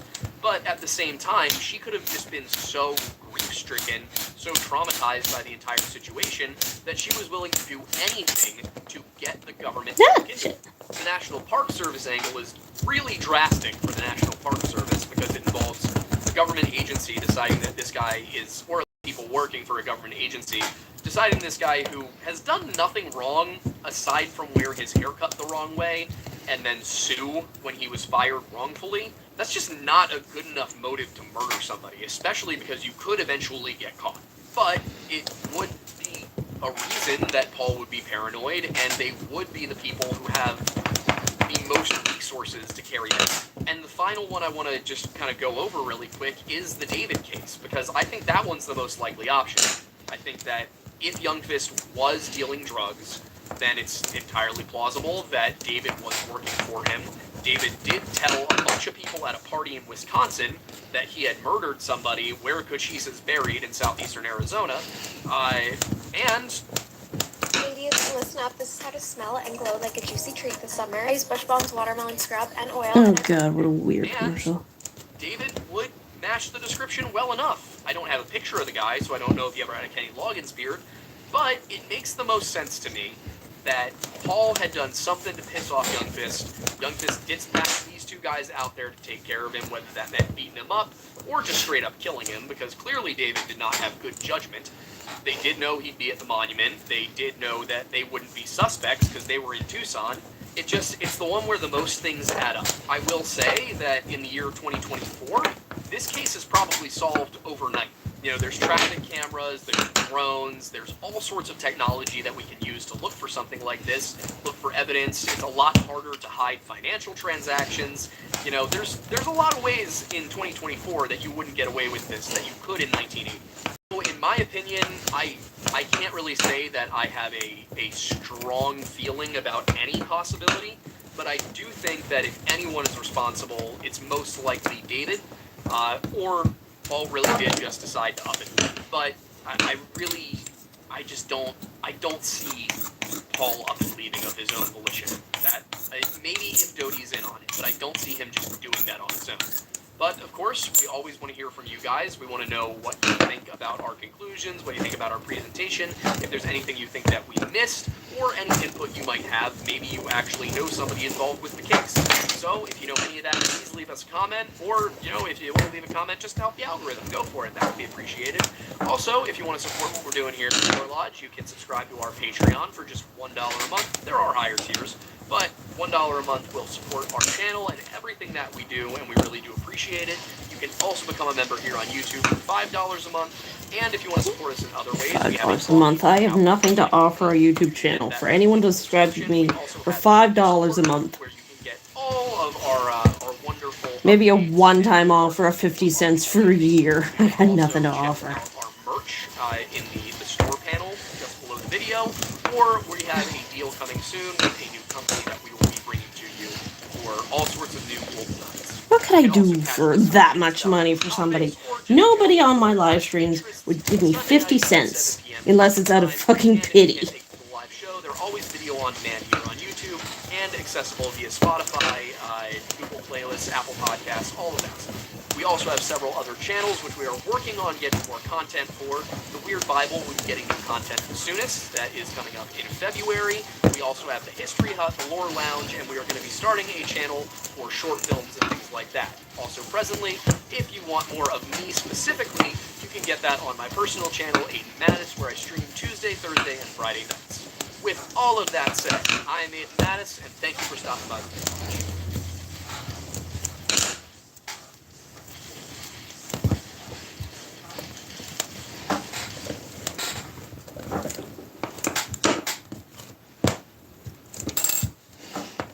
God damn it. You clean this too. Look, I'm not saying it was the Wendigo. However... Alright. Oh. That's kind of mixed.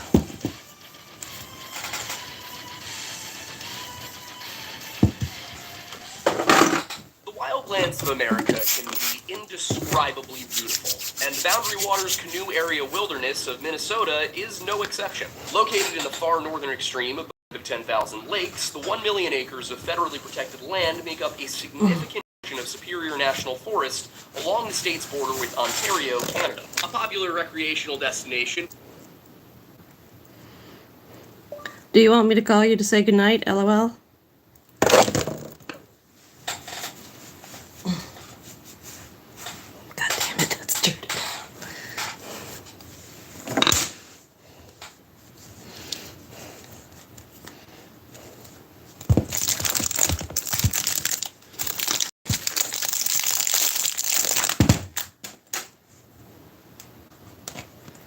Ew.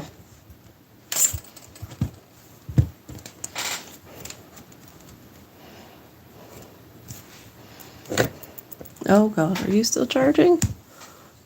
Thank you guys for the thumbs up, by the way. Always appreciate it before you head out for the night.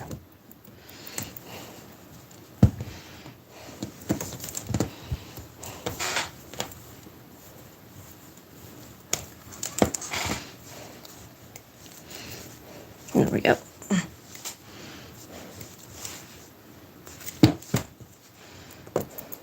With over 1,200 miles of canoe routes and well over 2,000 campsites, the Boundary Waters attract around 150,000 people per year, with mishaps or disappearances being relatively rare. And on the infrequent occasion that something does happen, rescue squads and law enforcement are rarely at a loss to explain the incident. Most often, tragedy can be attributed to decisions made by the person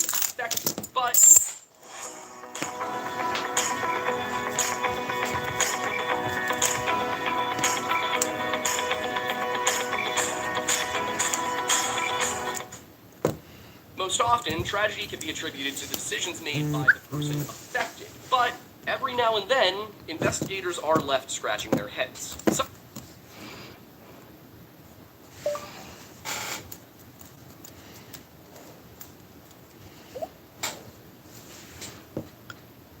Night-night, love you. Night-night, love you. My mommy. Was the case with 29-year-old Jordan Grider, a modern-day nomad who in 2018 attempted to spend winter in a primitive camp in the wilderness area. Jordan wasn't new to this lifestyle, having lived out of his truck and in these makeshift encampments since his late teens. But being a boy from New Mexico, one thing to which he was definitely not accustomed was winter in the Great Lakes region. For that reason, investigators were not entirely surprised when they became aware that something had happened to Jordan during his attempt to weather out the season. The confusing part was determining precisely what it was that had happened, because none of the evidence really seemed to add up. It took months to find Jordan's campsite, and then, even once it was discovered, it only led to more questions than answers. Items were strewn about the area in ways that just didn't really make sense, and yet Jordan was nowhere to be found. There was evidence of a violent end, but no sign of a struggle. It seemed that no matter where investigators turned, something stood in the way of a coherent explanation. As often happens in unsolved cases like this, in particular those that occur outside the perceived comfort and safety of human settlements, the superstitious among us quickly jump to explain the events through paranormal or preternatural means. The incident came to my attention through Nick over at The Missing Enigma, to whom I am very grateful for sharing the documents that he obtained via FOIA so that we could take a look at this case as well. Nick has a fantastic video of his own on this case with a title that really catches the eye. Killed by a Sasquatch? The Disappearance and Death of Jordan Grider. When Nick first mentioned it to me, and then when I saw the listing for the video, I was actually a little surprised. Like me, Nick is pretty cautious about assigning supernatural causes to peculiar missing persons cases. I don't want to speak for the guy, but through the conversations we've had, I've been under the impression that he's more of a skeptic than I am, though by no means closed off to the possibility of things beyond our knowledge and understanding. For that reason, I was very interested to see what warranted a title like that from a researcher like him. After diving into it, I absolutely get it, although I cannot say that I think Sasquatch is necessarily the kind of thing responsible for this. But in order to understand why it is that I'm open to a less than mundane explanation for these events, and before we get into the details of Jordan's disappearance and the subsequent investigation into his demise, a little bit of history is needed for contextual purposes. Now, if you aren't interested in that, you just want to get right into the story, then you can just go ahead and skip to the next chapter of this video. For those who do want the background, however, let's briefly discuss Minnesota. Since the time of European settlement in North America, there have been two distinct Native American groups associated with this region. In the western and southern portions of the state were the Siouan-speaking tribes of the eastern Dakota, while Algonquian speakers of the Anishinaabe cultural group were present in the north and east, nearby to the Lake Superior. Lake Superior, not the Lake Superior. I've grown up going to the Great Lakes. Of the two groups, the tribes of the Anishinaabe were most likely the more recent arrivals, having migrated into the region around 1,000 years ago. We've talked on a few occasions about the Anishinaabe and their migration story and their prophecy of the Seven Fires, but today I want to focus more on what became of the people who underwent that journey. The term Anishinaabe itself has been defined by scholars like Basil H. Johnston, himself a member of the Ojibwe Nation, as the good beings, which he writes is understood as meaning that human beings derive their goodness from their intent, because generally, men and women tend to do what ought to be done and what is of benefit. Within this cultural umbrella, there are several different tribal groups, the largest of which is the Ojibwe, and they are closely related to the Potawatomi and the Ottawa. Together, these three form the Council of Three Fires, which is an intertribal alliance in which each tribe plays a unique and specific role. The unity and structure of this alliance is traditionally held to be the result of decisions made along that great migratory journey that brought the Anishinaabe out of the Dawnlands, which are typically today associated with New Brunswick, Nova Scotia, and parts of Maine.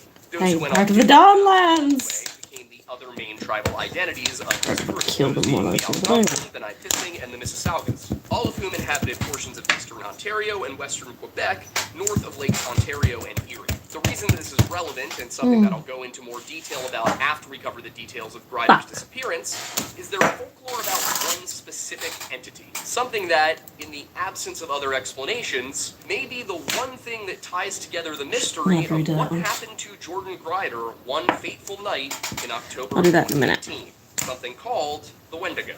Now, if you know anything about the Wendigo, you know that it's probably all centered around hunger. And if the Wendigo had just one thing, maybe he wouldn't be so angry. Magic spoon. You know, if the Wendigo weren't so obsessed with the things that it was accustomed to eating and would prefer to try something a little bit better, it could get the high protein, no sugar, carb conscious lifestyle that comes with Magic Spoon. I mean, you may also know that the Wendigo is kind of known for being really scrawny, really skeletal. But if it were to get those 13 to 14 grams of protein with 0 grams of sugar and 4 to 5 grams of net carbs in each serving, then it could feel good about what it's eating. And, you know, I'm not a Wendigo, but what I like about Magic Spoon is how it just brings me back to childhood. You know, sitting there on a Saturday morning, eating cereal while I watch my cartoons. These days, it's really more of a snack for when I'm up late working and actually doing the research on all of these videos. You can even hear it clinking into the bowl. Yes, I can. Because like an adult, I eat my cereal without milk. It's certainly not that, you know, I forgot to bring milk with me to the studio. Now, if you're like me, then the hardest thing about cereal has probably been that it's really hard to eat while hiking out in the woods. But with Magic Spoon treats, that's no longer a problem. Magic Spoon treats are packed with 11 to 12 grams of protein with only 1 gram of sugar and 1 to 2 net carbs. So it's kind of the perfect cereal substitute for when you're in a place that's milkless, like, you know, the Appalachian Trail. If you'd like to give Magic Spoon a try, then you can head to the link in the description or use code LoreLodge on their website to get $5 off. You can also find Magic Spoon on Amazon or at your nearest grocery store. And since Magic Spoon is so confident in their product, it is backed by a 100% happiness guarantee online. So if you don't like it for any reason, you can get your money back. So if you want to give it a try, head to the link in the description or go to magicspoon.com/LoreLodge to get $5 off your order.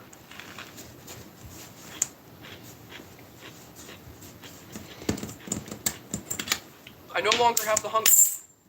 Good.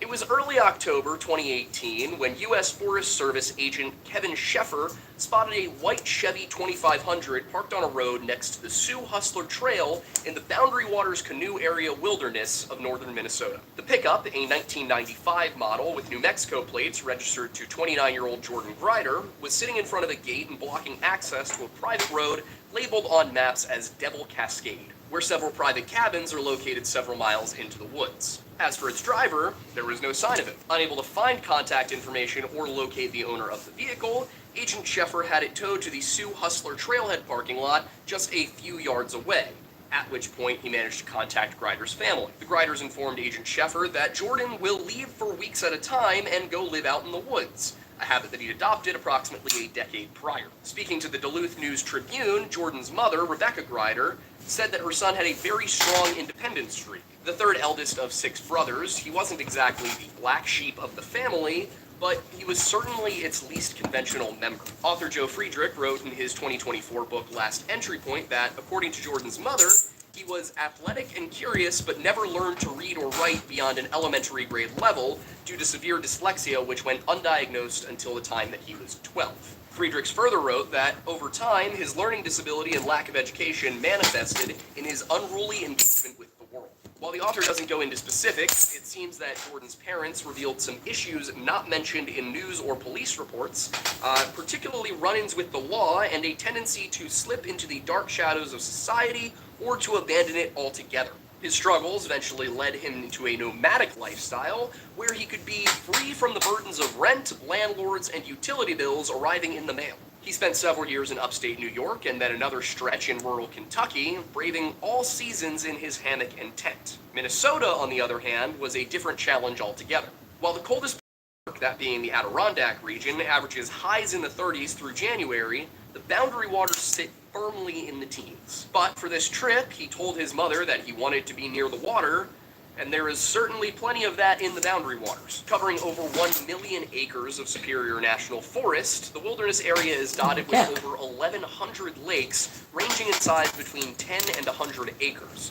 with innumerable smaller bodies of waters like ponds and streams. Aside from the water, it's basically all forest, which is great for recreational activities like hunting, fishing, canoeing, hiking, and camping, but not much else. And as a result, much of the region is very isolated. The specific location where Jordan's pickup was found, the Sioux Hustle Trailhead, is over 11 miles from the nearest human settlement, which is Big Lake Wilderness Lodge. Not even really a town or a village, it's a wilderness resort. The nearest community is Crane Lake, which is a little fishing and resort village that's classified as an unincorporated community about 24 miles northwest of the trail, while the nearest real town is Eli, or Ellie, I'm not sure how it's pronounced, which is another 33 miles to the southeast. However, this didn't seem to bother Jordan. If anything, the isolation seems to have been precisely what he wanted. While back in New Mexico for his birthday, as well as several other family events in September of 2018, he told his parents and brothers what he planned to do,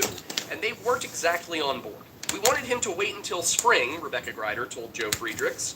"We didn't like the idea of a winter in the woods in Minnesota. Nobody did, other than Jordan. To the young nomad, this was simply the next adventure, and he must have felt ready for it, because his mother told the News Tribune that her son was super cautious and he would be super daring too, but only if he had mastered what he was going to be daring with." So, while his family's concerns were certainly valid, Grider seemed content with his situation. According to police documents obtained by Nick over at the Missing Enigma, Jordan texted the family group chat on October 8, 2018, sending a picture of a beaver pond not far from his campsite, and then again on the 9th with an accounting of how much grain and beans he'd bought for his stay. It was the last they'd ever hear from him. Beans. And tell I'm getting old, I'm liking that fiber in beans. There we go. Everybody lay down flat. There we go, I like that a little bit better. These two little fuckers. Oh, then I go bake everything. They'd ever hear from him.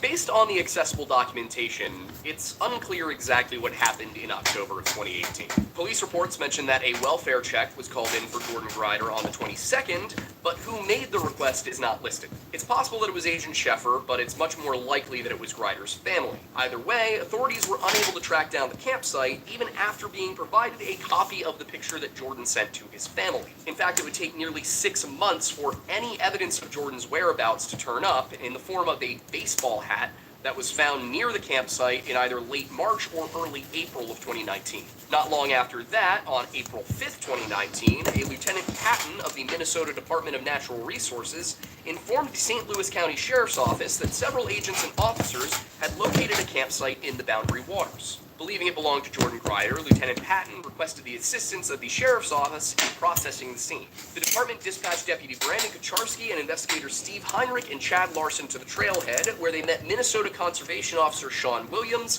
as well as Border Patrol Agent Matthew Eastham, Forest Service Agent Kevin Sheffer, and members of the St. Louis County Rescue Squad. The group group traveled by snowmobile, approaching the campsite from the north via a decommissioned trail. This is a little bit confusing, as maps would suggest that the decommissioned trail has an access point at the Sue Hessler trailhead, which is much closer to the site, but it could be that something rendered the nearer route unusable. In any case, as they approached Grider's encampment, Williams located a dark in color cloth item lying in the snow, which was identified as a shredded sleeping bag cover. Williams found the piece just north of the site, approximately halfway between the camp and the crest of the hill. The hill in question is small, the top sitting at 1,383 feet above sea level as compared to the campsite at 1,364 feet, making a difference of only about 20 feet or 6 meters. It did seem that this position was chosen strategically. Officer Williams would go on to tell the Duluth News-Tribune that he'd have wanted the same cover from the north wind had he been winter camping. He further explained that it was in a super remote place and that if you were looking for a spot to avoid contact with people, he really did find it. That opinion, however, does not seem to have been entirely consistent among investigators. Rick Slatton, St. Louis County Rescue Squad captain, speaking to Joe Friedrichs for Last Entry Point, pointed out that as the crow flies, Grider was less than a mile from a pretty main road, being only 4,500 feet into the woods from Echo Trail. In his opinion, that's not very remote when it comes to the boundary waters. Perhaps the best compromise is to say that while it's not that far from a main road, it's certainly not somewhere where people will be traveling frequently. That contributed to the length of time that it took to find the campsite, but also made the circumstances of what was found there quite odd. Upon arrival, investigators found a green tarp slung over a guy line between two trees, functioning as a makeshift tent. Inside was a hammock, sleeping bag, and mat, and a number of other bags and miscellaneous items. After photographing the scene, investigator Heinrich wrote that he had other officers cut the tarp down the middle, at which point both halves were then laid on the ground and photographed. At the time that the campsite was first discovered, on April 5th, 2019, there were reportedly 2 to 4 feet of snow on the ground, and they were able to determine that the sleeping bag cover had likely been there prior to the winter because there was grass underneath it rather than snow. In addition, Williams had recovered a shredded jacket on the south side of the campsite, and investigator Heinrich's report listed another 8 items recovered from the scene that day. These included a baggie containing toilet paper and a cloth bag, a Beretta 92FS 9mm handgun with 12 rounds of ammunition in the magazine, a sketchbook with handwritten notes, a GoPro camera, a black wallet with $178 in cash, and a New Mexico driver's license belonging to Jordan Grider, a black stocking cap, a beanie for those of you who are more coastal, another black stocking cap said to have been found by Sheffer, previously misidentified as a football cap, a blue inflatable pillow, a plastic bag containing a dress and pens, and 2 General Motors keys on key rings. What they didn't find was Jordan Grider. Unfortunately, nothing was found that could suggest where he might have gone, but there were signs of what had happened to him. Namely, there was a lot of blood. Deputy Bacharski wrote that the hammock had large amounts of what appeared to be dried blood, while Heinrich reported that he located several areas of blood spatter on the inside of the tarp and a large amount of blood in the hammock and sleeping bag. This raised a number of questions, the chief being, if all of this blood belonged to Jordan, then where was the body?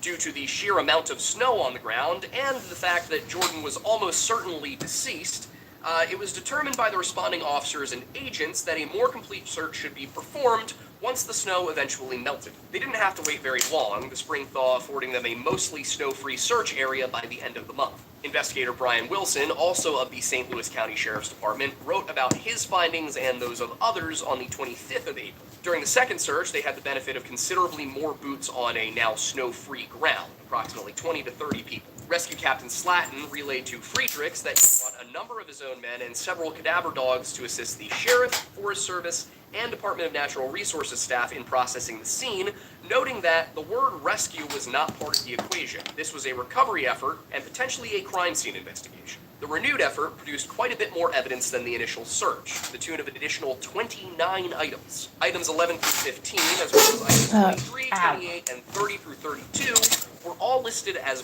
bones. And of those, only a few were clearly identifiable, with investigators on the scene believing 11 to be a humerus, 12 a rib, 15 and 23 femurs, 28 a vertebral segment, and 31 a forearm. If there was any doubt that Jordan had perished, it was all but snuffed out by this aspect of the discovery. And later testing of these, as well as bones found on May 11th, confirmed via DNA testing that they belonged to Jordan. or at least that they were some 600 billion times more likely to belong to Jordan than anybody else. Now, the scattered nature of the bones and the fact that most of the skeleton was missing suggested that Grider had most likely been consumed by animals. But that only answered the question of where he was. It didn't answer the question of how he died. Where is he? He's over there and over there and over there and over there. Your dream wedding is Ooh, just pardon a me. click away. Explore our wedding collection today. Dresses, It didn't answer the question of how he died, and if anything, it may have only confused things further. This one's gonna get another one too. While positive identification of the remains would not be made until August of 2020, investigators were pretty confident that the bones found at the campsite belonged to Jordan Grider.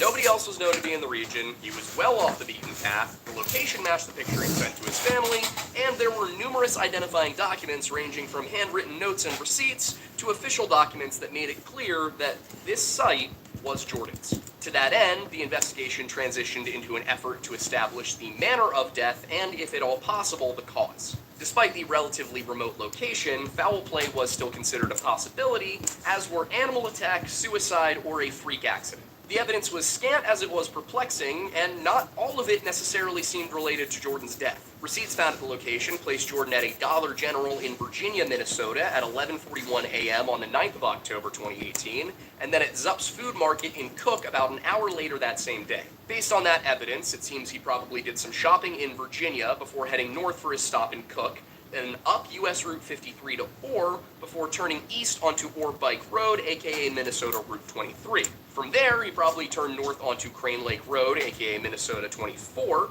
before making his final turn onto Echo Trail, aka Eli Bike Road. This would have taken him to the Sioux Hustler trailhead, where his truck was eventually found. According to the Duluth News-Tribune, the last receipt belonging to Grider was from the 10th in Eli, though it's not stated where he'd been shopping or what he had bought. He probably traveled south to Eli from the trailhead or the campsite on that day, as it seems unlikely that he'd end up going north from Virginia to get to the campsite originally if his ultimate destination was Eli, 48 miles east of that town. This would suggest that he felt he didn't have enough supplies or gear for his site, and his return on that same day would imply that he felt like he'd remedied the situation, whatever that may have been.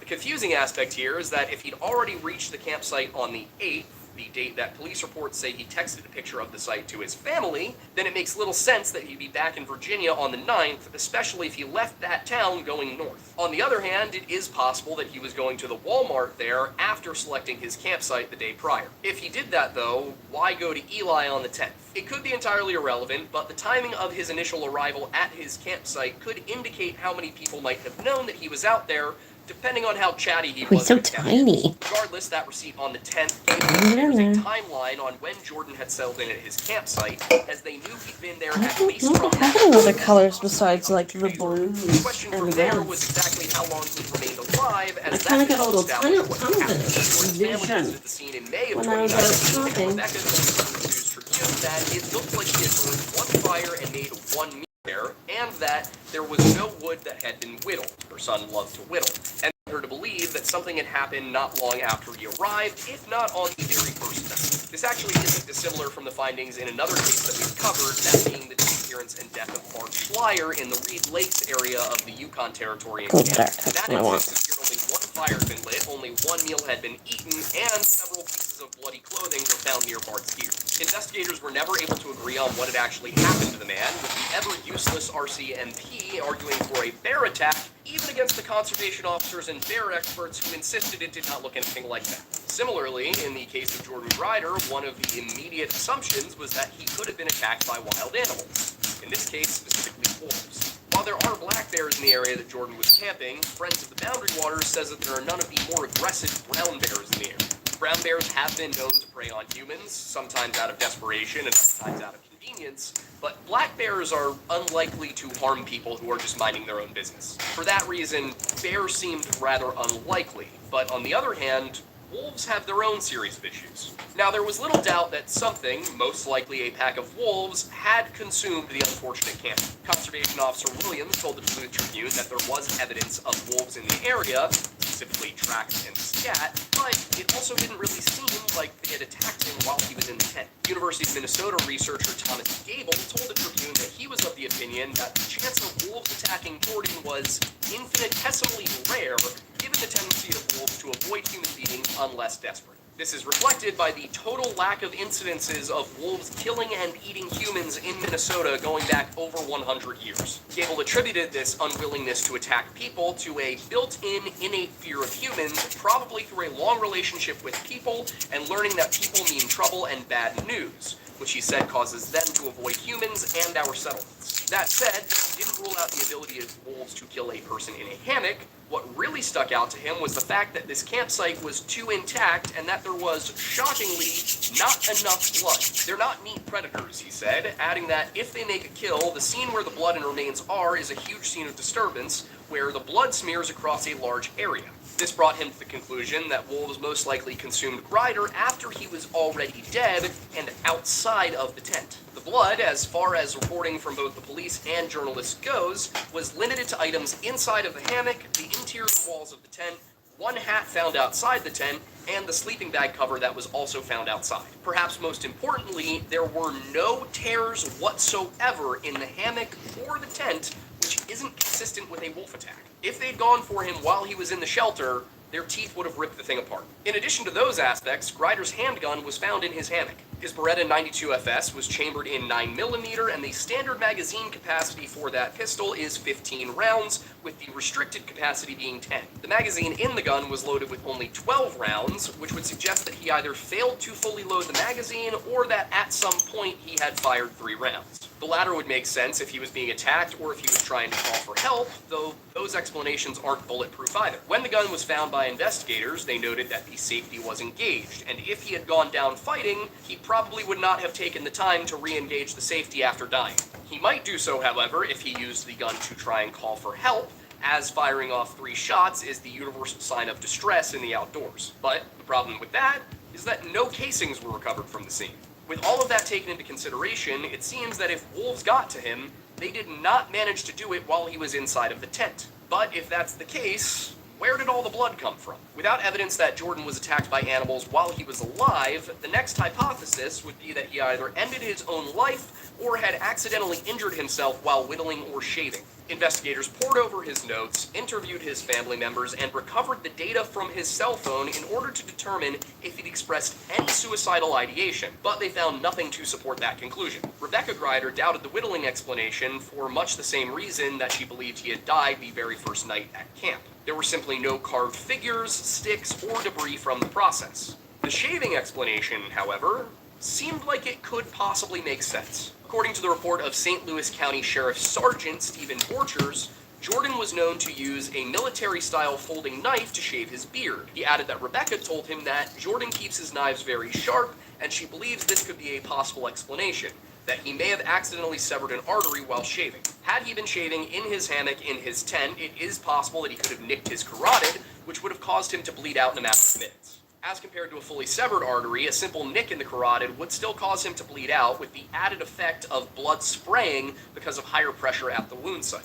This would account for the blood inside of the hammock as well as on the interior of the tent, as well as why it was limited to just those 2 locations. It's a pretty reasonable explanation for how he could have died, and it leaves open the possibility of him getting up out of the hammock and out of the tent after he was injured and before bleeding out. Still, there are some issues with this theory. As Nick from Missing Enigma said in his video on the case, not only were all of Jordan's knives found in his sheaths, but none of them had any traces of blood. On the other hand, he pointed to the strips of cloth found in the area, which Jordan may have cut in an attempt to craft some bandages as he bled. The issue here is, as Nick again points out, it doesn't appear that any of these strips were used as bandages. I'm inclined to agree, as none of the photographed strips appear to be bloody, nor do the police reports describe them as such. So the question there is, why cut these strips for bandages and then not even attempt to use them? Furthermore, it seems very unlikely that he would have gotten no blood on these strips as he cut, since that's a 2-hand job and he would have had blood spraying from his neck. It may seem like I'm nitpicking, but if we take the situation as a whole, it plays out something like this. Jordan decides it's time for a shave, but rather than walking down to the beaver pond just a couple 100 feet away, where he could use the water to see his reflection and to rinse off his face and knife, he chooses to shave in perhaps the most inconvenient location possible, that being lying down in a hammock. He then nicks an artery, climbs out of the tent, and grabs what appears to have been a pair of green pants, or potentially the shredded jacket mentioned in the police report. He then proceeds to clean his knife on something else, because none of the knives are bloody and none of the cloth strips they found had blood on them. And then he somehow manages to avoid bleeding onto the strips of cloth as he cuts them, despite having to use both hands to do so, and again, having blood spraying from his neck. Once he has finished cutting these strips, he uses none of them, sheathes his knife, and proceeds to lie down in the snow to die. Is all of that impossible? Absolutely not, but it certainly is a weird series of choices and coincidences. It doesn't make much sense that he'd choose to shave his face in the hammock, nor that he'd choose to clean the knife off before trying to cut the bandage strips, or that he'd bother to sheathe it afterward. It is possible that he managed to use a bandage and that it was carried off with some of his remains by the wolves, but then again, there's the lack of any blood on the strips that remained. Another thing that stuck out to me about these green cloth strips is that if you look at the pictures of where they were found, there is a holster in the midst of them.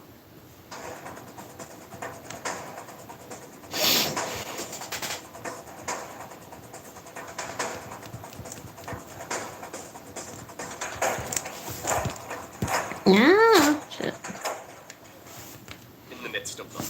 While the handgun that would have gone in the holster is in the hammock. In addition to that, another 2 of Jordan's magazines were found, one of which, item 37, is described as near camp. If the green strips were from a pair of pants, then it is possible that the holster was attached to them, and therefore it makes sense that that would be near the pants, but the magazine is a little harder to explain. There's also the possibility that this is the jacket that was mentioned as being shredded, in which case the holster is confusing too. But I say the magazine is a little more confusing because magazines aren't light, so even if being shaken out of a pair of pants, it's going to be found pretty close to where it was shaken out of the pants. They're not going to go flying. It could be that it fell out while the wolves were doing their thing, but then again, there is no blood on any of those garments, and also, why was the magazine on his person while the gun was in the hammock? I can't speak for all gun owners, but I don't just casually keep magazines hanging out in my jacket pockets. So, taking all of that evidence into account, none of the animal-inflicted or self-inflicted causes of death seem to be very sturdy, and foul play was ruled out by a lack of evidence. To this day, there is still no official cause of death listed for Jordan Grider, which is not particularly unusual in cases where the majority of a body is not found. He certainly suffered massive bleeding, but outside of that, nobody can ever truly be sure. Authorities have nothing further to go on, so this has sort of been filed under the unprepared camper has a misadventure category. Speaking to Joe Friedrichs, Rick Slatton was clear that the biggest threat to somebody on their trip to the wilderness is themselves, seemingly of the opinion that, whatever it was that caused Jordan's death, it was most likely a result of his own poor judgment. And Slatton isn't wrong to say that Grider was unprepared for this. He had only the bare essentials needed to survive, and didn't appear to have much of a backup plan outside of hiking out should he need to. He had selected an area with limited resources other than wood, and it seemed he'd brought no food that could be eaten without first being prepared over a fire. Put simply, he was tempting fate. And to that end, Slatton said that when they have calls from the Boundary Waters, it usually comes back to either simple forces of nature or choices the individual made while they were out there. But Slatton also said something that surprised me a little bit, because he named the very thing that I first thought of when Nick told me about this story on our live show several months back. Aside from saying that it wasn't wolves and it wasn't bears, Slatton very directly said the Wendigo didn't do it, and I'm not entirely sure that I agree with him on that. A couple of years ago, this video would be openly making the case that a Wendigo is precisely what got Jordan Grider, and that the Forest Service is covering it up in order to keep such a creature secret. Viewers who have been watching this channel for a while probably remember a time where we were much more open to paranormal explanations and government cover-ups of them. But as I've done more and more research, I've found that time and again, the evidence just doesn't support that claim, while those that leave me scratching my head are typically few and far between. And even in those cases where it appears something How you guys doing weird tonight? must have happened, the culprit seems most I'm likely making to be a jellyfish. human. So you may be asking, what is it that makes this case in particular different?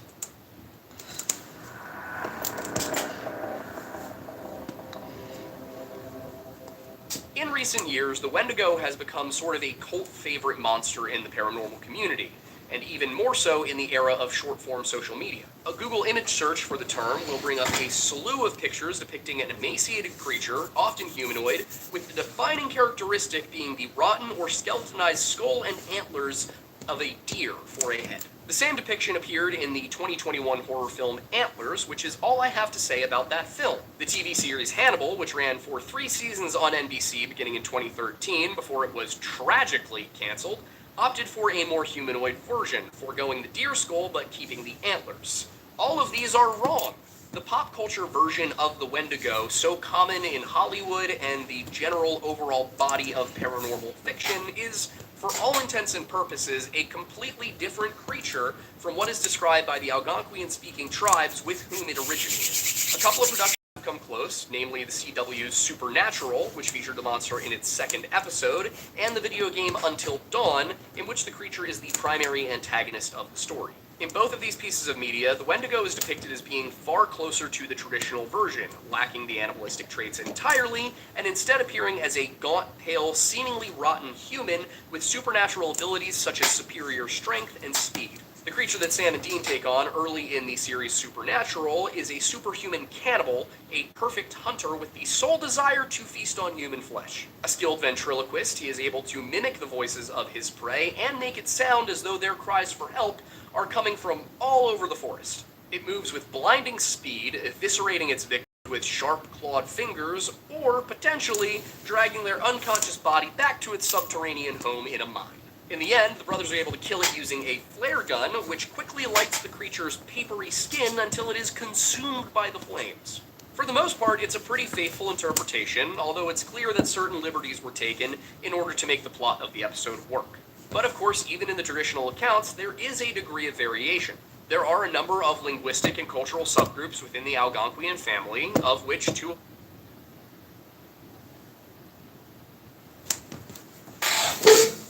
I'll be right back.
It's raining.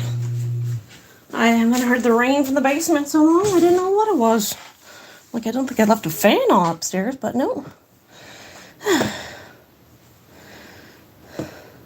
The largest are the Anishinaabe and the Cree. These, in turn, have some of the best preserved and most extensive stories about this being, or, more properly, these beings. Essential to understanding what a Wendigo actually is, and why it's relevant to this case, is a deeper understanding of the spiritual beliefs of groups like the Anishinaabe and the Cree. One of the foremost authors on the subject was the Ojibwe scholar and elder Basil H. Johnston, whose work we've cited in prior videos dealing with the concept of the Wendigo, and to whom I looked when trying to craft a better understanding of the supernatural entities known to the Ojibwe and their cousins as Manitous. You may be familiar with the term as it relates to certain locations in the Great Lakes region, such as Manitoulin Island, which is named for the Anishinaabe term, and I'm going to try my best, Maniduwaaling, meaning Cave of the Spirit. Or you may have heard it as part of the term applied to the creator being of Algonquian storytelling, Kichi Manitou, typically known in English as the Great Spirit. For these reasons, it's understandable that many Westerners have assumed Manitous to be a term for spiritual entities akin to gods or goddesses in European cultures, but this is not quite the case.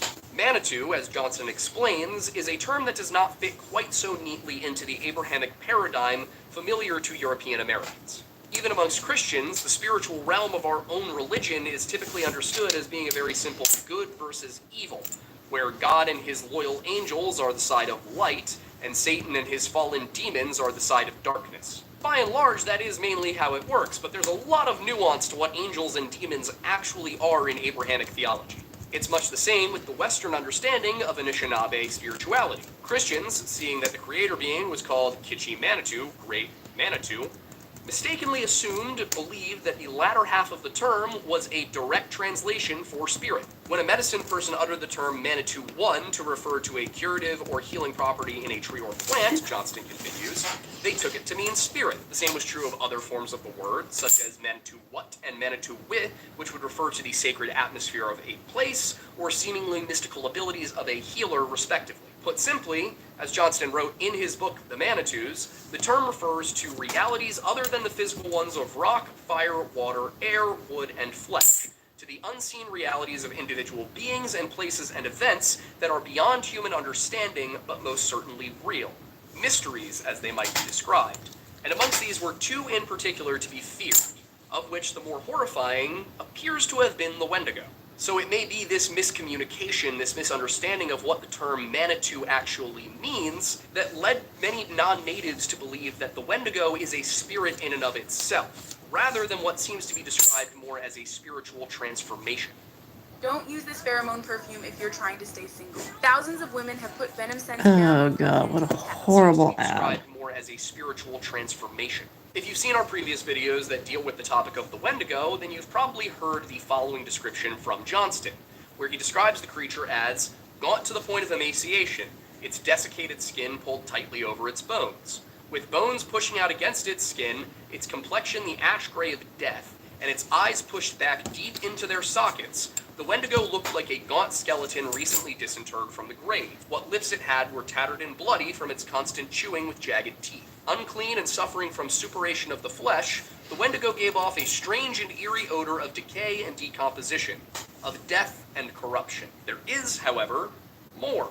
In addition to the Wendigo being described as rot and decay personified, Johnston also writes that it was a giant Manitou in the form of a man or woman who towered 5 to 8 times above the height of a tall man. It was, however, a giant in height only, a description he explains through selected Wendigo stories included in the chapter. He also says that when one such being hunted, a dark snow cloud would shroud its upper body from the waist up, and the air would turn cold so the trees crackled. Then a wind would rise, no more than a breath at first, but in moments mining and driving, transformed into a blizzard. Following the blizzard, it was said, came the Wendigo. For many, the appearance alone of the Wendigo, or even the blizzard preceding it, was enough to scare them into the grave, as was the case in an Eye-Pissing tale related by Johnston. In that story, a man described as reasonably successful as any other hunter, whose family fell upon hard times during an unusually hot and dry summer, approached a sorcerer because his family had been reduced to eating roots and bark to survive the winter. It is noted that while everyone else in the village was suffering, only this man sought a supernatural remedy to his woes. To that end, he requested something that would give him the ability to find real food, and was given a powder made of roots with instructions for him to brew it and drink it in the morning. The man followed these instructions, brewing and drinking this beverage before anyone else in the village was awake the next day. And almost at once, the story reads, he began to grow in height until he was 6 times the height of an ordinary man. At first, this is so exciting that the man forgot about his hunger, forgot about his family's hunger, and his legs now being much longer, his muscles much more powerful, he just kind of romps and bounds about in the wilderness, enjoying his newfound abilities. And of course, as part of this, the author notes that he would be able to outrun most large animals, and therefore was very capable of hunting any game that he might come across. Soon, however, the man was tired from running about in the forest and took a moment to rest. As he did so, he became very conscious of his hunger, but strangely found that the thought of animal flesh sickened him. In his efforts to remedy this peculiar, indescribable craving, he stood once more to go off in search of food.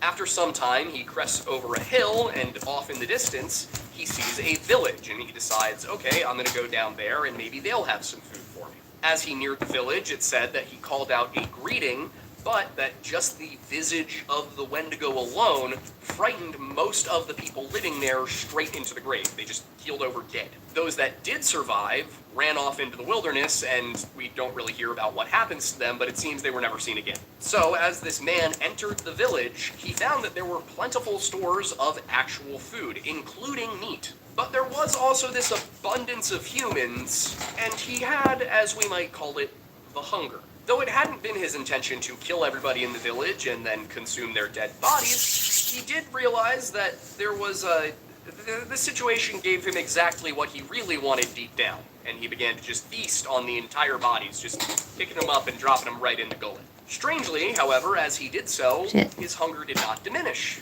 Instead, he grew in proportion to each meal, leaving him just as hungry as before. It is only at this point in the story that the man is first referred to as a Wendigo, the transformation apparently being cemented by the decision to eat human flesh when other options were available. The story ends when a man of that village, who was not present when the Wendigo came through, tracks the creature down across hundreds of miles, eventually finding it shrunk into the normal stature of an ordinary Wendigo. What exactly that means is hard to say, because earlier in that chapter, Johnston described these beings as giants, and yet this normal-sized man is able to club one of the weakened Wendigos to death. In that story, it is the act of cannibalism, not just the desire to eat human flesh, undertaken out of greed or gluttony, that causes the transformation from human into Wendigo. But this is not the only way for someone to become such a monster. In the second story provided by Johnston, a man with many wives asked a couple to take their daughter as yet another. They refused him, the father pointing out that the petitioner had already had several wives. More wives than most men, and should not take another lest one of the wives be neglected. In addition, he bid the man think of the other men who did not yet have wives. But, rather than seeing the logic behind the father's words, the teacher took this as an insult. And as one does when told that he cannot take yet another wife, he turned to magic to get what he wanted. As the story goes, he made an effigy of this girl that he wanted to marry out of snow, then immersed it in water, then left it outside to freeze solid overnight. Then he buried the effigy in ashes while performing ritual chants, which in turn caused the girl to feel a chill all throughout her body. It was a chill, Johnston writes, that numbed her entire being and made her unbelievably hungry, which was strange because she and her family had just eaten a short time earlier. No matter what was done, the girl could not be warmed, nor could her hunger be sated, and at last she turned on her family.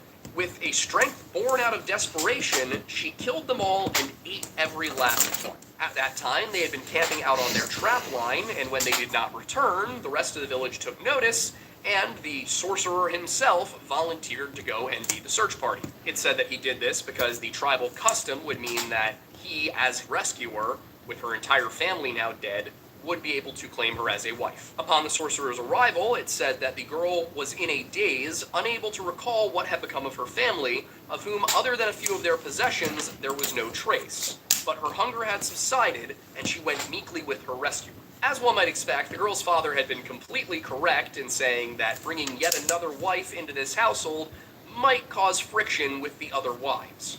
And as a result, the girl never really managed to fit in amongst the other women of the household. Along with the issue of jealousy, they were also a little suspicious about how her entire family had disappeared, and yet she was left alive. Yet they would not tell her why they were suspicious. Eventually, at the urging of one of the older wives, she confronted the man who bewitched her and learned the truth. Then, in despair and anger, and with both unnatural chill and insatiable hunger settling in once more, she made a bonfire and threw herself into it. The story says that everybody was horrified to watch this happen, but that the girl didn't even make a sound as she went into the flames. It was just the sounds of burning flesh. Then, once the fire had finally died down and they began to sift through the ashes, searching for her remains in order to give her a proper burial, all they found were two little icy figurines. One depicted a woman encased in ice, and the other an infant. As it turned out, this wife, this young woman who had been turned into a Wendigo so that she could be claimed by the sorcerer, had been pregnant with his unborn child, and this was a way of her getting revenge. The remaining two stories included in the chapter deal more with the death of a Wendigo than the creation of such a thing. In the first, the Anishinaabe cultural hero Nanabauzu was captured by one of the cannibals in, you guessed it, Minnesota. The monster commanded the hero to build the very fire and spit that would be used to cook his flesh, and was told that if he refused to do so, or he tried to escape, he would instead be eaten alive. So, as Nanabauzu worked to build the fire, a mouse asked why he didn't just kill the thing, and Nanabauzu replied that he would do so if he only knew how. The mouse then gave him one of the funniest methods of killing a monster that I have ever read. As instructed, the story reads, Nanabauzu found a long dry stab, hard and stiff with age, and thrust one end into the white-hot coals as a blacksmith does when he tempers metal. Once the point of the staff burned white and red, he withdrew it from the fire and retreated a little from where the Wendigo was sleeping on his stomach with his rump upraised like a hillock. Then, from about 100 paces away, Nanabauzu threw the makeshift javelin. His target was the very middle of the Wendigo's rump, Johnston writes, and his aim was dead on. The cannibal screamed in pain and ran off into the forest, and from that point on, the Anishinaabe of Minnesota were no longer troubled by Wendigos for fear of Nanabauzu and his methods. The final story, and the second involving Nanabauzu, takes place in Nipissing territory. This time, however, there is not just one Wendigo, and they've been terrorizing the Nipissing for years. The hero, called upon by these victims who heard of his exploits of the previous tale, bravely answered, but under the impression that there was only one Wendigo. So when he arrives, he hails the monster, come out and fight me. And then much to his shock, not just one Wendigo emerges from the forest, not two, not three, but over 3 dozen. Nanabauzu did the sensible thing, which is he turned tail and ran all the way to the lake. And then not only into the lake, but actually onto the lake, as stones miraculously, rose up to meet his feet. The Wendigos, of course, follow Nanabauzu all the way down to the lake and then across the stepping stones until all 40 of them are over the water, at which point the stones just vanish back under the waves, and the Wendigos realize they can't swim. So all 40 of the Wendigos just drown. Right then and there, Nanabauzu is hailed as a great hero, and there is never again a worry of Wendigos at this lake. All in all, Johnston's accounting of the Wendigo gives us several important... I'd like to see that movie. I think it'd be fucking hilarious. Multiple ways to make a Wendigo, and also multiple ways to bring about their end. Consistent with most people's understanding today, they can be killed by fire, but they can also be clubbed to death or drowned, among other things. We're also informed that the craving for human flesh is not what makes somebody a Wendigo, but rather the actual act of consuming the body of another person, typically out of... You can have bad thoughts, but that's fine as long as you don't do the bad thoughts. Impetuousness can be their downfall. These traits seem to be consistent across tribal lines in the Algonquian community, with the exception of them being giants. Looking at Johnston's own set of stories, only in one is the Wendigo described as being larger than an average man.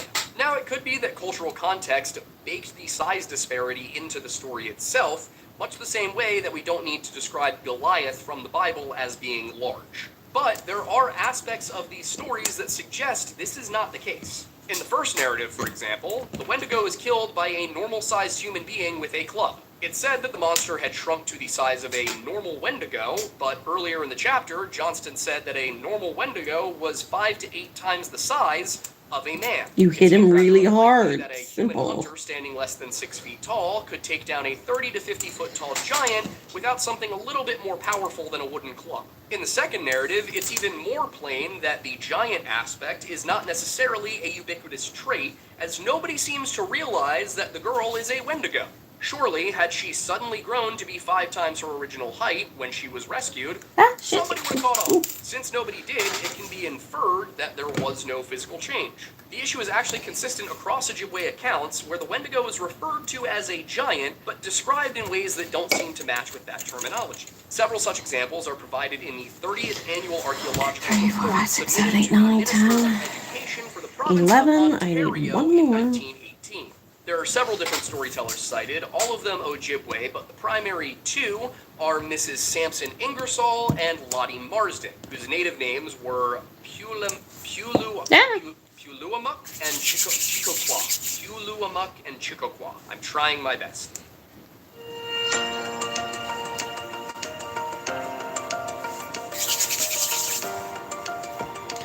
One, 2, 3, 4, 5. 1, 2, 3, 4, 5, 6, 7, 8, 9, 10, 11, 12. And Chicoquah. I'm trying my best. If you happen to know how these names should be pronounced, I've used them several times now. Feel free to correct me. I really, really would like to know how to do this. Now, Ingersoll's story is particularly interesting because in this case, the Wendigo actually has a brother who is not a Wendigo, but does live with him. Now, the Wendigo in this story is described as being big, but no specific measurements are given, and the non-cannibal brother is able to defeat him in a wrestling match. Looking at Marsden's stories, both of them do refer to the Wendigo as being a giant. The term giant is used in the text, but once again, the other aspects of the story do not support that title. As both are rather short, I'm just going to read them in full. Aiden, the mood lighting. Perfect. One time long ago, a big Wendigo stole an Indian boy, but the boy was too thin, so the Wendigo didn't eat him up right away. But he traveled with the Indian boy, waiting for him till he'd get fat. The Wendigo had a knife, and he'd cut the boy on the hand to see if he was fat enough to eat, but the boy didn't get fat. They traveled too much. One day, they came to an Indian village, and the Wendigo sent the boy to the Indian village to get some things for him to eat. He just gave the boy so much time to go there and back. The boy told the Indians that the Wendigo was near them, and showed them his hand where the Wendigo cut him to see if he was fat enough to eat. They heard the Wendigo calling the boy. He said to the boy, "Hurry up, don't tell lies to those Indians." All of these Indians went to where the Wendigo was and cut off his legs. They went back to see if he was dead. He wasn't dead. He was eating the juice, marrow, from the inside of the bones of his legs that were cut off. The Indians asked the Wendigo if there was any fat on them. He said, "You bet there is. I have eaten lots of Indians. No wonder they are fat." The Indians then killed him and cut him to pieces. The end of this giant Wendigo. The second story reads as follows. A long time ago, an Indian was hunting. He was in a very wild place where nobody would be near. He saw a foot track, a very big foot track, and he followed the track for a long ways off until he came to a clearance. He saw a camp not far away, and he thought to himself, "I will go there and look for something to eat." So he went and rapped at the door. A woman came out and said to the hunter, "Why do you come here? For this is where the Wendigo lives." "Well, I am very hungry," said the hunter to the giant's wife. "Well, he will kill you for sure. Go away. He will soon be back now."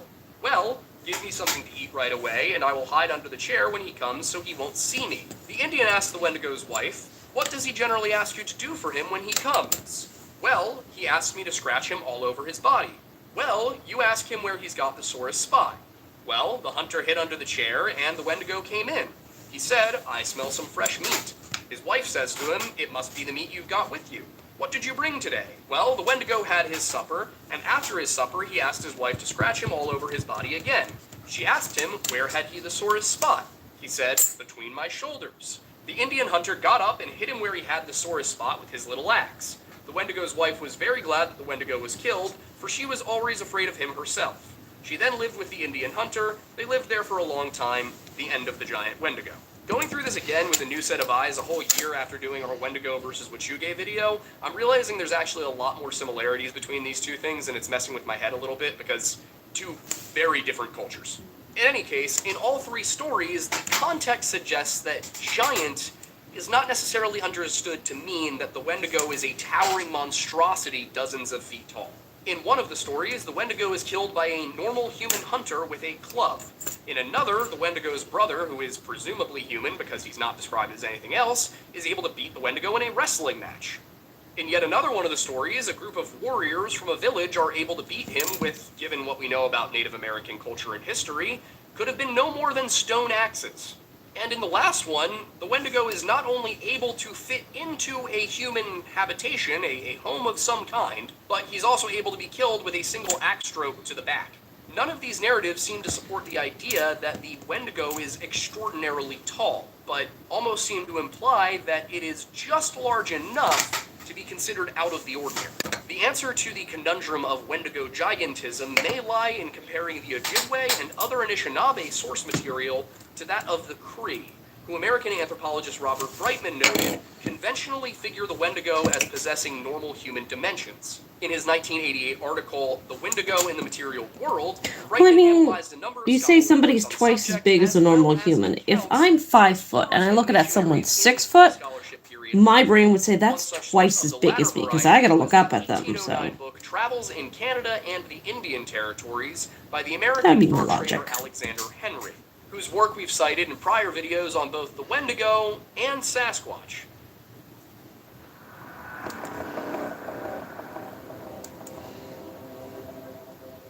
During his travels, Alexander Henry lived amongst the Ottawa, a very closely related tribe to the Ojibwe and part of the Anishinaabe cultural umbrella.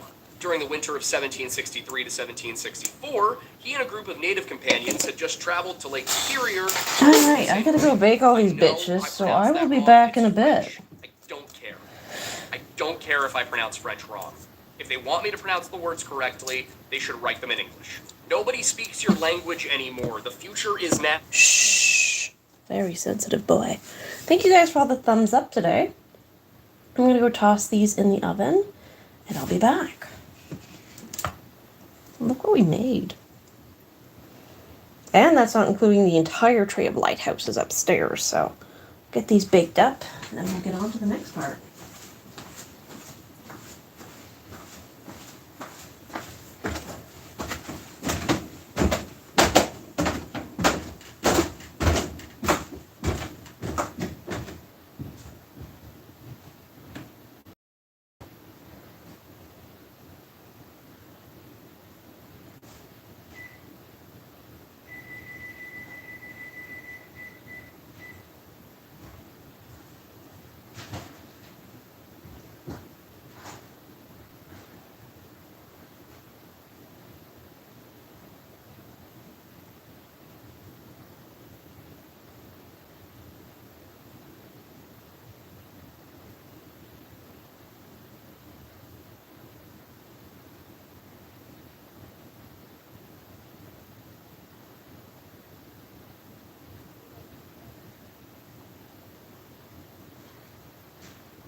What else can we work on tonight? 40 items I have upstairs, so that's not bad for 3 hours. Whew. They're still not done, but we're getting there. I suppose I can start working on the next part of those things, right?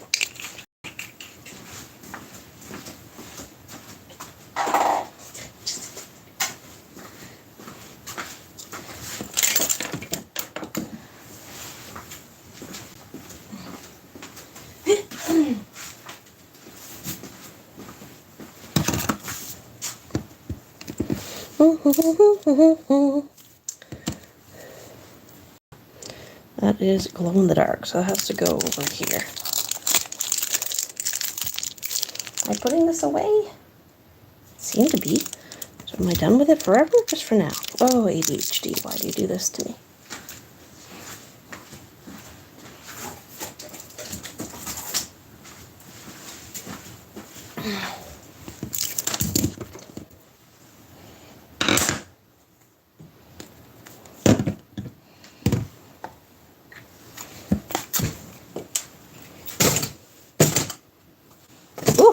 That almost ended badly.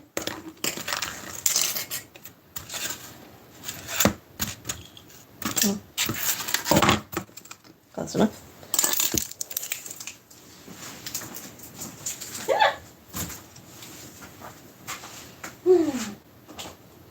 Time to make some piss poor decisions. Let's do this, I think.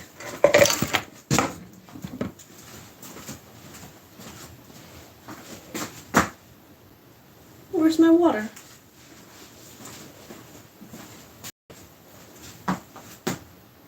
Where's my water? Fine.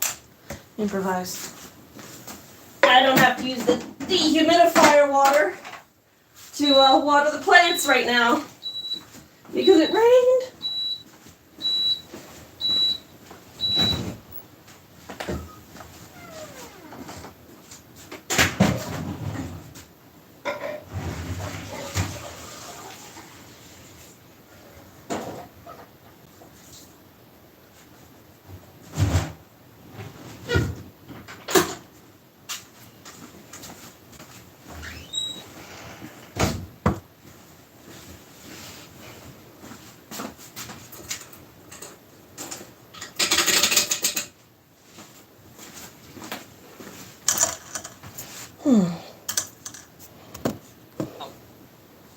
Old man.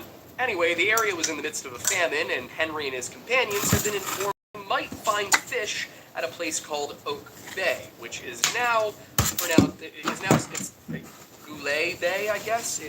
Goulash Bay, for all I care. Anyway, it's on the map. Now, while they were encamped there, a young man came straggling out of the woods, and something about him immediately put Henry's Ottawa companions on edge. Henry wrote that the appearance of this youth was frightful, and from his squalid figure there issued a stench which none of us could support. He continued on to say that the man's arrival struck our camp with horror and uneasiness, and it was not long before the Indians came to me, saying that they suspected he had been eating human flesh, and even that he had killed and devoured the family which he pretended to leave behind. The man obviously denied it, claiming that he had left the family to which he longed behind in a starving condition and unable from their weakly and exhausted state to pursue their journey to the bay.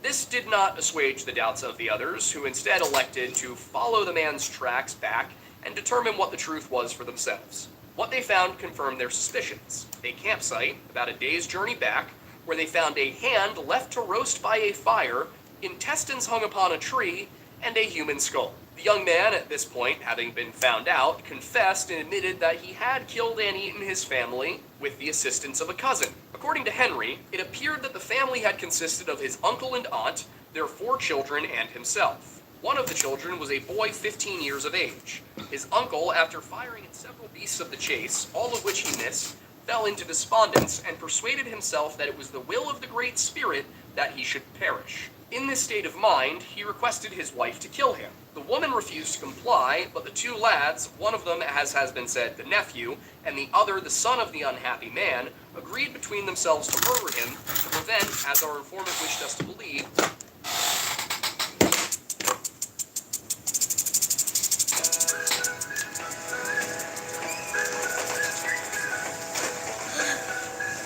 Introducing the all-new 2025 Subaru Forester.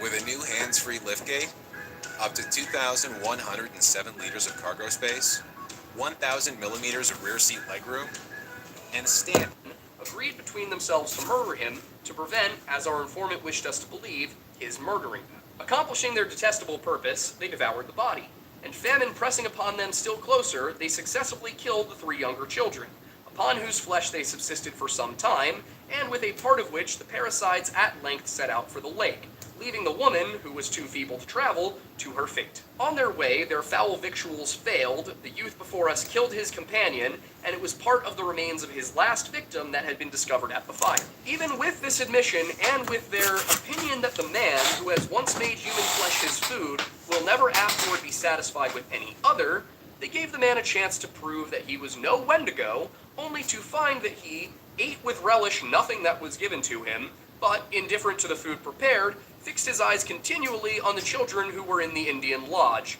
commenting frequently on how fat they all looked. Henry gave this young man the benefit of the doubt, considering that it was possible he was just happy for the children and that they were not starving. The Ottawa gave no such quarter. Concerned that the man was going to strike out after their own children, they waited until he was, not paying attention, walked up behind him, and gave him one axe blow to the back of the head.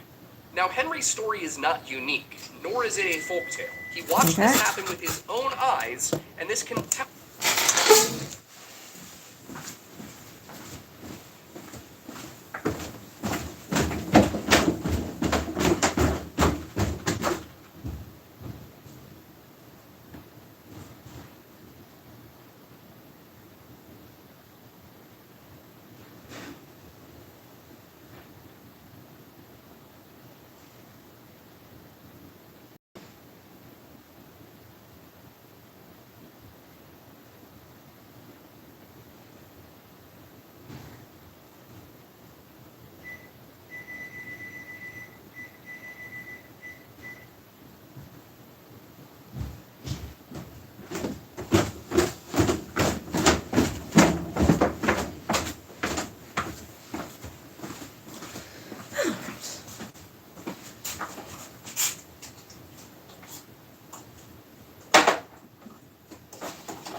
There's gonna be a lot of purple in this batch, I think.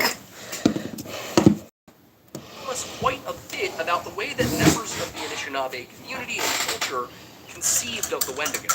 This young man was no giant. He didn't have any supernatural abilities. He was just a starving person driven mad by desperation. But they considered him a Wendigo all the same, even if his condition was entirely psychological and did not manifest in any physical change. Going back to Brightman's work, he traced the etymology and use of the term itself in various forms across the different Algonquian languages, noting that perhaps the earliest textual use of this term may come from William Strachey's 1612 work, History of Travel into Virginia Britannia, which is a funny title for a book written less than 30 years after the first attempted colonization of that area. Either way, Strachey's book has a dictionary of Powhatan terms, which includes the word wintook, which he defined in 17th century English as a fool. While today we use the word fool to refer to stupidity or gullibility, it was often used to refer to people who were perceived as utterly senseless or insane during the early modern period. It would be entirely reasonable that a matching term in the Algonquian language family would be used to describe a cannibal, as eating human flesh was and still is considered to be the behavior of somebody who is completely out of their mind. Moving away from Brightman's work, however, and into a more general story, there is another historical example that I think might be relevant here. It's also a story that once again highlights the utter incompetence and ineptitude of the Royal Canadian Mounted Police. Anyway, what I want to do is briefly go over the story of Jack Fiddler, a shaman and chief of the Sucker clan of northwestern Ontario's Sandy Lake. Fiddler, whose native name I absolutely cannot pronounce but means he who stands in the southern sky, was well known in his community as a Wendigo slayer. Now, according to all known accounts, he was not going around just randomly murdering people and then saying that they were Wendigos afterwards. Rather, he was called upon by families to more humanely euthanize people they believed were going to turn into a Wendigo. But according to the Dictionary of Canadian Biography, in 1906, word reached the Royal Northwest Mounted Police of a band of pagan Indians who are in the habit of killing one another whenever one gets delirious through fever or other causes. Naturally, on an occasion where they actually weren't asked to investigate, they for once bothered to do so. The result was that in 1907, a detachment of the RCNWP was sent to a village that had never actually been informed they were under Canadian authority, nor had Canadian laws been explained to them. As one may expect, these wonderful Mounties ignored any sense of nuance to the situation, didn't even try to understand what was going on, or why the people of Sandy Lake thought that this was okay, and promptly arrested Jack and his brother Joseph for murder. These two men, who were not in any way aware that they were even subject to the Canadian judicial system, were to be tried without a lawyer, hundreds of miles from home, with essentially zero character witnesses present, due to the Canadian authorities just not offering transport or properly informing their community of what was going on. Now, Jack Fiddler actually managed to escape custody and opted to take his own life out in the forest. His brother Joseph, however, did go to trial. At trial, despite the pleas of his own people, Methodist missionaries, Canadian fur trappers, and even the jury itself, Joseph was sentenced to death because, in the words of Royal Northwestern Mounted Police Commissioner Aylesworth Bowen Perry, what the law forbids, no pagan belief can justify.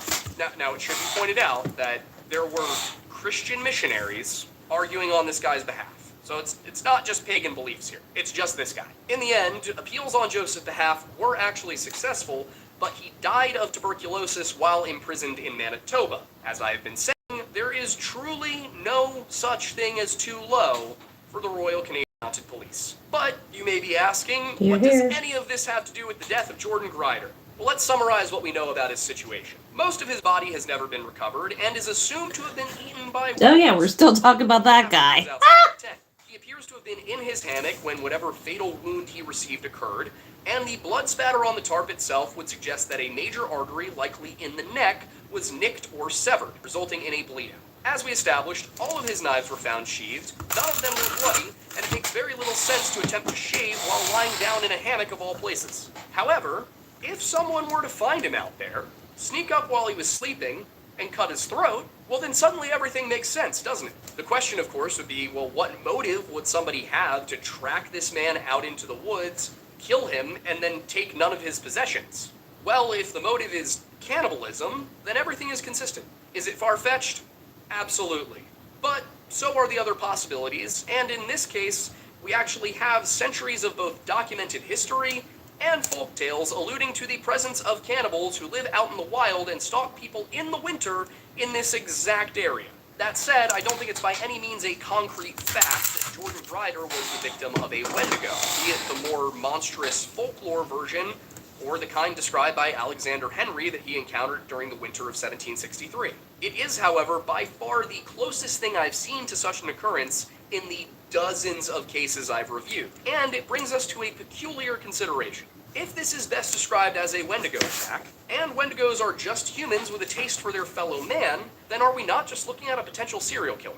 Have we found a crossroads between legend and reality, and if we have, was I right all along in saying that the Wendigo is responsible for some missing 411 disappearances? I'd love to know what you guys think, so please let us know in the comments, and of course, if you enjoyed this video, please leave a like, share it with your friends, let people know that we do this. I also want to give a huge shout out and thank you to the Missing Enigma for helping us with this video by providing those documents. I do greatly appreciate it, and once again, I just love this community for being so forthcoming and willing to share. With all of that said, if you want to support what we do here at the Lore Lodge, then the very first thing you can do is go to bunkerbranding.com and get yourself a new hoodie.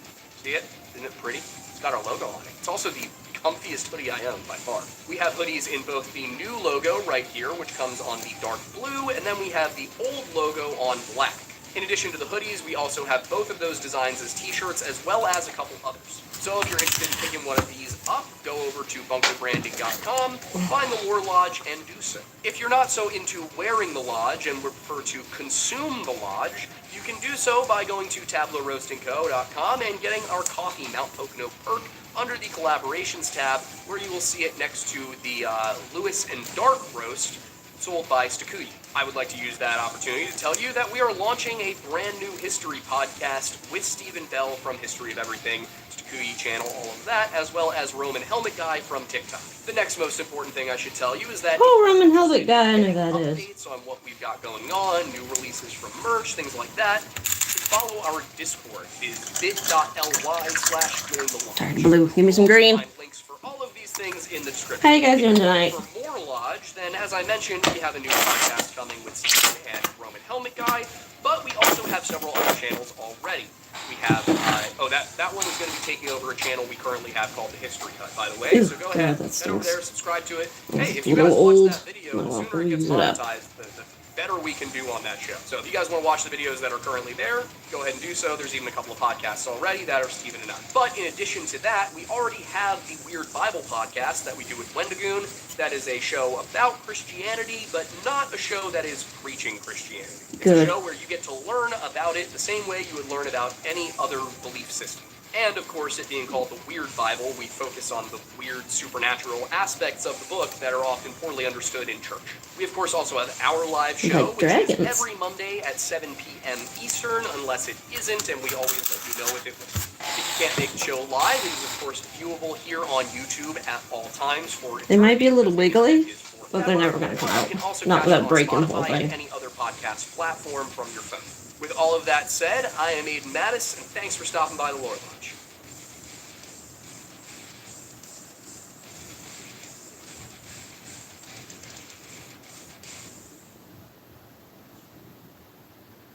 Not all probiotics are made the same.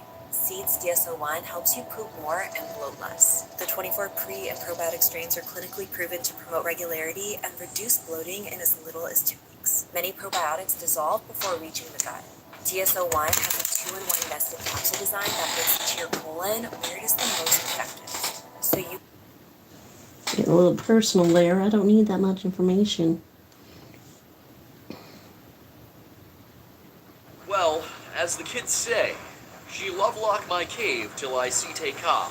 I'm Aiden Mattis, and welcome back to the Lore Lodge.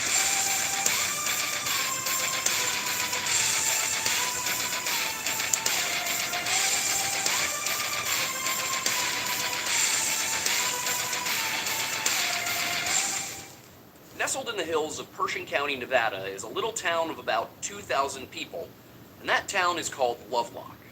I wrote that intro a little over a year and a half ago when I first looked into the legend of a race of giant, red-haired cannibals said to live in the area surrounding the Humboldt Sink some 10 miles south of the modern town of Lovelock. Now, this story of a people called the Te Ka first reached me through several short-form social media videos on various platforms, most of which gave a narrative filled with graphic details. Well, that's going right in the garbage, because Terrorize I'm the not tribes doing around that. them, kidnapping and eating them as their main source of food.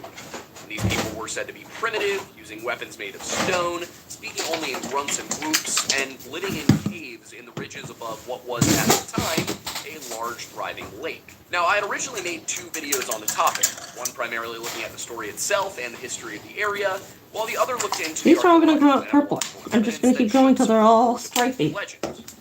But I don't want them to all be purple, but I don't want to spend the time painting them. and also simply didn't need I could to spray be paint a separate couple. videos. Maybe that's So, what I with should a get short done right week to now. produce this episode, and with some corrections to be made, I sat down to put this one together for you. And the reason I'm telling you this is that you, the viewer, fall into one of 2 camps. Either you haven't seen this video before, or you have. And if you haven't seen my stuff on the Lovelock Cave Te Ka, then I hope you'll enjoy everything that you're about to see, all combined into one convenient episode. But for those of you who have, I wanted to be upfront and tell you that a lot of today's episode is going to contain content from the first 2, as well as some from one of our Bigfoot episodes, and then all of that is interspersed with new commentary written specifically for this episode that includes entire pages of new script in some places. Things have also been rearranged to better explain the story, so even if you've seen some of this before, you definitely haven't seen it presented the way that you're about to. So, in classic Lore Lodge fashion, this video is actually going to begin with a history on the Numic peoples, and specifically the Northern Paiute. But before we get into the historical background that provides the setting for this strange yet oddly plausible legend, I need to talk to you about today's sponsor, Raycon. You've probably seen us advertise for Raycon before, and if you have, there's a reason for that. It's because we think it's a good product, and we think it's worth telling you about it. And the thing that we like best about Raycon is honestly the value that you get in this little package. You have 32-hour battery life on each of these little earbuds. Very easy to put in, just a little slot, a little twist, and they stay in super snug, which is awesome because they use active noise cancellation. So if you're the type that gets distracted easily, I am, this is a great way to make sure that you can maintain Yeah, looks like this one's going to be an orange one. I listen to a lot of soundtracks, Orange is off runny. classical music while I'm writing, so I've got that going, and then I don't have to worry about sounds from construction or the dogs barking or anything else breaking through that barrier. And of course, that 32-hour battery life means that I don't have to worry about recharging them throughout my day. I can just go. You can also do a good amount of personalization with the cases. They sell a whole bunch of these guys. I like this one. It's kind of like a marble thing. But like I said, really the best thing about Raycon is the value that you get here, because These guys started just half the price as other premium brands with similar features. And I think it's awesome that there's a product out there that allows you to get things like active noise cancellation and that extraordinarily long battery life at such a low price. That is a great value, and it's why we bring it to you. And on top of that, if you try Raycons and you decide that they're not for you, they do offer a 30-day happiness guarantee return policy, no questions asked. So if you'd like to give Raycon a try, you can go to buyraycon.com/lorelodge to get 20% off the best-selling everyday earbuds brought to you by Raycon. Pampers Swaddlers keeps your baby 3 times drier all night long. Dry, brittle hair? Need some intensive care. Pantene. By Raycon. Did I not set the timer on the stove? Shit. How long have I been down here? Lovelock is pretty unassuming today. It's the seat of Pershing County, and between 2010 and 2020, the population actually decreased by about 20%. The majority of people I might fuck up. mining or agricultural industries, and while whites are the largest racial demographic, Native Americans are the second largest at 7.1%. The town was established in 1866 when an Englishman by the name of George Lovelock arrived and bought the squatters' rights to about 320 acres of land around the Humboldt. In this case, when we say the Humboldt, there are a few things we could be referring to. Those are the river, the lake, and the sink. And I don't totally understand what a sink is, but to my limited knowledge, the way this works is that sometimes it's a lake or it used to be a lake. But the important ones here are Humboldt Lake and Humboldt River. Though there is an important sink, and that one is Carson. I did in fact learn what a sink is, and as it turns out, both the Humboldt and Carson sinks are important to this story. I probably should have explained that when this story took place, there was likely a lot more water in both. Interesting little fact about George Lovelock Sr., the man who settled Lovelock, Nevada, is that he was born in Wales to English parents, but all of his siblings seemed to yearn for adventure. One of his brothers moved to Australia, another to New Zealand, and of course Lovelock to California and then Nevada. The town began to experience growth for the first time in 1868 when Lovelock sold about 85 acres to the Central Pacific Railroad. This led to the town becoming a small but still important mining site. Lovelock himself, seeing exactly how profitable this entire venture could be, started investing in hotels, saloons, casinos, those kinds of things around town to entertain and attract more workers. More workers meant more mines meant more profits, and one such mine was in a little place called Lovelock Cave. And, they weren't looking for gold there, it was more bat guano, but you know what, everything has its purpose.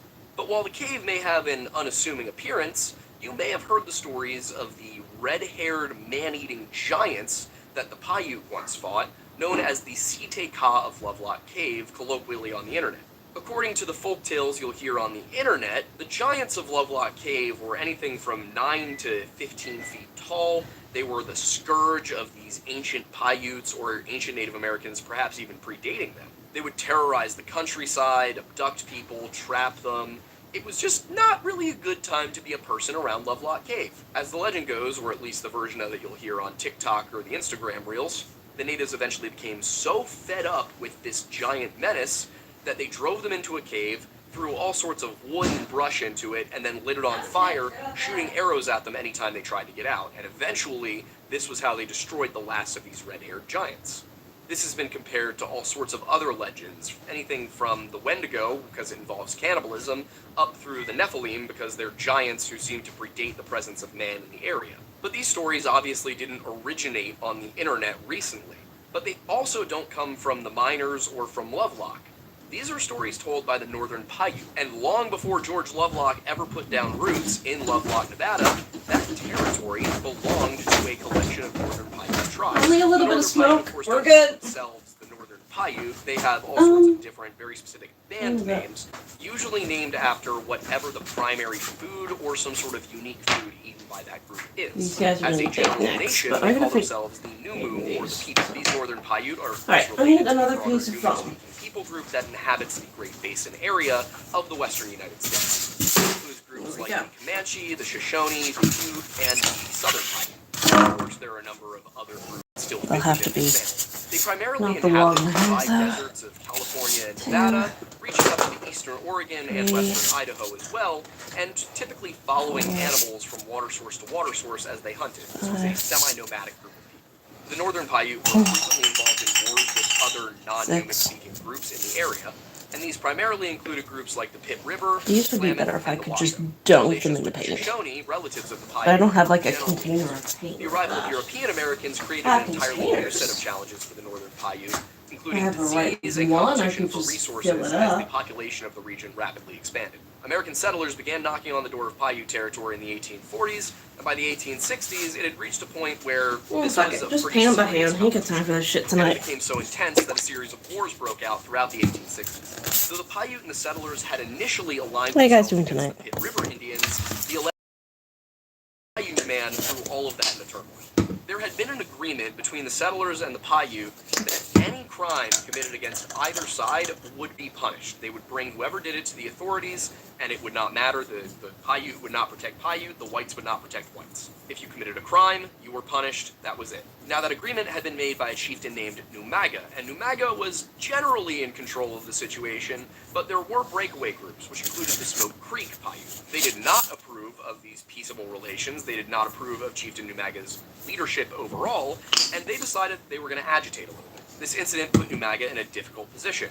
He could protect the Paiute man, who was a member of what was essentially a rebel cell. The natives, of course, didn't really think of it that way. But if he were to allow for one of his own to go and be handed over to people who were likely going to execute him, it would not look good within the tribe. However, if he didn't hand over the man for trial, then that could cause problems with the very, very powerful United States government. Numaga was an intelligent and well-educated man. He knew, looking east, that that entire land had once been peopled by his own. They may not have been Paiute just like him, but they certainly weren't the white man. He knew that to cross the United States was not something that typically ended well for the Indians. In the end, Numaga decided that he was unwilling to admit that a murder had occurred by one of his own, or deny that the murderer was one of his own, and he would not turn over the suspect. It's unclear precisely why he made this decision, but Numaga did go so far as to tell the settlers that he would not hand over any native who committed a crime or was accused of a crime. He would only hand them over to the authorities and was committed against a Paiute. This violated the agreement, and both sides left that meeting knowing war was possible. Numaga gathered a council, as was the custom of the Paiute, and himself voted against war. By the Paiute custom, a unanimous decision was required by the War Council, and so they went into deliberation. During the debates, however, 2 Paiute children were reported missing, and allegedly, the white men were to blame. The story went that a young Paiute man had made a trade. He had given a horse to some settlers at Carson Station, and they had, of course, given him in turn a gun, but the gun didn't work. An argument ensued in which he was unhappy about being tricked into buying a bad gun. A dog bit him, the settlers laughed, and he got very upset. The boy returned to the tribe and told them about the deal gone wrong and that he had been cheated out of his horse, and added in the detail that during the argument he had heard Paiute voices coming from the root cellar, and they were young Paiute voices. Having received information that the settlers had captured 2 of their own children, the deliberations were over. The Paiute were going to war. A raiding party rode to Williams Station, which was a stop along the Pony Express, and there they killed 5 people. 2 of those people were brothers of the William who owned the station, and the other 3 were just employees at the station, I believe 1 man and 2 women. And according to the Paiute version of this story, they did rescue 2 children. The settlers, on the other hand, claimed the entire thing was made up, there were no children, and this was just a reason for this level of reprisal against what was really not that big of a deal, even though it was wrong. Essentially, the argument was, you guys needed a reason to kill 5 people over a bad deal. We will likely never know if there were Paiute children in that root cellar, but what we do know is that the resulting series of conflicts saw the northern Paiute nation essentially destroyed. Defeated, the remaining Paiute were relegated to reservations at Pyramid Lake and Duck Valley. Westward expansion saw the end of the Paiute way of life, and most of them transitioned into more traditionally American styles of living. They took up careers in ranching, farming, entrepreneurship, and the like. But in the eras before the white man came, they faced an entirely different and yet still...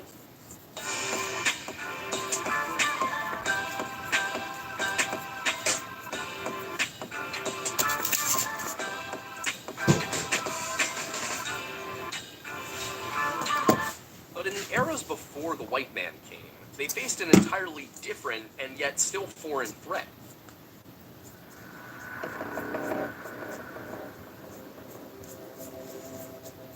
Sometime in the distant past, according to the Paiute, they were not the only people there, And a woman named Sarah Winnemucca wrote about the Paiute history and the Paiute in the time she lived around 1883. In her book, Life Among the Paiute, Sarah Winnemucca talked of a small tribe of barbarians that lived around her people. According to her, this band of barbarians lived along the Paul River. The exact time period for this conflict is uncertain. Winnemucca says that it was both many hundred years ago and that it occurred in the time of her third or fifth great-grandfather. That could be anywhere from 150 to 300 years, and many hundred years ago is even more broad. It certainly did not happen during Sarah Winnemucca's time, nor did it happen during her father or her grandfather's time. Though both young Winnemucca, known as Badface, as well as old Winnemucca, were extremely important figures in Paiute history, neither of them recalled anything about being involved in this. If Winnemucca's dating of between her third and fifth great-grandfathers is correct, then that would put this sometime in the late 1500s, anywhere into the 1600s. These barbarians are given no tribal name by Winnemucca, they are simply known as the barbarians. But it is clear that these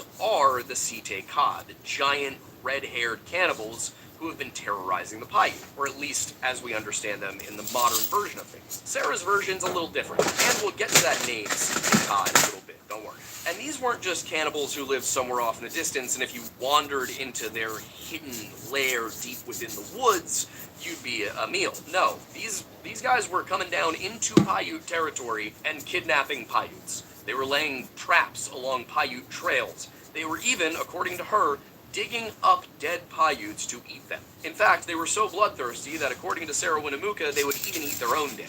Now, occasionally there would be open war between Sarah's people and these barbarians, but it eventually all came to a head in one particular 3-year-long war.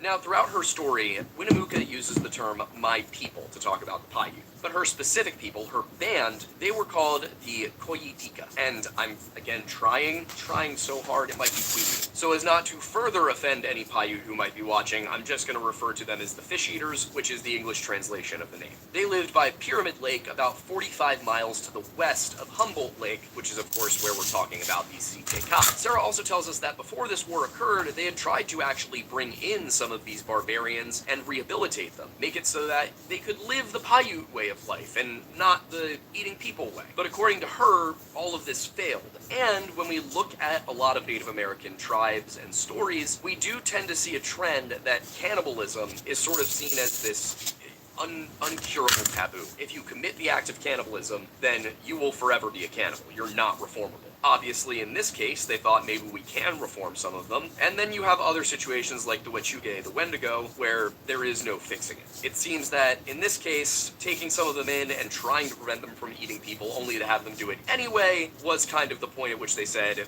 there's no curing this. And according to Winnemucca, these were incredibly agile and brave warriors. She recounts how the Paiute would fire volleys of arrows at them, and they would simply jump into the air, grab the arrows, and shoot them right back. Just to quickly interject here, I do have to wonder if this might hint at the story being older than I initially believed, because the Paiute certainly were using bows by Sarah Winnemucca's time, and they had been for centuries. However, one weapon that predated the bow, and which has been found in the region, in fact I think they found one in the cave itself, is the outlaw, which is a simple device that allows the user to throw a spear, javelin, or dart with greater power or accuracy. Well, power and accuracy.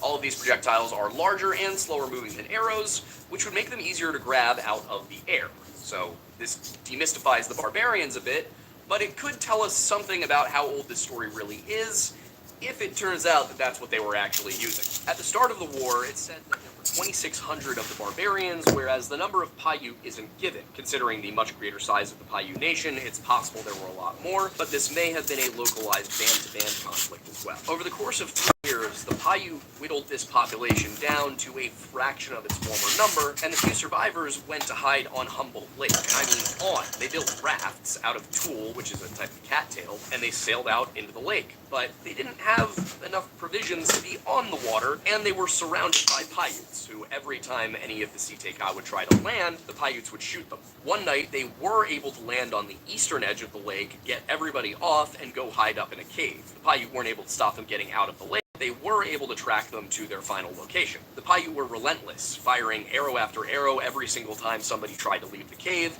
If they went through water, they figured this was the only way out because people kept trying to come out that entrance. And periodically, they would yell out to the barbarians and say, hey, if you guys just give up eating people, we'll be fine. We can be chill.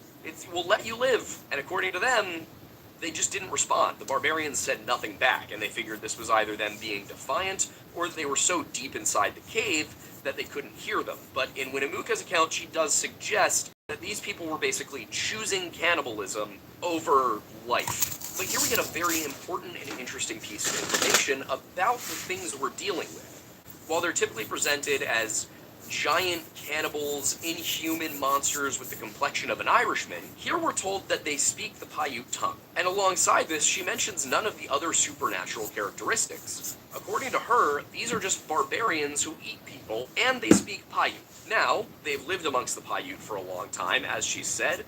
It seems perfectly reasonable that being a small minority within a much larger majority nation, you would learn the lingua franca. The fact that these barbarians are capable of speaking a human language and are not described with any other supernatural characteristics implies that what we're dealing with here is not the valiant slaying of supernatural evil creatures and monsters, but genocide. Because receiving no answer and assuming that these people are irredeemable, they set fire to the cave. They pile wood inside of it. They actually pile it at the entrance to form a barricade, but according to them, the CTK just keep pulling the wood inside, and then so they just light it on fire to smoke them out, but instead they all die. Or at least it's believed that they all died, because when the Paiute went back to check and see if anybody was still in the cave or had come out, it was still smoldering and there was a horrific stench that they assumed must be dead bodies. Thereafter, they were called Seydou Kara by their neighbors, which, according to Sarah, means enemy or conqueror. Interestingly enough, this story is not too dissimilar from a Yosemite story.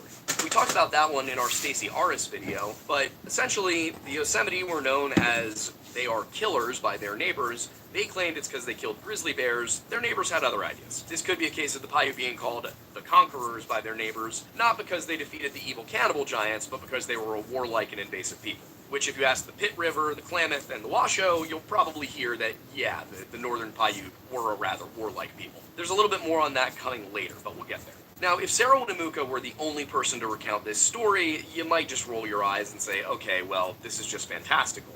But Sarah Winnemucca is not the only person to recount this story, and also I do apologize for pronouncing it Winnemucca all that time. I fixed it. I got better. I'm doing my best. Anyway, it does appear that she may have been the first to tell this story in a publicly available written form. You see, back in 1912, the University of California got wind of an excavation opportunity in Lovelock Cave. Several years earlier, a pair of miners named David Pugh and James Hart had purchased the mining rights to what was at the time nothing but a guano-filled bat cave. Now, they knew this, and in fact, it was the very reason they purchased it, since guano was a valuable ingredient in things like fertilizer and gunpowder. At first, that's all they found, layers and layers of guano. But as they brought more and more out from the upper layers of the cave and began to run it through a sieve, they found a lot more than the rocks and debris that they had been expecting. Mixed in with the various naturally occurring materials were a number of Native American artifacts, which the miners immediately recognized could be a source of income in their own right. They decided to keep the complete or more valuable looking pieces, discarding anything that was either too broken or too damaged to bring a good price as they continued to dig deeper and deeper into the cave. And it was about 20 feet in that they came to perhaps the most intriguing discovery of them all. It was a mummified body of a 6'6" tall man, and it wasn't the only mummified body in the cave, with 4 or 5 smaller female skeletons located very close by. The male had been bound in ropes from his ankles up to his knees, and a grass rope approximately 8 feet long was tied around his neck and knotted behind the ear. And in addition to all of this, his body was mummified, but with the exception of the abdomen, and it's unclear exactly why. Maybe that was part of the embalming process, but it's hard to say. But interestingly enough, all of the remains had distinctively red hair, and the women were wearing tall moccasins, with 2 or 3 dressed in buckskin robes or coats of some kind.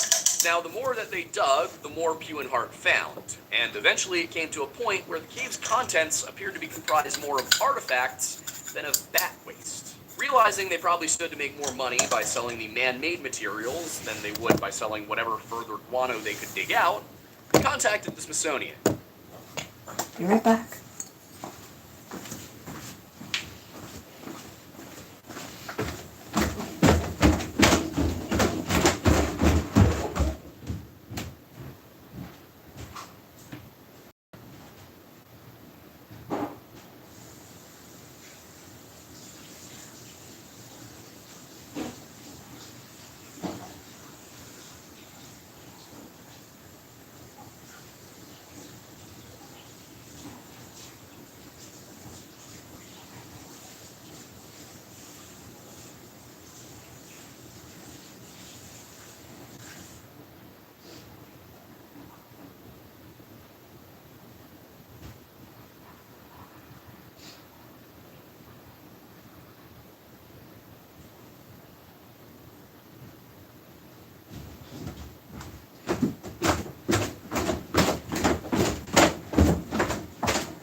Which, being a government-run entity, looked for other buyers. Most of the materials, as a result, were purchased by private collectors, and there are rumors of skeletons being sold to fraternal organizations for mysterious rituals. But museum curators did manage to get their hands on a few select items. Word eventually did make it to the University of California, where it reached the ears of Professor Alfred Kreber, one of the United States' early anthropologists, and a big name in the fields of anthropology and archaeology. Kreber immediately recognized the value of the discovery and sought to gain excavation rights both in order to preserve the site and to bring some glory to his department. The problem was that his department had no one available to go and perform the dig, and if he failed to get things started immediately, there was a chance that another school might swoop in. He needed to act quickly, and after he probably considered options like sending a graduate student, an assistant, perhaps even an undergraduate archaeologist, he found his solution. Museum security guard by the name of Llewellyn L. Loud. Now, Loud had no formal training, but he was an intelligent man, so he was given a crash course in archaeological excavation, some instructions about record keeping, and then he was sent off to Nevada. For the next 4 months, Ben Stiller's character from Night at the Museum performed a rudimentary dig, and while it was on the rough side and not particularly in line with archaeological guidelines, he managed to produce enough rough but usable data to begin forming a general idea of what was going on at this cave. What he was not able to do, however, was write a proper archaeological report on his findings. So for 12 years, from 1912 to 1924, Loud's notes sat in the archaeology department at the University of California, until finally the university managed to assign an actual archaeologist to the project, a man by the name of Mark Harrington. With Harrington in tow, Loud returned to Lovelock to continue the work, and part of that process was the collection of oral accounts regarding the cave from those who lived in the area. And one such account was passed along by mining engineer John T. Reed, who received his version from a very good source, Sarah Winnemucca's brother, Captain Natchez. In Reed's account, he tells that Natchez told them of the great calamity which had occurred in that cave to another race of people who had been exterminated by the Paiutes. So we're told off the bat that this is another race. So the Paiute might simply be saying that these aren't Paiute, they might be saying these aren't Numic, they might also be saying those these gotta aren't dry, all Indians. those gotta dry. And just to You guys clarify, gotta in the be source baked, material, you they gotta do use dry. the term Indians, and even the Native Americans are doing this when it applies to everybody from the North American continent. If they're talking about a specific nation, they say the nation name. If they're talking about a specific tribe, tribal name, band. Alright, I'm done. Depends on how generalized they're trying. I got some things done. You shut up, I don't want to hear the rest of it right now. I didn't get like all the first coats on these guys. Those guys that just need to redo their lines and start putting their suctions on them. These guys need to be repainted as well. But I got a shit ton of stuff upstairs done. Those guys got to be baked, and I did a bunch of lighthouses and everything. I'm gonna call it a night. Thank you guys for stopping by. Thank you for the thumbs up, and we'll be working on this probably tomorrow night because I don't have a social life.